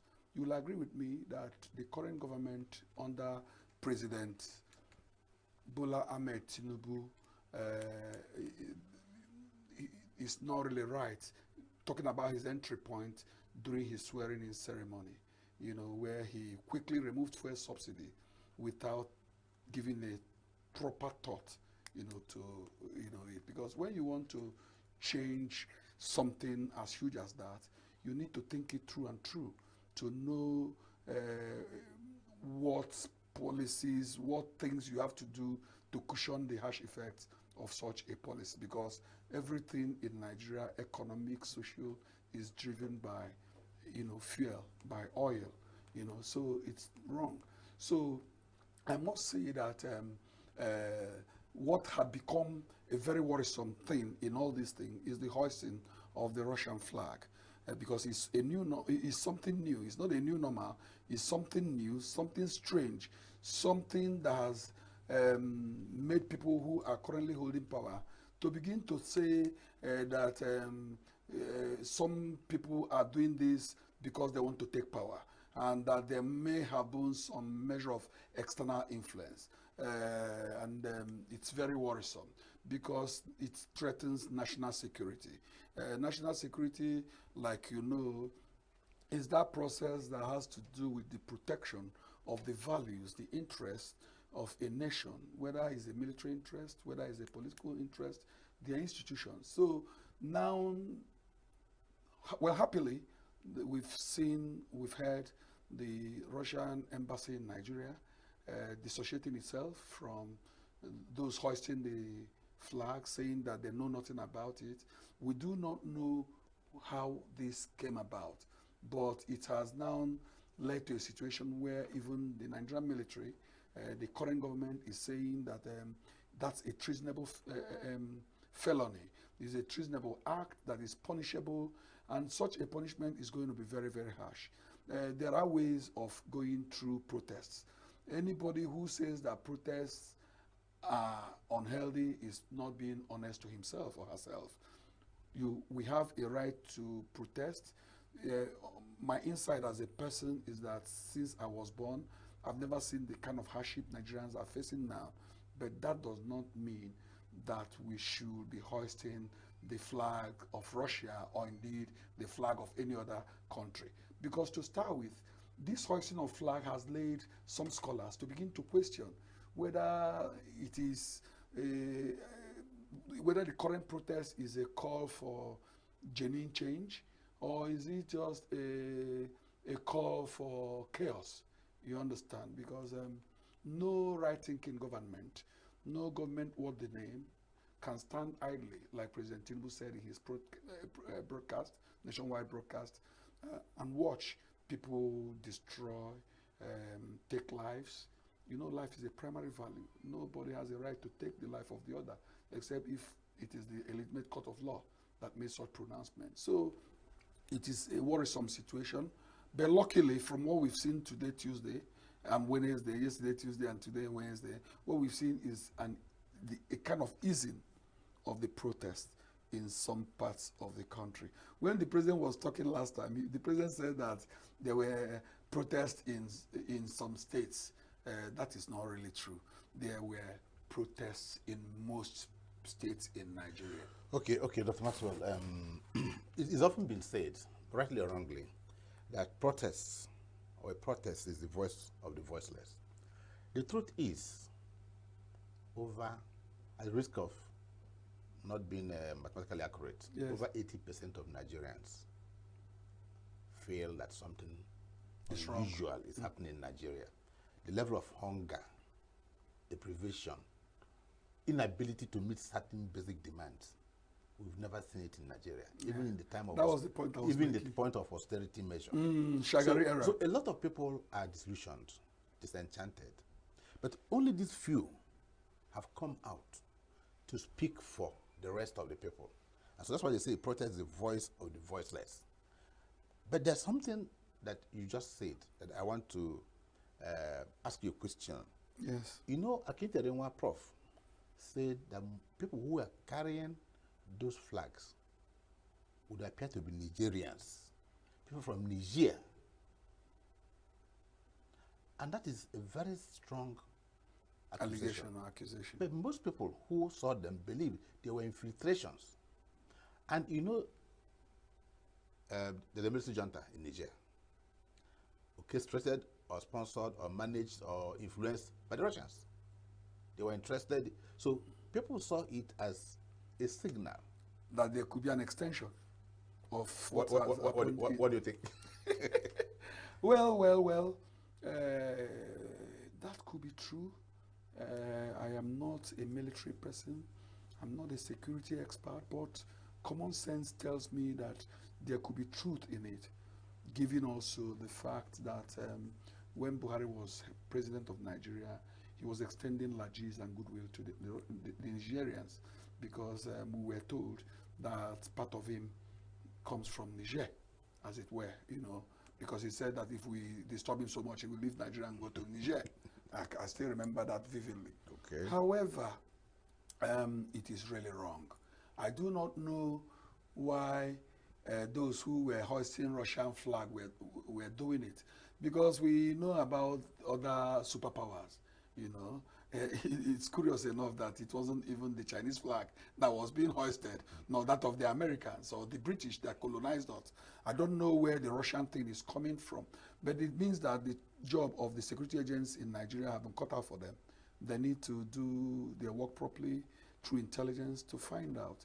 It is not really right. It affects our image as a nation. It affects our reputation as a nation. It also is damning for the current government that was promising a new dawn, a new era, because this government was the one that gave birth to the last 8 years of Buhari, which now that Buhari had exited power, Nigerians have described it as the worst government they've seen. But even as it were now, the people are beginning to make a comparison between the current government and the former one, saying that this one appeared to be worse than that of Buhari. So it's neither here nor there. But the point is that I think it's too early to compare. One, it's not too early to compare, given the harsh reality on the ground. Okay. Understand it this way. Sometimes, like in a marriage, some people start badly and end well. Some start well and end badly. Perhaps, assuming without conceding, that the government is laying a solid foundation for a future growth and development. At the beginning, just like somebody who has cancer, and you have to go through chemo. Chemo is painful. Go through it for months for you to have a better life. I'm not holding brief. I'm just imagining. Okay? You're hazarding a guess. Yes. An educated guess. Yes. But let me take you to... Many people thought, they had believed, they were expecting Mr. President to actually prevent that protest. Because these guys gave notice, judicial notice. Yes. And ahead of time. Ahead of time. And the managers of the president's media and government said, no, these guys are. And then the day came. It took him about 2-3 days to make a broadcast. They just were eager to listen to him. I did, you did. Many watched him. And since that broadcast, eminent Nigerians have come to say, even his close pal, also said, you didn't get it. But I watched Adam Soshimole on one channel today talking about that the president did well in that broadcast. Well, you... As an analyst, what are your thoughts? Thank you very much. You earlier said that it took 2-3 days or more before the president decided to communicate with Nigerians regarding his thoughts about the protests and the intentions of his government to meet with the expectations of the people. I don't know if I should say that President Tinubu is not having the right media managers, or that something is wrong, because some analysts are also of the opinion that the organizers of the protest, for them to have given a time frame, that was futuristic, that it was selling out their own strategy and making it possible for the protest not to be successful and effective. But the reverse was the case. It doesn't really matter how anybody sees it. The truth is that this protest is largely successful. It's largely successful in the sense that a protest is not supposed to tear apart the country.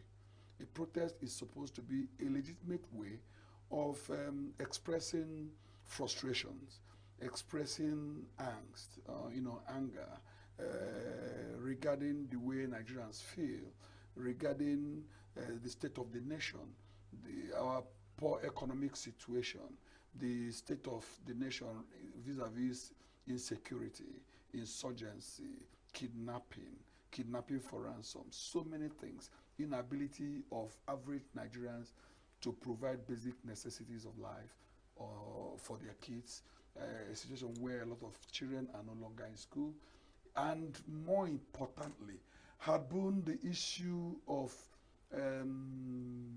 not being honest with the people. Every government that wants to be successful must be seen as a government that believes in openness, in transparency and accountability. That seems to be lacking in our country, not just with Tinubu's government. Successive governments in Nigeria, you know, the way they've been doing things have been shrouded in secrecy, and that has been a very legitimate issue that doesn't resonate well with Nigerians.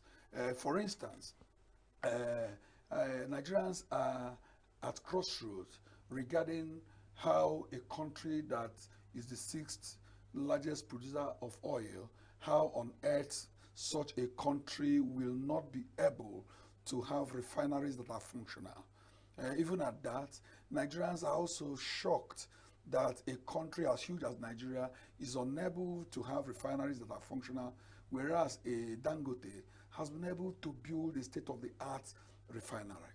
Even at that, we are also dumbfounded and we are also shocked by the conversations we are hearing, whether it's half-truth, whether it's rumor, regarding the way some stakeholders in the oil industry have continued to make that refinery not to function optimally or not to even kickstart, because we believe that with a functional refinery in our country, or functional refineries, that we will be better than we are.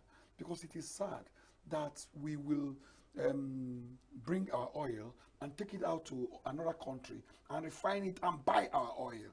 And since 1999, when we started this new democracy that had gone uninhibited, that we are unable. Obasanjo had come and gone. Yar'Adua had come and gone.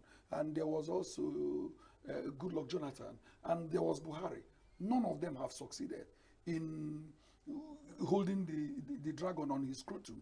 You know, so this is not really right. So Nigerians think that there's been this conspiracy where a few elites had continued to hold Nigeria into his, you know, at the jugular and trying to squeeze Nigeria to death, because there's no reason, Uche, where you can expect an outsider to sweep your house better than you do. There's no reason why we cannot even copy and say, how did Venezuela do this? How did other countries, even Brazil, how were they able to surmount this problem? But as a matter of fact, I was bringing it back to reality. You know, so that is true. Yes, we're on the president's speech. Yes. Many Nigerians said it did not meet their aspirations. Yeah, it didn't meet my own aspirations too. In what ways? Okay, this morning I also listened to Adams Oshimole. It's like Adams Oshimole and President Tinubu have made up, you know, because we have been keen observers of the political space, and we know how he has been talking in the recent past regarding the policies of the current president. For him this morning to have appeared on air, maybe they have gone to do first mending, and they now know that public opinion is against the APC, so to say.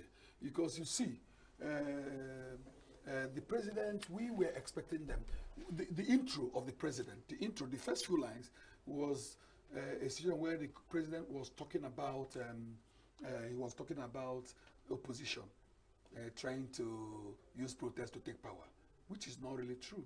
The truth is that Nigerians, in their large numbers, are angry because they are no longer feeding well. A lot of Nigerians are malnourished. A lot of Nigerians are unable to pay house rent.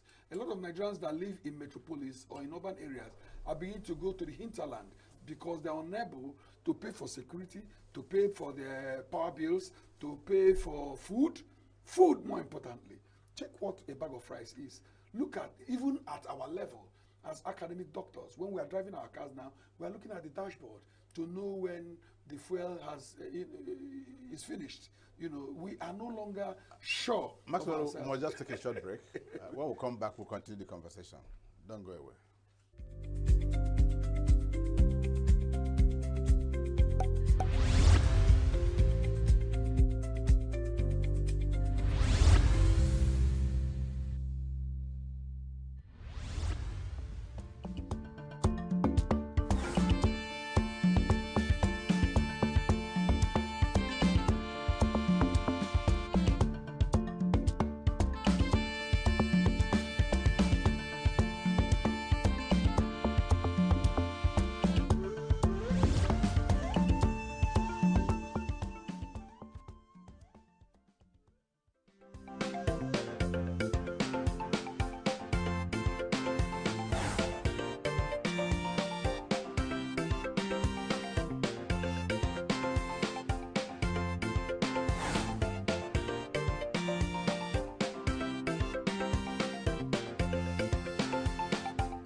we should also ask, do we have productive civil servants who go to work, who earn the salary, even the little they are being paid? The government needs to look at, if we must fight corruption, and very seriously, apart from looking at the wages being paid to them, which is meager, which if you look at the per capita income of Nigeria, is nothing to write home about, which is meager. And everybody does whatever he or she wants to do in order to keep body and souls together. That has created a leeway for corruption. Just like... You're still watching Uncommon Conversations on Signature Television. And my guest is still Maxwell Ngene, PhD. Doc, before we went on a short break, I asked you, many Nigerians are of the opinion that the president's speech fell short of, but it did not even meet... expectation. It did not even meet an iota of the protesters' demand. So you are speaking to, you can continue to speak to that. Well, you see, for somebody like Wole Soyinka, that some people...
It's 20 days into the month of August 2024. Charles is my name. Welcome to Signature Morning. And I'm Chomalina Jean. Today is actually World Mosquito Day, but we'll go into that after the global news, and Charles has that for us.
Welcome to Global News on Signature TV. I'm Charles Pius. In the headlines, Tinubu urges ECOWAS to ratify, implements anti-corruption protocol. Anambra doctors to strike over abduction of colleague. Police invite NLC President Joe Ajaero over alleged terrorism financing. Congo hopes to receive first Mpox vaccines by next week. And 5 killed and several injured in airstrike on internet facility in Khan Yunis. Details in a moment.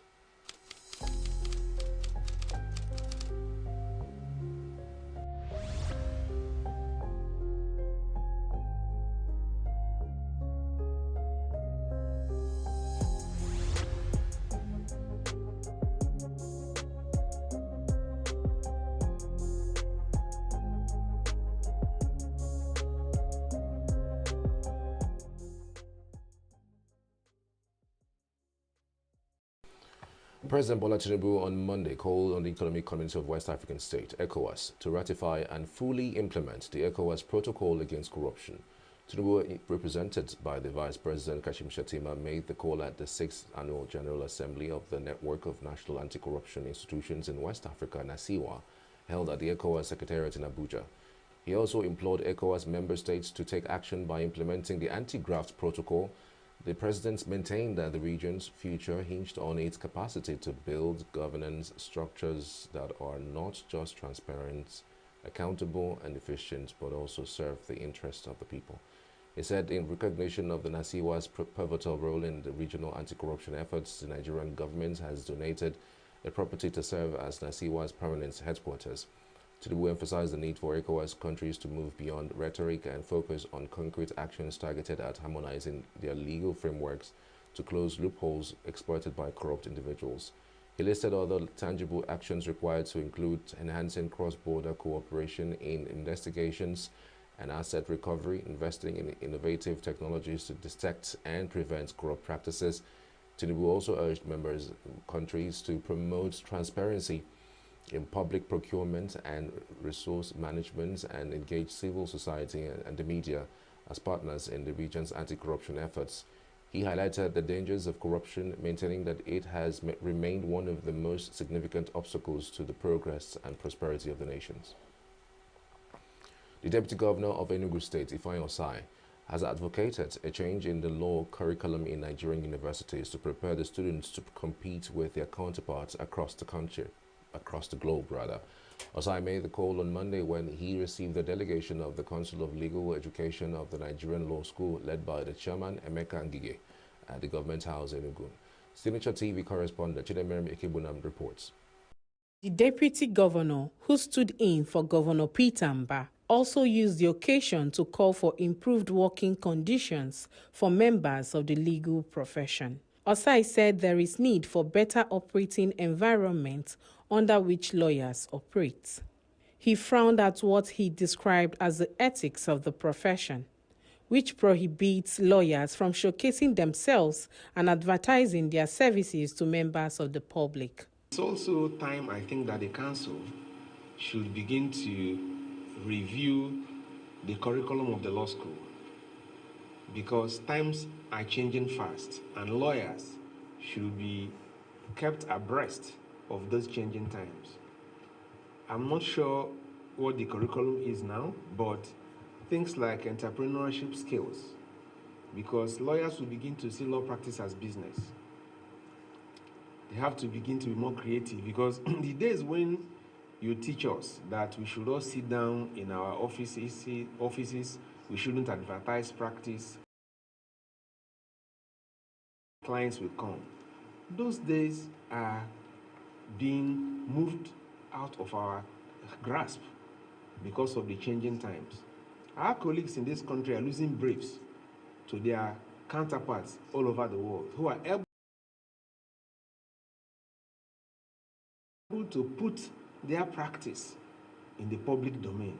Osai said the state government is committed to changing the story of Dr. Augustine Nnamani Law School, Agbani, Enugu State, by elevating it to international standard. I also want to assure you that with respect to the commitment of our governor and our state to enhance facility at the law school, that the date for the groundbreaking will be communicated to you sooner than you will imagine. The Attorney General will deal with that. We will ensure that that happens. The chairman of the Council of Legal Education, Nigerian Law School, Emeka Ngige, said the aim of the visit was to thank the state government for understanding to build an ultra-modern law auditorium at the Dr. Augustine Nnamani campus, Agbani, describing the gesture as a welcome development. The governor, on behalf of Enugu State Government, offered to build an ultra-modern auditorium for the Nigerian Law School at Agbani. In addition to that, on behalf of his company, they also offered to build a moot court for the Agbani campus, Augustine Nnamani campus. Ngige later spoke to journalists on the code of conduct for Nigerian lawyers and called for advertisements of the legal profession. There's need for a continuous review because times are changing. Like today, we have advent of artificial intelligence. We now have a situation where you can predict what a court can give as judgment without asking any human being to give you the projection. Artificial intelligence will now check the precedents, the previous judgments of courts, and then tell you that for this type of dispute, this is likely to be the outcome. So that kind of study ought to be, form part of the curriculum. But it may not be at the law school, it could be at the university. The chairman also thanked the federal government on the recently enhanced pay for judicial officers in the country. Chinemerem Ikebunam, Signature TV News. A chartered accountant and public affairs analyst, Ben Etiaba, has called on Igbo leaders to come together and chart a common course for the development of the Southeast region. Etiaba made the call when he featured on Signature Morning, the flagship breakfast show on Signature TV. He said that continuing to lament about marginalization of the tribe will take them nowhere, saying that time has come for them to take their destiny in their own hands. What we want to see is a Nigeria that works. You know, if you have a Nigeria that works, go to the advanced democracies of the world. Nobody cares. Keir Starmer is the new prime minister in Britain. Most British citizens are not aware of where he was born, where he's from. They don't care, quite frankly. In fact, it's getting to a stage where even Muslims are winning elections in Britain. They don't care because they are only voting for what will affect their lives positively. So, I don't believe in tribal politics. If I tell you, quite frankly, that I want an Igbo man to be the next president of Nigeria, that's not my passion.